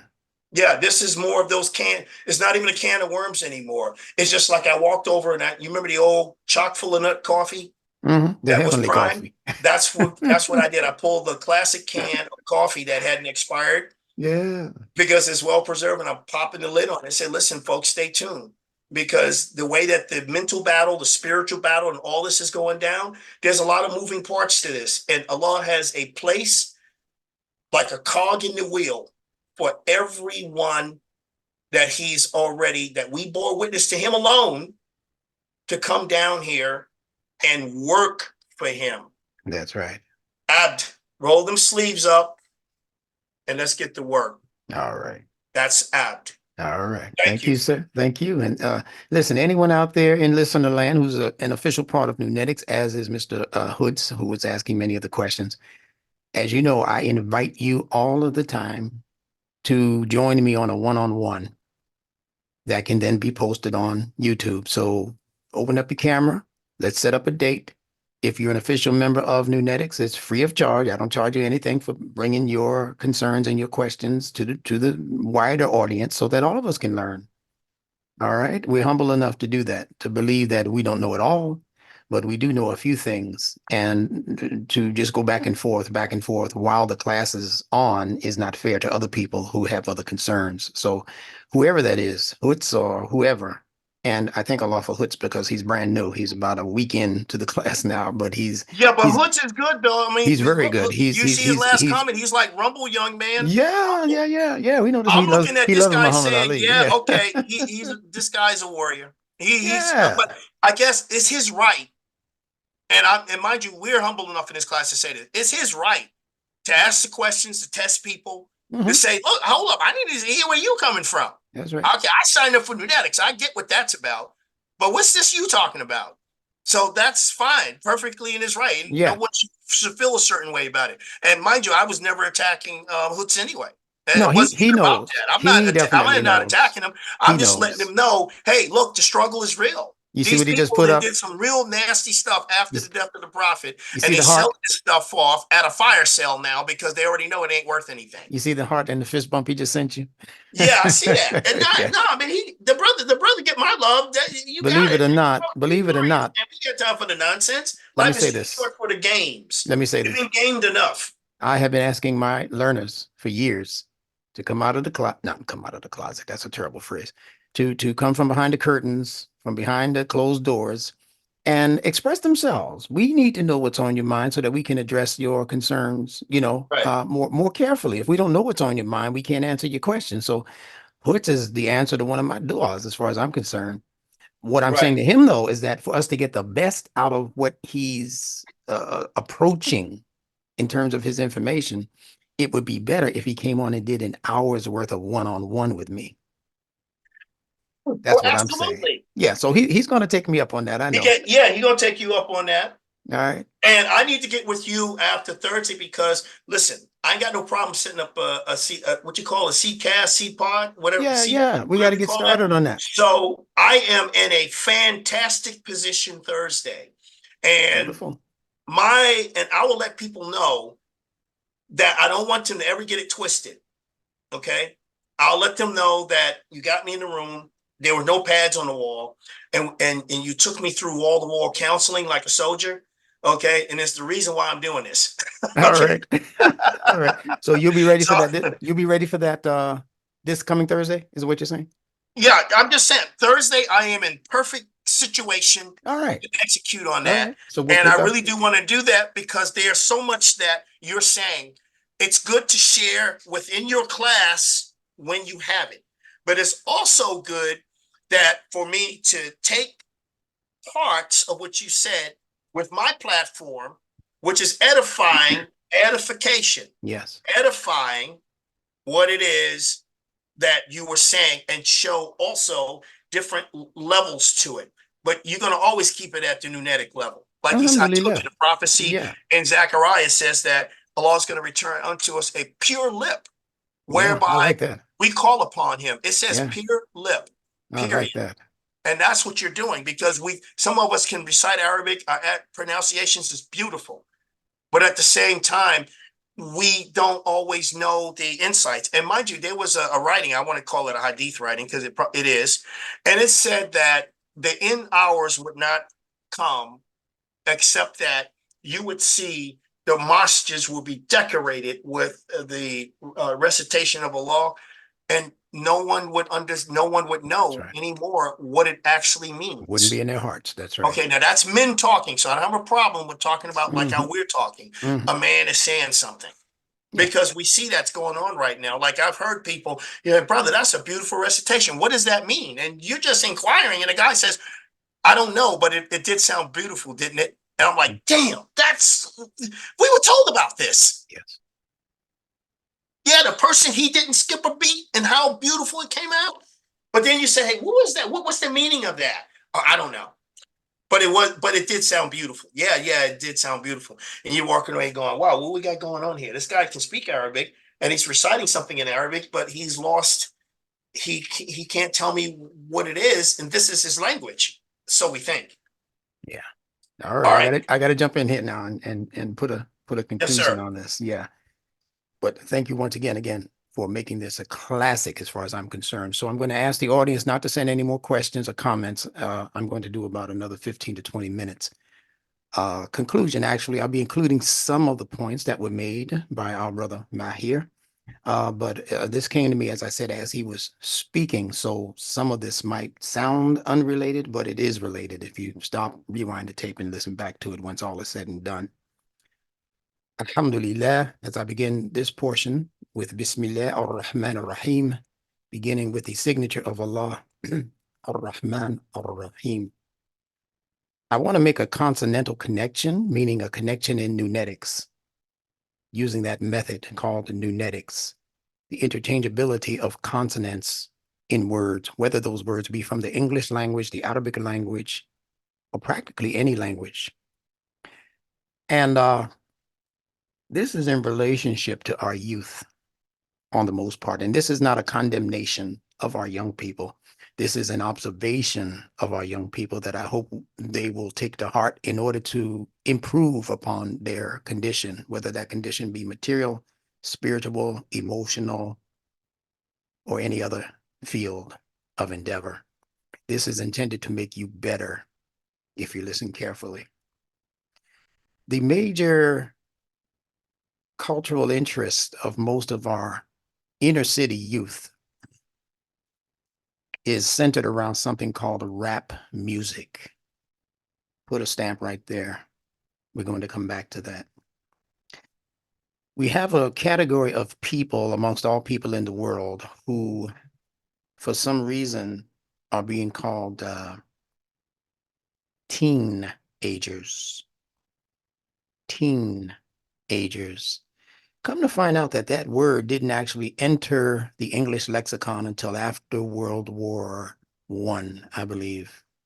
The word teenager was not in the English lexicon prior to World War I. I believe that was the World War. It could be World War II, but I believe it was World War I, where after that war was concluded, they added the word teen and teenager into the English lexicon. And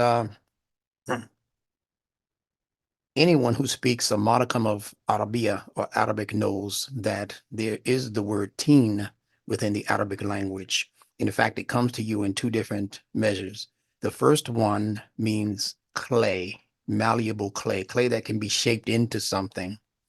And Allah says that He created us from that particular substance called teen. He created the human being min teen, or from teen, from malleable clay. So that by itself should tell you that human beings on some level are able to be shaped and molded, but the shaping and molding is dependent upon how much moisture content is present in the clay, because if the moisture dries out of the clay, you will not be able to shape it, not once it becomes hard or hardened. So if Allah created us min teen, it means that he created us from material substance, yes, but it's a material substance that has been influenced by whatever water represents. And you know from listening to us for months and some of you for years that water represents several things on the symbolic level. The first level it represents is emotions. The second thing that it represents is morality, moral thinking that keeps us clean. So your emotions are designed to clean you. And you know that after you had a good cry, you know how much better you feel sometimes, right? Even if a person close to you dies and you have a good cry, man, after that cry, it's like, man, like a new day has begun. Because water, again, is designed in the fitrah to give you a refreshing kind of feeling. And water represents feelings. It represents emotions. So that's the first thing. So if Allah created us min teen, from a substance that requires water before you can shape it and mold it, then it means that within the context of your very human fitrah-based nature, there is a connection to moral thinking and emotional feelings about things. But you're supposed to keep those emotions clean. None of us would agree to drink a glass of dirty water. So none of us should agree to take into our soul something that represents filthy morality.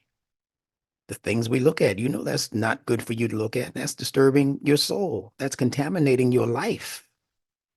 But we participate in it anyway because somebody said it's cool to do that. It's cool to look at that. It's cool to participate in that, the gang banging or the wife swapping or whatever kind of crazy, kind of dirty kind of morality we've been practicing. Now I'm talking to our youth, but I'm talking to us generally speaking also, as you can tell.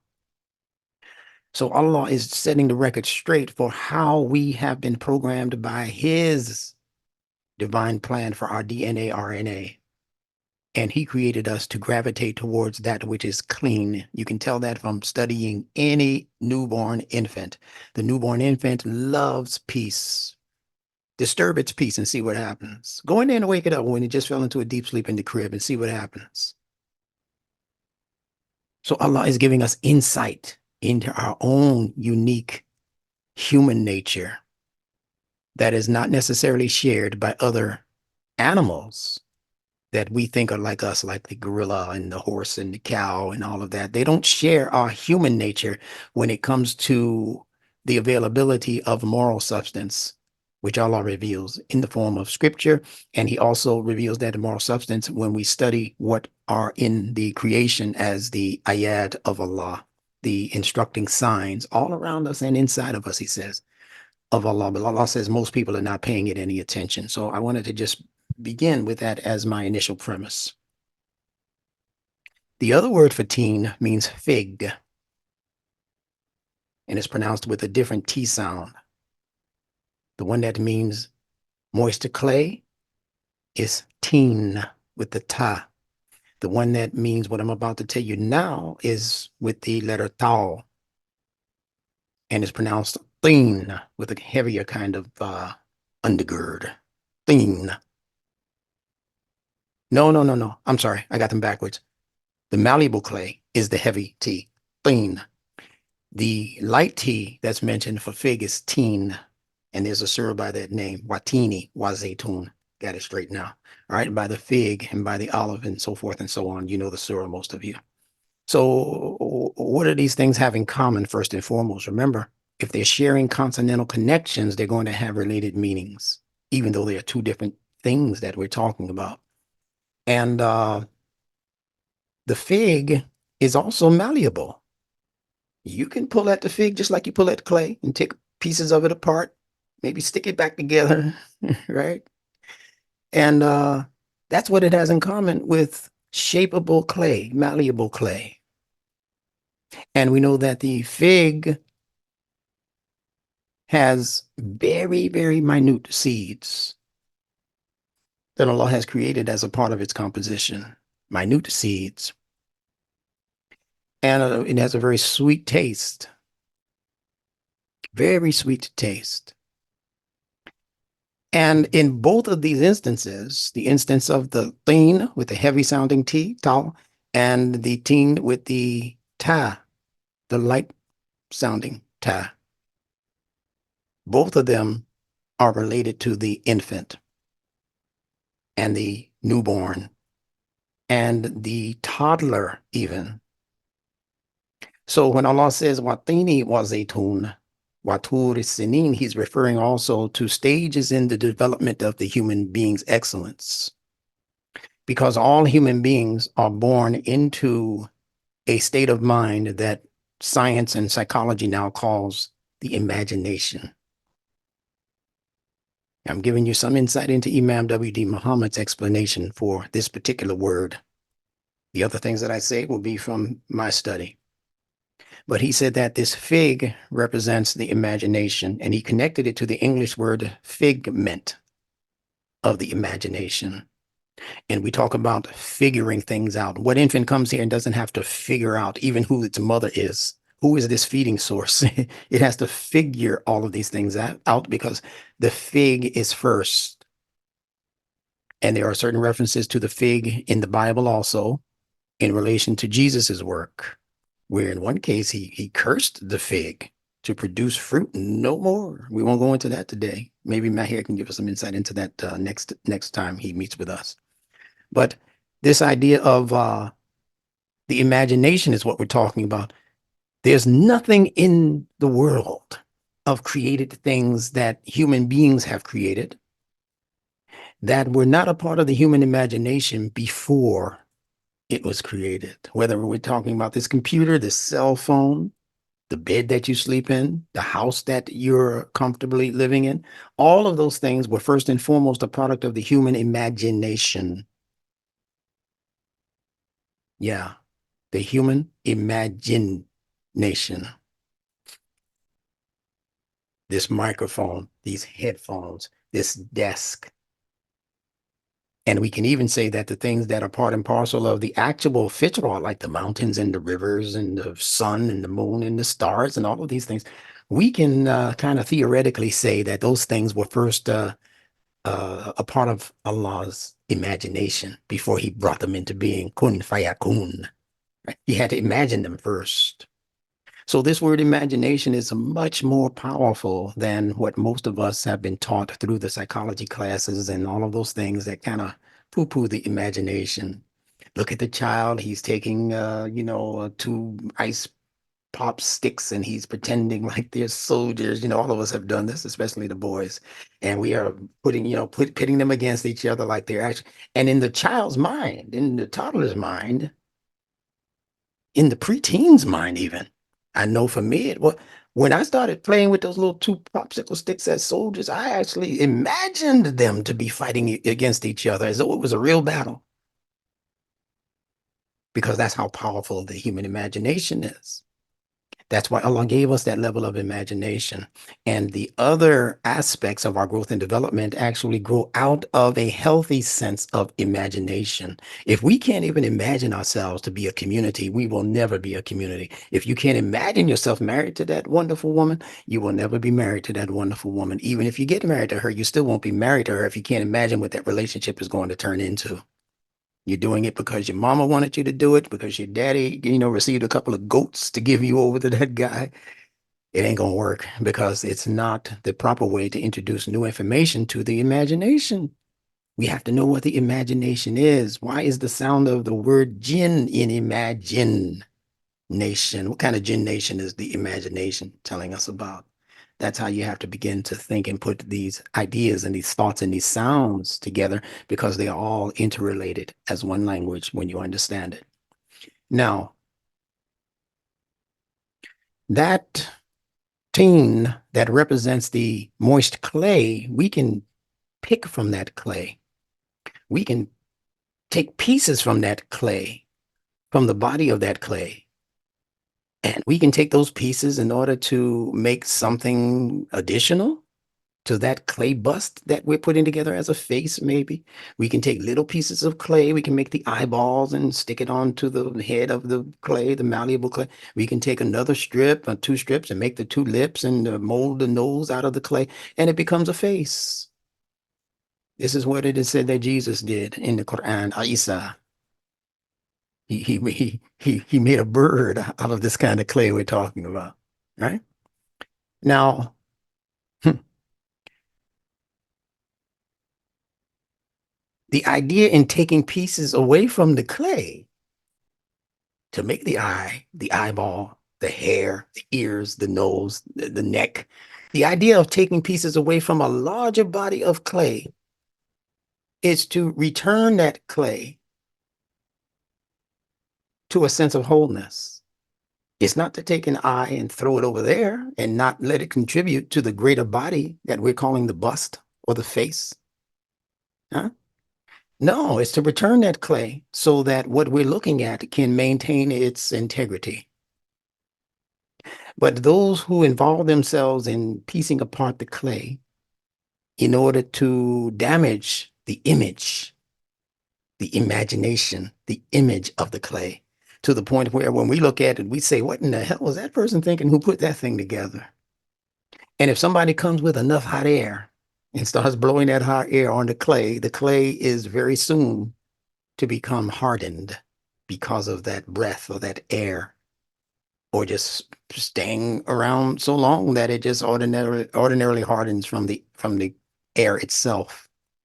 Then it becomes something that you can't just go back and redo or reshape. In order to get something different, you have to bust up the clay. I'm still talking about our teenagers now, pay attention. In order to get a different shape to the clay model that we were establishing, once it has become dried out, just like a dried out fig is no longer palatable. Once that clay becomes hardened, there's nothing you can do with it. If you want to create a different thing for it, you have to actually bust it up or break it up in order to separate its parts. And then you have to begin anew with freshly moistened clay. You might be able to add some moisture to the clay you just busted up and you might get some softness back. But it's very difficult as a task. All right. So what are we saying here about our teenagers? We're saying that the influences of Ash-Shaytan ar-Rajim, the rejected Satan, are influences that we should understand not only on the level of spiritual concepts as we think they're supposed to be understood, but we want to also understand it on the level of practical knowledge. What is this Satan? What is this Shaitan in the life of the practical human being who has to live and work and all of these things every day in the so-called real world? Talking about the Matrix, what they showed you as the real world was actually the false world, but we'll get into that in a moment. So what is it about all of this? Where is the importance in all of this? Because this Satan that we're talking about is merely an influence and a level of frequency modulation that can be ignored, that can be controlled, that can even be directed away from you, by you. People think Satan is this evil demon or something floating outside the window or waiting for you when you go to the bathroom. He's hiding under the toilet as a jinn or something. We have the totally wrongest idea about what we're talking about here. It's an influence of energy modulation that you, the human being, has been created by Allah to actually control, subvert, and move out of the direction of your true growth and development. Allah tells you very clearly that there's really, I'm paraphrasing now, there's really nothing Satan can do to you. He said, he really amounted to Allah telling us, just ignore him.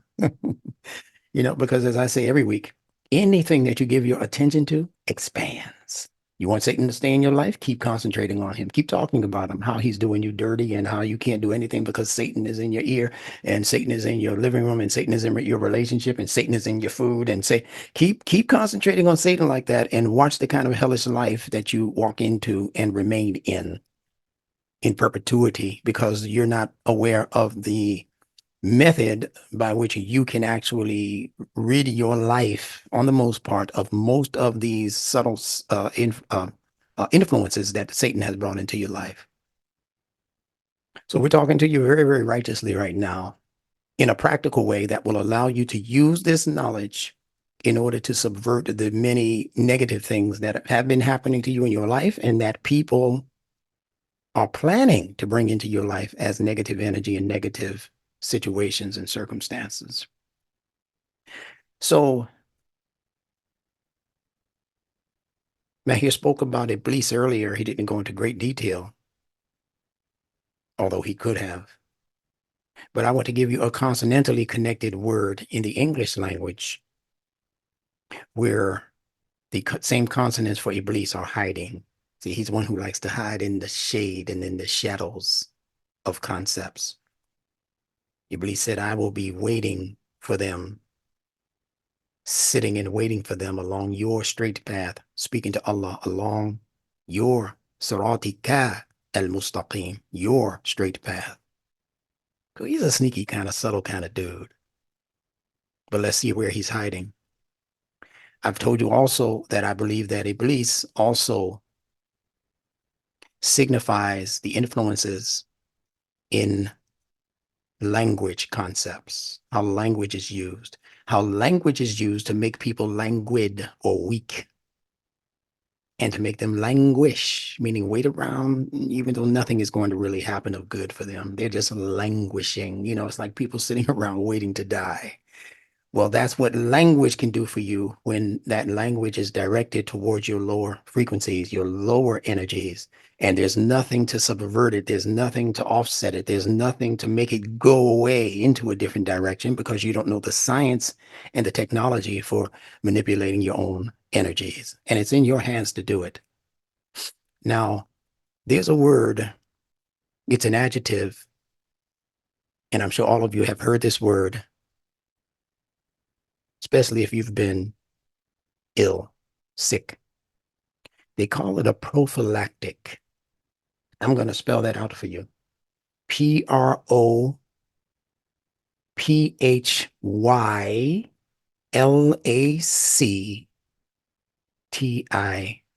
When you get this replay, just rewind it and write those letters down. Prophylactic. And the dictionary says that a prophylactic is that which tends to prevent or defend one from dis-ease, another word used by our brother Mahir. A prophylactic is used in order to prevent or defend one from dis-ease. And you can hear the word ease and Isa in dis-ease. So whatever disease is disengaging you from what Isa represents. And they call him the savior. That's one of his attributes, the savior, that which saves you. So dis-ease is that which does exactly the opposite of what saves you. It brings you into ruin, into condemnation, and into all of those lower energies that we were talking about a moment ago. You want to learn how to subvert them, how to get out of their way, how to keep them out of your way? Keep listening. Prophylactic. Now, that sounds like a good thing. Preventing or defending from disease. But if you understand this ease in the coded way that we just explained it as representing the same thing that Isa represents, then you don't want to be dis-eased. You don't want to be disengaged from Isa. You see how subtle their language is? So this is really a trick on the part of Ash-Shaytan Ar-Rajim to disengage the human being, to dismantle, to dismount, to disassemble whatever the human being is as a holistic creature, to begin picking pieces apart, like we spoke about that malleable clay being picked apart and pieces being thrown into directions that don't include the return of those things to a holistic picture that we can look at and say, oh, I know what you were trying to do. That's a face, that's a bird, that's an airplane. I see what you were doing with that clay now. That's not what Shaitan does. And the word shaitan is a combination of sounds. Shay, which is from the word shayin, which means the smallest, most minute part of anything. Allah says that he is the Rabb of kulli shayin qadir. Kulli, all, everything. Kulli, Kulli. Kulli shayin, every minute things. Some places he just says that he is the Rabba of all of the things around you, but he doesn't use the term Shayin because there are things around you that are not in bits and pieces. True creation is in such bits and pieces that we have to refer to these things now as atoms and quarks. So however small a piece you can get out of that created thing, Allah is saying that he is still the master. He is still the Rabb of that. No matter how small you can break it into, small pieces you can break it into, he is the one who is regulating the affairs of the smallest of things. Your eyes can't even see those things, but Allah is the one regulating those. That's Shayan. So that's the beginning of Shaitan's name, the first syllable. What's the second syllable? What we've been discussing up until this point, and that's the Thin. We hear it as Thon, Shaitan, but it's still the Tau Nun, just like in the word Thin. And if you stretch his name out to mean multiples of that energy, then it becomes Shayatin, you see? So it's still Thin, even though you're hearing it as Thon. So what is this saying? It's saying that Shaitan is also the one who is manipulating the Thin. He's the one piecing apart to its finest and ultimate denomination. He's piecing apart what? Your human life. He doesn't want you to operate as a consistent whole. And that's why people are having the problems they're having. That's why our young people, who I refuse now to call teenagers, because that's exactly where Shaitan wants them. He wants them in the age of the malleable stages of their development so that he can come once they let their mother's hand go. It's 7, 10 years old, 12 years old. Once they let their daddy's hand go, he ain't taking them fishing by the lake anymore. They out there as teenagers. And what is that age for teenagers? What we began talking about in the first class at Masjid al-Bayina, 13. That's the age that they say. That's the first time that they attach the sound teen to an age for the human growth and development. All the way 1 through 12 is just numbers, but as soon as you turn teenager, it becomes 13.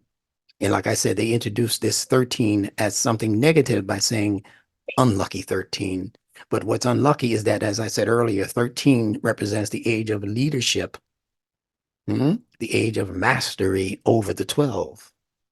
They don't want you, especially our teenagers, with what they are inheriting from the cosmos and from the ether now, that boy, they are so full of the cosmic power that these manipulators know better than to begin letting them feed off of that which is going to really stimulate their intellectual growth and development. So they keep everything that would feed their intellects away from them, and they only allow them access to that which will diminish their souls by giving them things that will poison the waters of their emotionality, poison their ability to make cogent decisions in terms of what's best for them, morally speaking.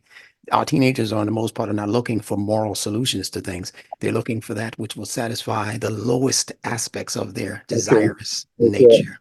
Would people please close your phones, Waliuddin? Because I don't really know the people. So. Waliuddin, hello. Waliuddin, please mute your phone. Thank you, sir. All right, let's continue. Now, going back to this prophylactic, this word prophylactic is consonantally connected to the word Iblis. When you look at Iblis as being based on the root letters Bait, Lam, Sin. Bait is the letter B for us in English. And the letter B is connected to the word Iblis, as we know. And it's the PH in the word pro. Separate out the pro, put a dash right after that. And what we're looking at now is falak. Falak. The TIC, tick, falak, tick. That's a suffix. The PRO in the beginning is a prefix. What we want to grasp is the middle part of that word, the PHY, which is actually pronounced as an F, I, F, prophylactic. See? They spell it as PH. That's a part of their code, so you'll never get it. But the PH in prophylactic, that phylactic is FLK sound. I'm going to go through this kind of quick. You'll have to study it after we're gone tonight, right? But you have the PH, which is the F sound, the lip sound, the labial sound of fa, fa, fa, connected to the lam or the L sound, fa, la, connected to the K sound, ka, fa, lak, and then you have the suffix tick. So it's actually the P, L, K sound. Follow this carefully. The K sound connects also with the S sound or consonant, as I've shown you many times in the word circus. The S sound of sir interchange also with the K sound of cuss. So in linguistics, the S and the K sounds are used interactively or interrelatedly. So this K sound in falak, falaka is also able to be seen as falasa, falasa. And the F in falasa, which you know gives us the word false. Pay attention. That's already telling you something about Iblis. The FLS gives you the primary consonantal sounds for the word false. Now, what I'm about to say to you is going to build upon that premise, so pay very careful attention. The F in false is interchangeable as a labial with the letter B, as we mentioned. So fa, la, sa is also ba, la, sa, which are the essential consonants for Iblis's name, Balasa. So whatever Iblis is up to is going to be given to you through your understanding of the coded message in other words that are consonantally connected to Balasa, such as false. So how do we relate that to the falaka in prophylactic? You have to understand what a prophylactic does. And again, the dictionary will tell you that it's intended to prevent or defend you from disease. So when they hand our young people or encourage for our young people to just go on and enjoy yourself with the opposite sex and don't worry about disease. See, this is supposed to stop you from catching disease. Don't worry about that because we have what's called a prophylactic waiting for you. And when you go to purchase them from the store, they're under the name condom. Oh, Instructor Bilal is going to town today, isn't he? Yeah. It comes under the word condom. But look at the word condom. They pulled the same trick in the word freedom. Freedom is freedom. So what is condom? Conning the dome. What dome? In this case, the dome of the male's penis. The young person especially.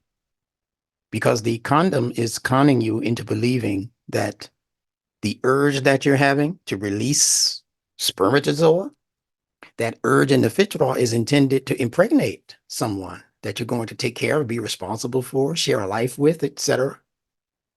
But they've convinced our young people that you should just freely let that sperm loose as long as you catch it. See, as long as you protect yourself, protect her from getting pregnant, and protect yourself from a disease that she might have because you halfway know her name, but you involve sexually with her. But it doesn't matter because you're wearing your condom. But you know, dome is your thinking apparatus. So it also has a higher message of that which is intended to fool you intellectually. It fools you intellectually. You've released it. You think it's going somewhere, but it's going nowhere fast. It's just dissipating and disappearing. So these are words that are introduced into the culture. And it's within these words that are showing you the coded messages that have been placed there by the one who has appointed himself to piece you apart so that you'll never represent a holistic picture of what Allah intends for you to be as a true human. So look at these other words. That same PLS and BLS combination of consonants gives us the word phallus. And phallus is just another word for the male penis. Phallus. It also gives you the English word flaccid, if you excuse the D.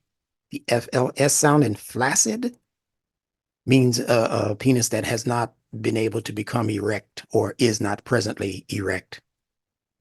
And you have to understand what these words mean. And I'm giving them to you in a scientific format, so you'll understand that these are not nasty things that Allah has created in the fitra. They're meant to be understood if you pay sufficient attention to what's being said.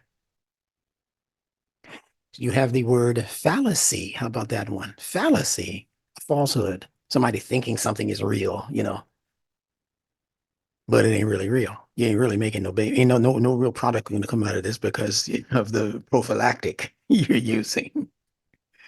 So what Allah intended to happen for you in terms of your future life and obligation to future generations, that won't happen for you because it's not even a concern of yours, because this ain't gonna happen. She ain't gonna get pregnant because I'm wearing my prophylactic. I'm wearing my condom. So what happens when they condom that you call your intellect, that neocortex dome? What happens when they con that dome and give you false information about who you are, about what the world is, about what the guidance is or is not for you in your life? What happens when you con that dome? The dome that says, be respectful of your parents and older people and seniors especially. Be respectful of them. Give up your seat when you see them getting on the bus. I've seen teenagers in New York jump on the bus ahead of an older person and sit in the seat and sit there and sneer and laugh at the older person. Older person sitting right there, standing right there in front of them with their cane, and young folks won't give up their seat. What in the world has happened to our young folks? I'm trying to tell you what has happened. They have conned the dome of most of our young people. Not only our young people, but mostly our young people, especially the ones that we call teen agers, whose clay, malleable nature is being shaped right in front of us by all of the programming that's coming across the boob tube, the YouTube, and all of these other false tubes, because they have intended to tie our tubes so that we can't think anymore, so that they will be the ones thinking for us. Let's continue.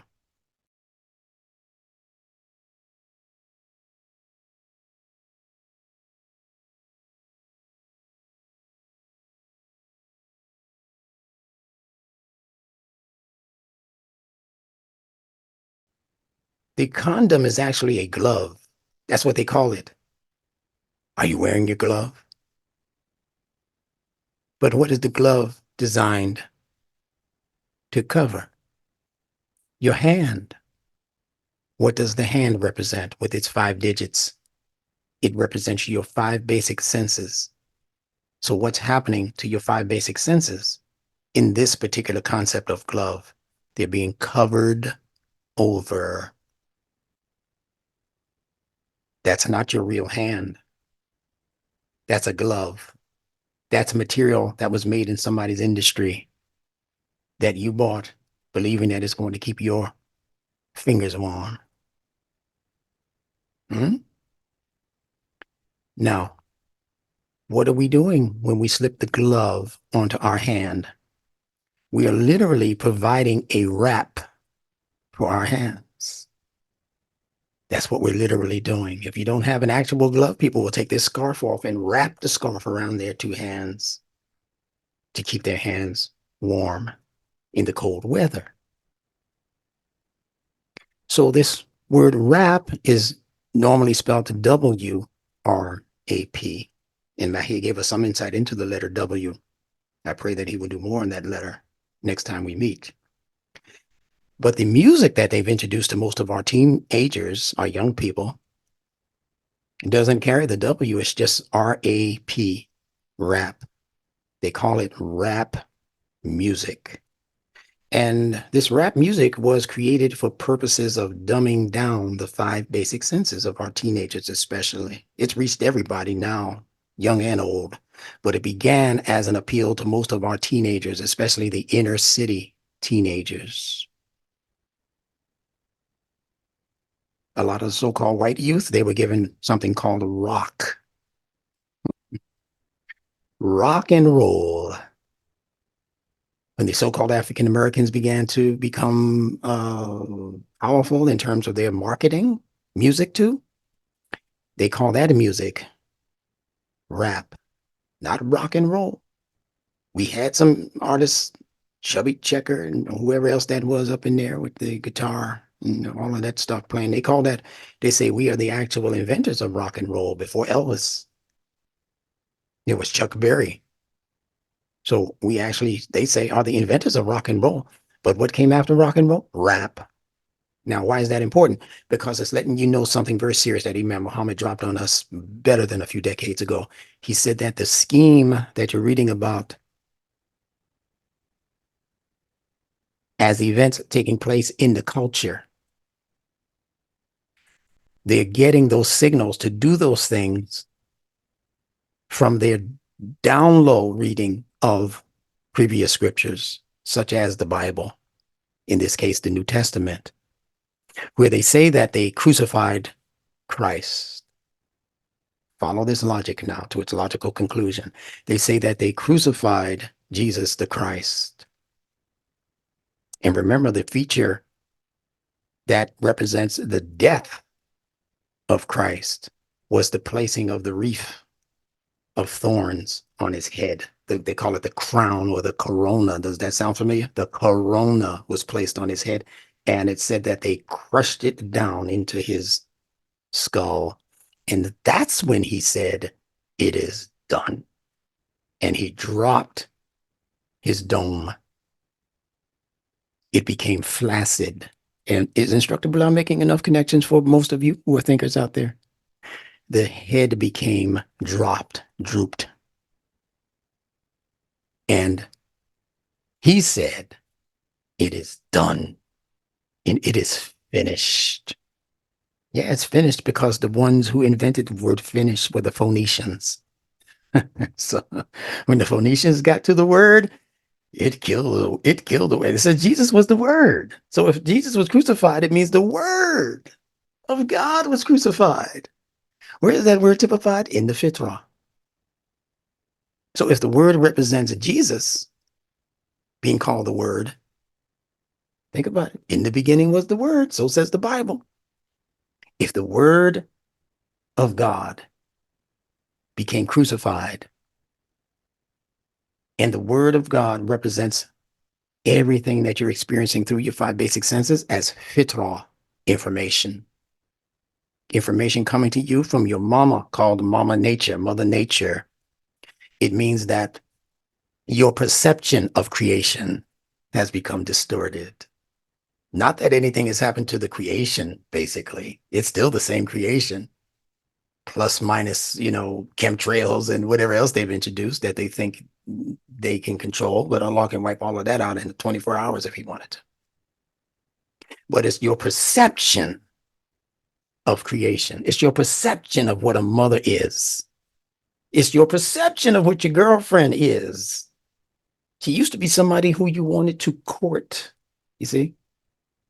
You wanted to date her in order to get more data on her. I don't know you. You want to marry somebody? I got to see who you are first. So you go on a date for the data purposes. But now she's just your bitch. Your hoe. Your shorty. You see, it's the perception that has become distorted. That's the head dropping or drooping.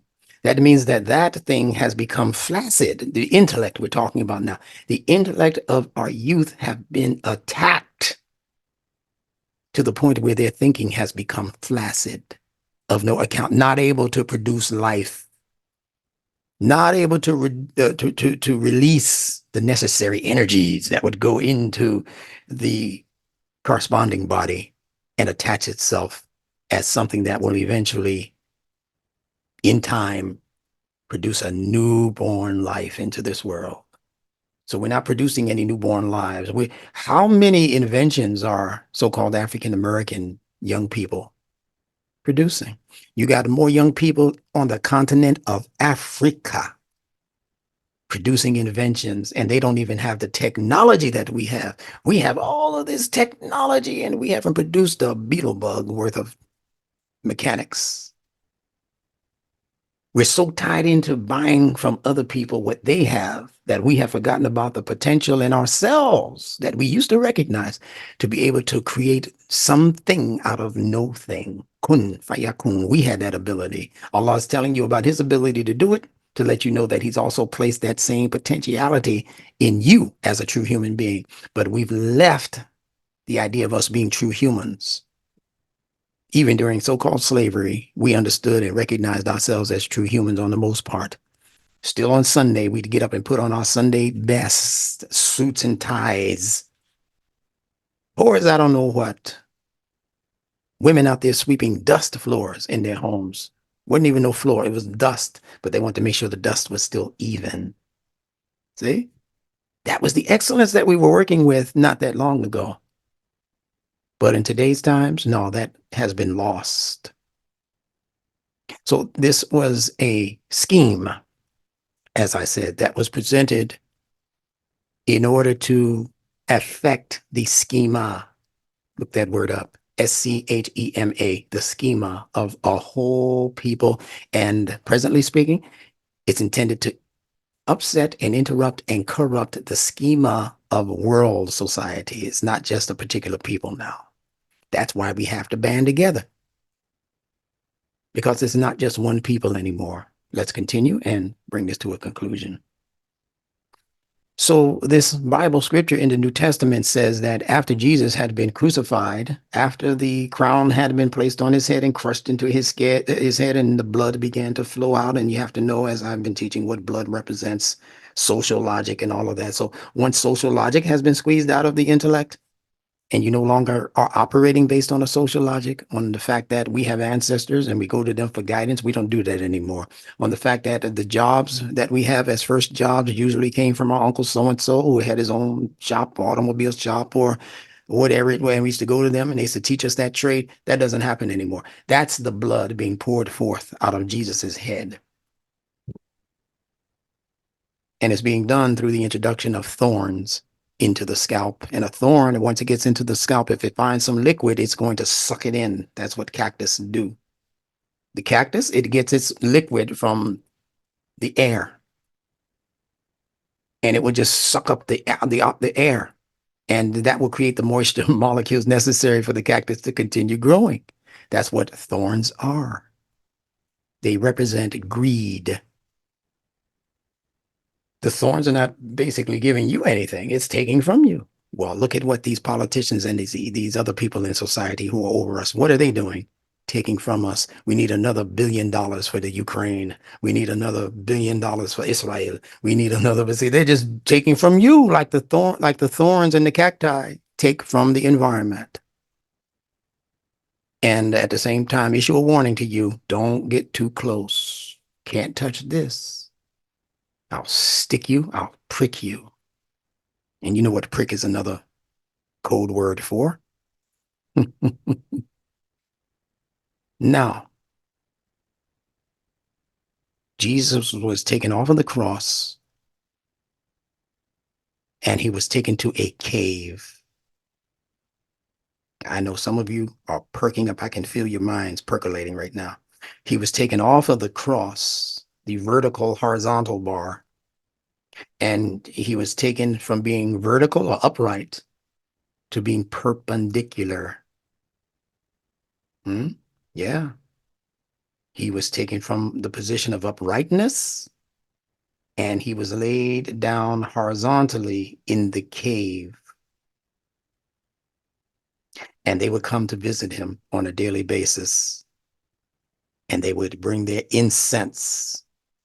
Incense is just a coded word for their sciences. Incense, science. They would bring those incenses into the cave. And they'd burn those incenses and they'd sit there and they'd make certain prayers and ritual movements and all of that. And a bunch of rituals going on in the cave where Jesus was being buried. And then they said they did that the first day, then they came back the second day. And they said that they came back the third day, but when they rolled the rock back from the mouth of the cave, they said, Jesus has risen. Oh boy. But listen carefully. It says that they rolled the rock back. That means that the mouth of the cave must have been circular, must have been something that was intended to house other things that represented holistic life and values.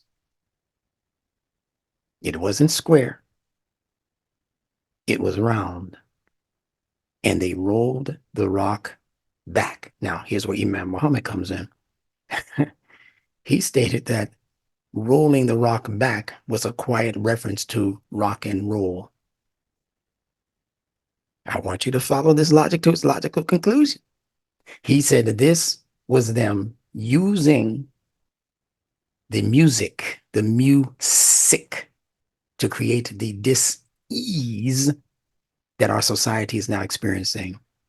And their main target has been the teenagers, the malleable ones, the ones with no guardianship, the one who the Quran calls the orphan. You think that just means somebody with no mommy and daddy? No, the orphan is somebody with no governmental oversight. The orphan is someone with no academic parents. Can't even correct your child because you're too dumb. Just send them to school and let the teachers teach them socialism and communism, and you don't even know the difference between what you should be learning as values or what you should be learning if you're Muslim, Christian, or Jew or whatever, what your so-called religious values are. You don't even know what they are to be able to correct that child when they come home saying that their teacher told them that there is no God. Their teacher told them that the white folks are devil or demons, see, and all of this woke crap. But you can't correct it. You old school. You don't know nothing about what's going on in modern days times because you've been separated like those pieces of clay so that nothing represents a holistic scheme for you anymore. So this rap idea comes after the rock had been rolled back from the mouth of the cave. So rock and roll came first.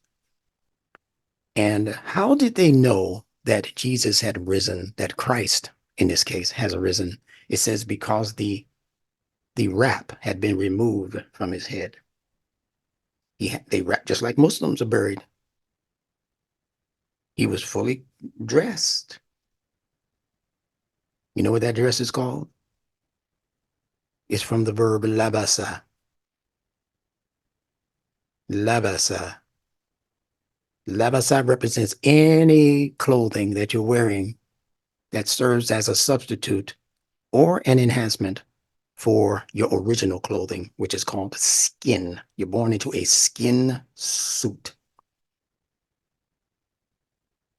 So if you want to keep that suit comfortable, depending on the weather in your environment, you put on a sweater, you put on a shirt, t-shirt, sweater, coat, and so forth, right?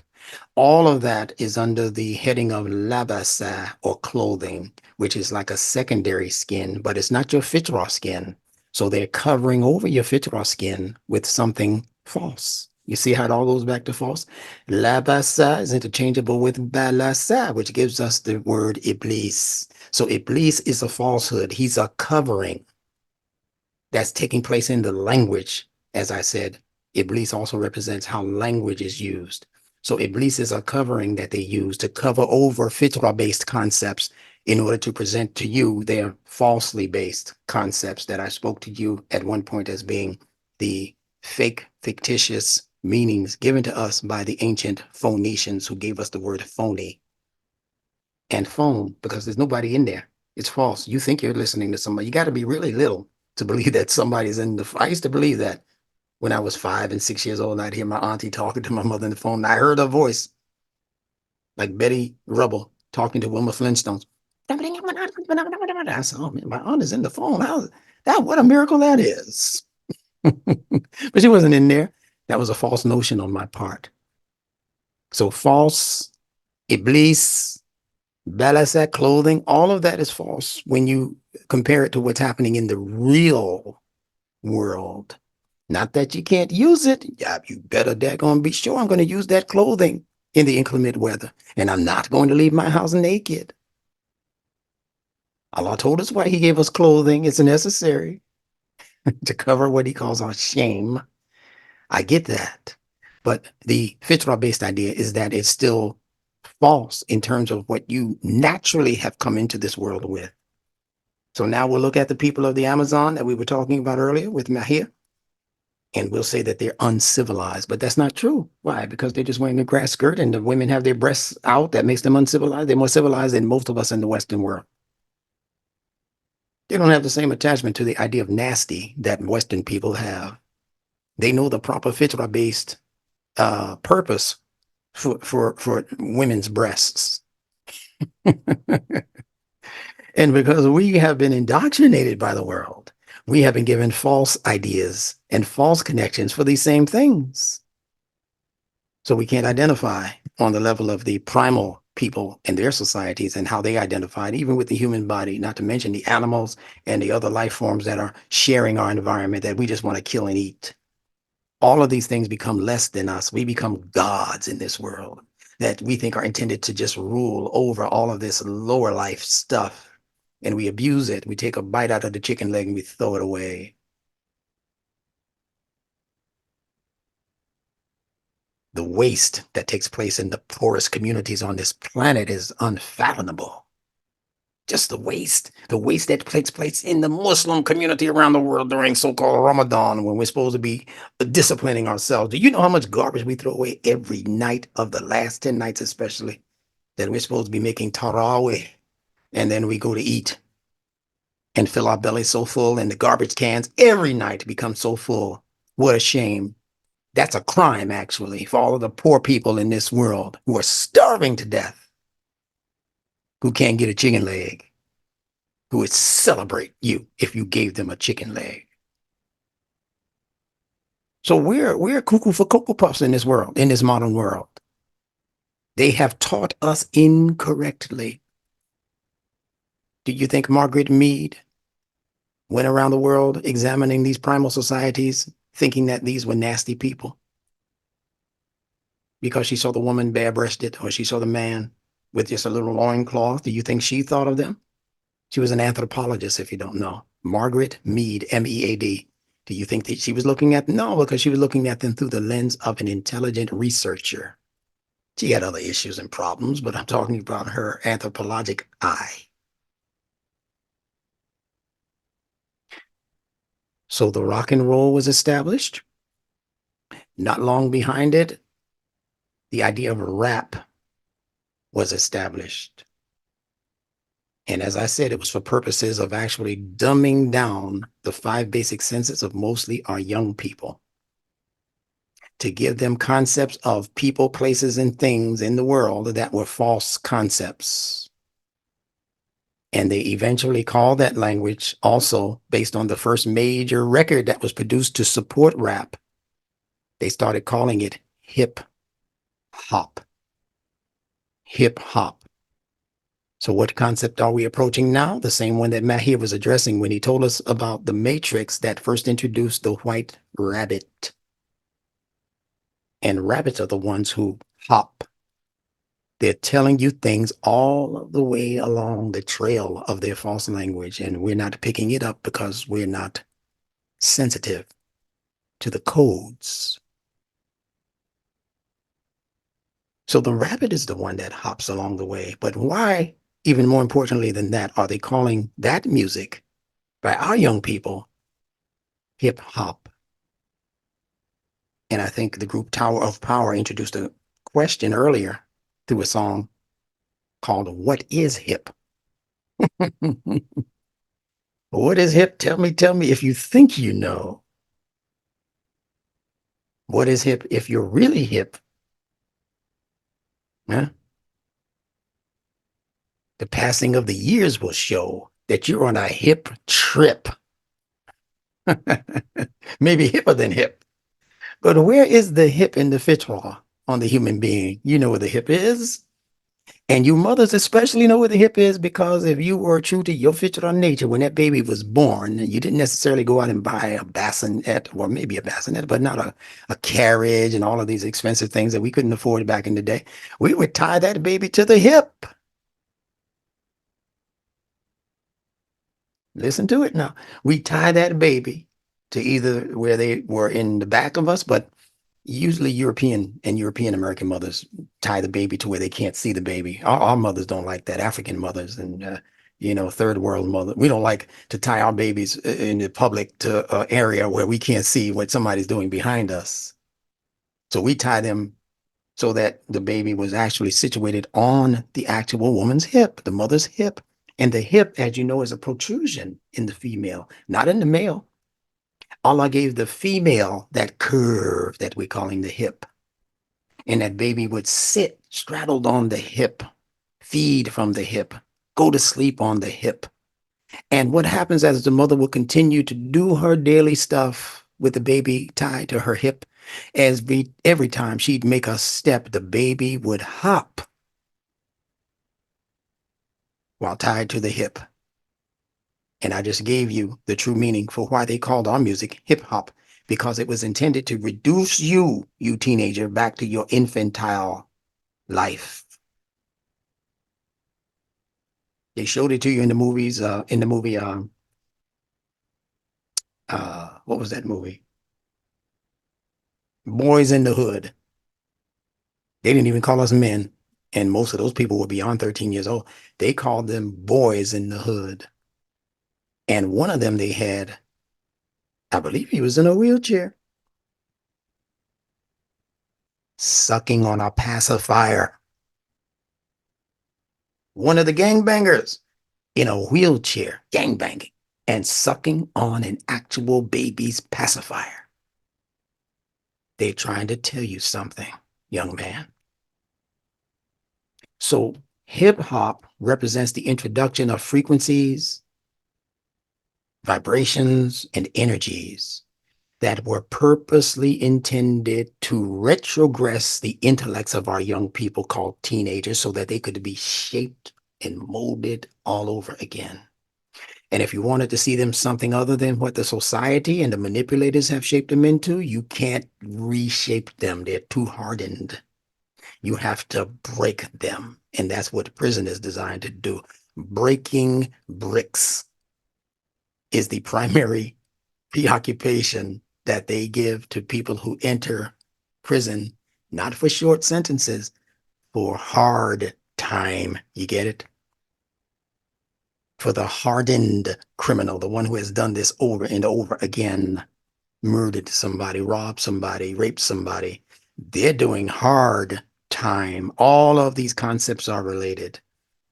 And I'm trying to give it to you in one package, our young people, so that you'll let your brain be stimulated by this information and look further into it. So when the rap was removed from Jesus, that's when he rose. So in a short sentence, when rap as a negative influence in music is removed from your head, Mr. Young Person, that's when you're going to rise. When the rap is removed. Meaning what? That we stop doing rap? No, it doesn't mean you have to stop doing rap music and rhymes. I think there's a lot of genius in that. It means that you have to now learn to rearrange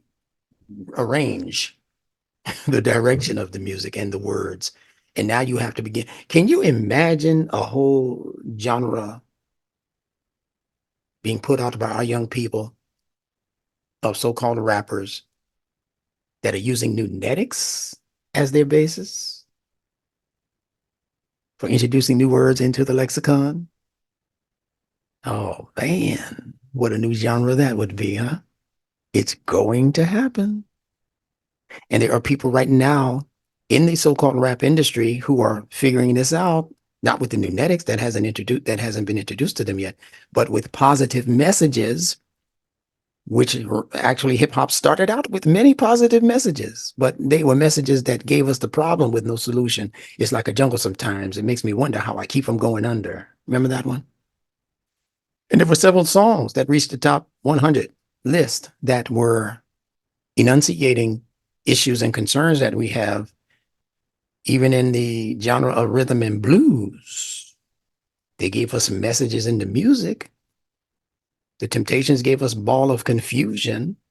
Great Googa Mooga, can't you hear me talking to you? It's just a ball of confusion.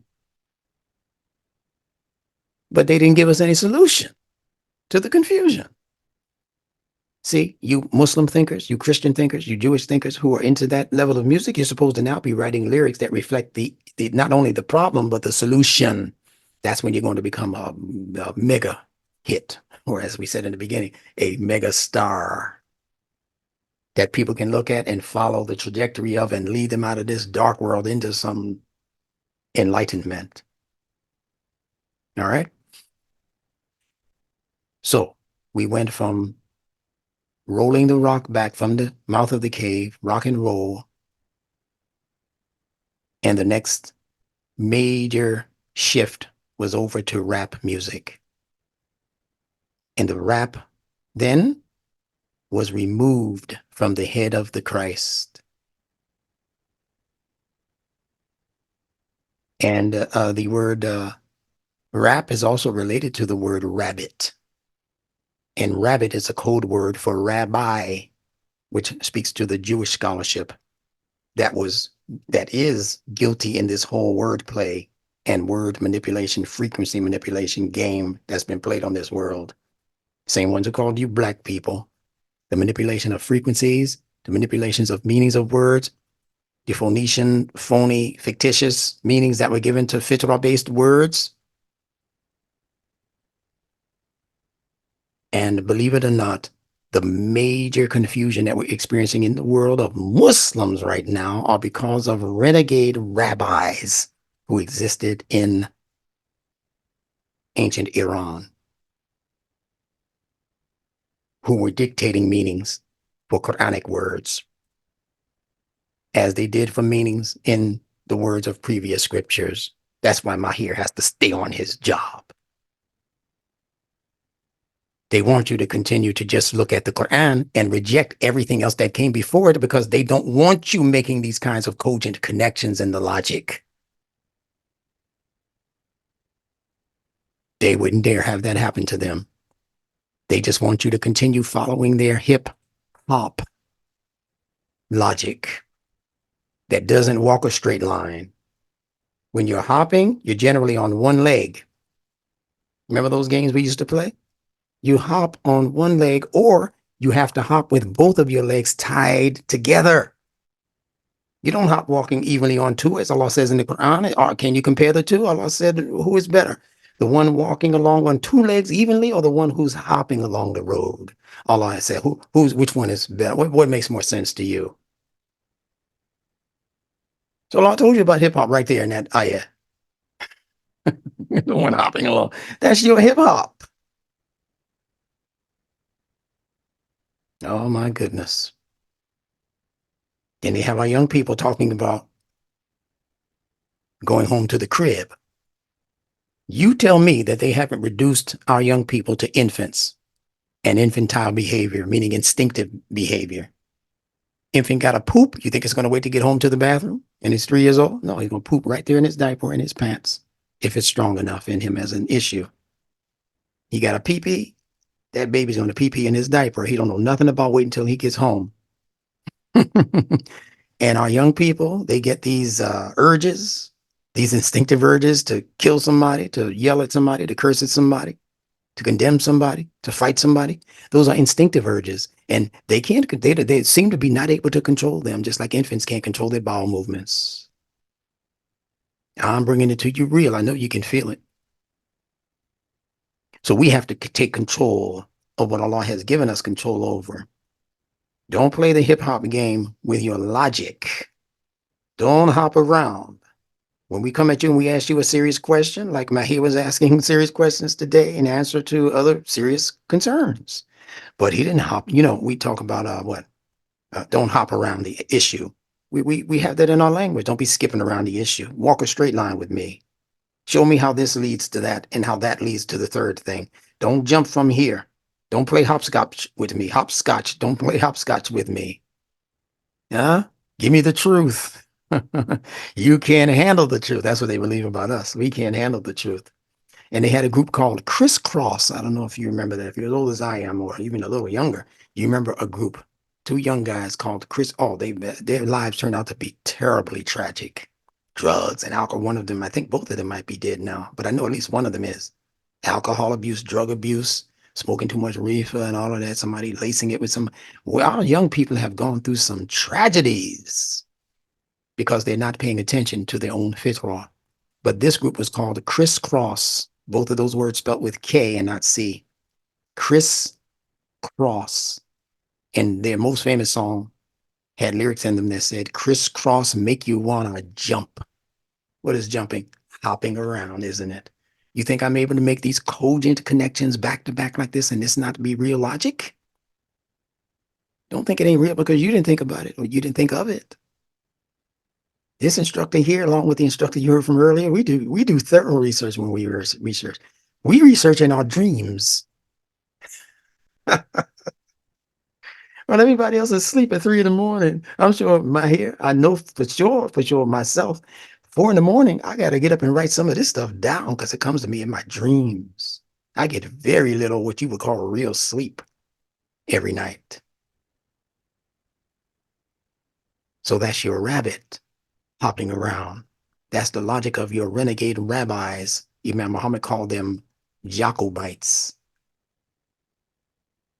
Yeah, they're hopping around in terms of the logic, so you can't trace them. The rabbit will jump here, then he jump there, so you can't follow behind him to catch him. We're talking about your logic, not about the Jew. We're not talking about the Jews. The Jews are our relatives. They are our cousins as Muslims. We're not talking about the Jews. Now, he told you there was a difference between the Yahud and the Banu Israel. He'll explain that again, I'm sure, next time he gets the microphone in his next session. But honing in on the end of this now, your legs, as Imam Muhammad told us, represent the two legs of moral and rational logic. You see the LG in leg? It's the same LG in logic. Because logic is what moves you forward evenly at even pace on two. You begin with moral logic, you establish the morality in a thing, whether it's good for you or not, whether it's clean enough for you to participate in. The human being's mind has been conditioned like that by our source creator to first determine the value in the thing that we're chasing down.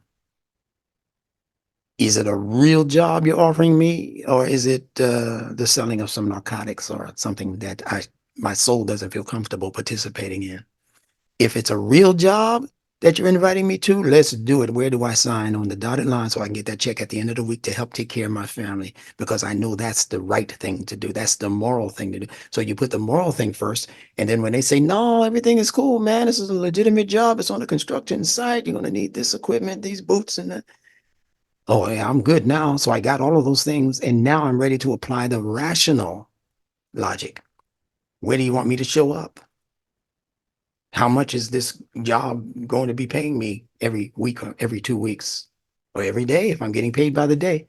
The rational mind has to now figure out, okay, I got to pay tuition for my children. I need to buy groceries for the house. See, the rational mind kicks in. First the moral leg, and then the rational leg follows up. First the left leg, that's the moral leg. Then the right leg follows up. And that's how we make progress forward. The Quran calls these legs Rijalun, Rajal, from Rajal, legs, Rijalun. When it speaks about a Rijalun, Qawamuna ala Nisa, Allah says, Rijalun, the men, Qawamuna ala Nisa, are the maintainers and protectors of the women. You think that's talking about sex opposites, genders, the men and the women. No, it's talking about the logic and the emotionality. The logic is supposed to be the maintainer, provider, supporter over the emotionality. You're not just supposed to let all kinds of emotional corruption come into your life without checking it at the door of your logic, your rational and moral logic. People inviting you to participate in things and you don't think twice about whether this is acceptable by Allah or by God. I'm just going to go along to get along. Party over here, party over there. You end up getting shot at by the end of the night because you didn't run it through the funnel, through the prism of moral thinking. That would put a check mark next to it and say, pass it on and let's do it as a rational application. So there's so much to learn, as you can see, from what Allah is telling to us in the Quran, that we need the rest of our lives for sure to unpack this. Jesus on the cross had his legs tied together, just like if you were to participate in a sack race, potato sack race, you had to have your two legs tied together. Jesus had his two legs tied together. If you're going to hop along, you have to have your two legs tied together. So when the two legs of moral and rational logic become kind of like a one thing, you can't make progress forward like that.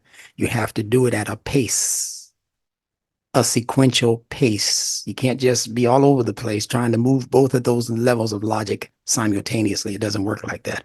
Allah did not create the human being and his movement of legs to operate like that. So I think I've given you enough. Go back and study this logic, please. Go back and study these replays.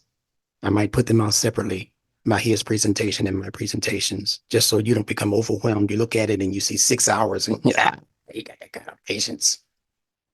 But you go sit in the movie for 4 hours. One movie for 4 hours. Because you're selective when it comes to your ability to sit through something that you think is benefiting you, and the movie has absolutely no benefit. And this logic has tons of benefit, but you can't even break this up. You can't in your rational mind even say, well, I don't have to look at all 6 hours at one time. I don't look at our videos when they come out as recordings. I don't always look at them all together. I'm committed now. I started, I got to finish the 4 hours. No, that's ridiculous. Let me do a half hour right now. That's all I can afford. That's all the time I got right now before I do whatever else I need to do. Then I'll come back, I'll leave it at that point, or I'll write that minute down, that hour and that minute down. Then I come back on a different day. You guys are nuts. Responding to my videos. Why you got to make them so long? Why you got to sit there for 3 hours? What's wrong with you? I am not forcing you to sit through no 4 hours worth of anything that I say. Why don't you just break it up? Doesn't your common sense tell you what to do? I can't watch it all together. Let me stop it here. I'll make a notation in my notebook while I'm taking notes on what he's saying, and I'll pick up at the 30-minute and 24-second mark. I'm trying to help you guys out there. And I say guys because I never heard a woman respond like that to my videos, that they're too long. They already know what to do. They got babies they trying to feed and put to bed, and they already know. Stop it and look at the rest on Tuesday. It's a Sunday. I'll catch the rest of it, Instructor, on Tuesday. The women got the sense in that sense. And a lot of the males are cuckoo for Cocoa Puffs. Stop being like that. I'm trying to break you out of that cuckoo's nest. One flew over the cuckoo's nest. Missed the tree altogether. Stop doing that. Let us be productive as human thinkers. Let us be obedient to the guidance of Allah in Al-Quran. If you're Christians, be obedient to the guidance of God in your respective books. You Jews, you Hindus, you Zoroastrians, whatever you're following, you Vedic people in India, just be true to the best of what you believe to be divine scripture. And your life is going to reflect an evolution. So with that said, I'm going to literally drop the mic. Thank you to all of those who participated today. I'm not going to answer any questions in the chat.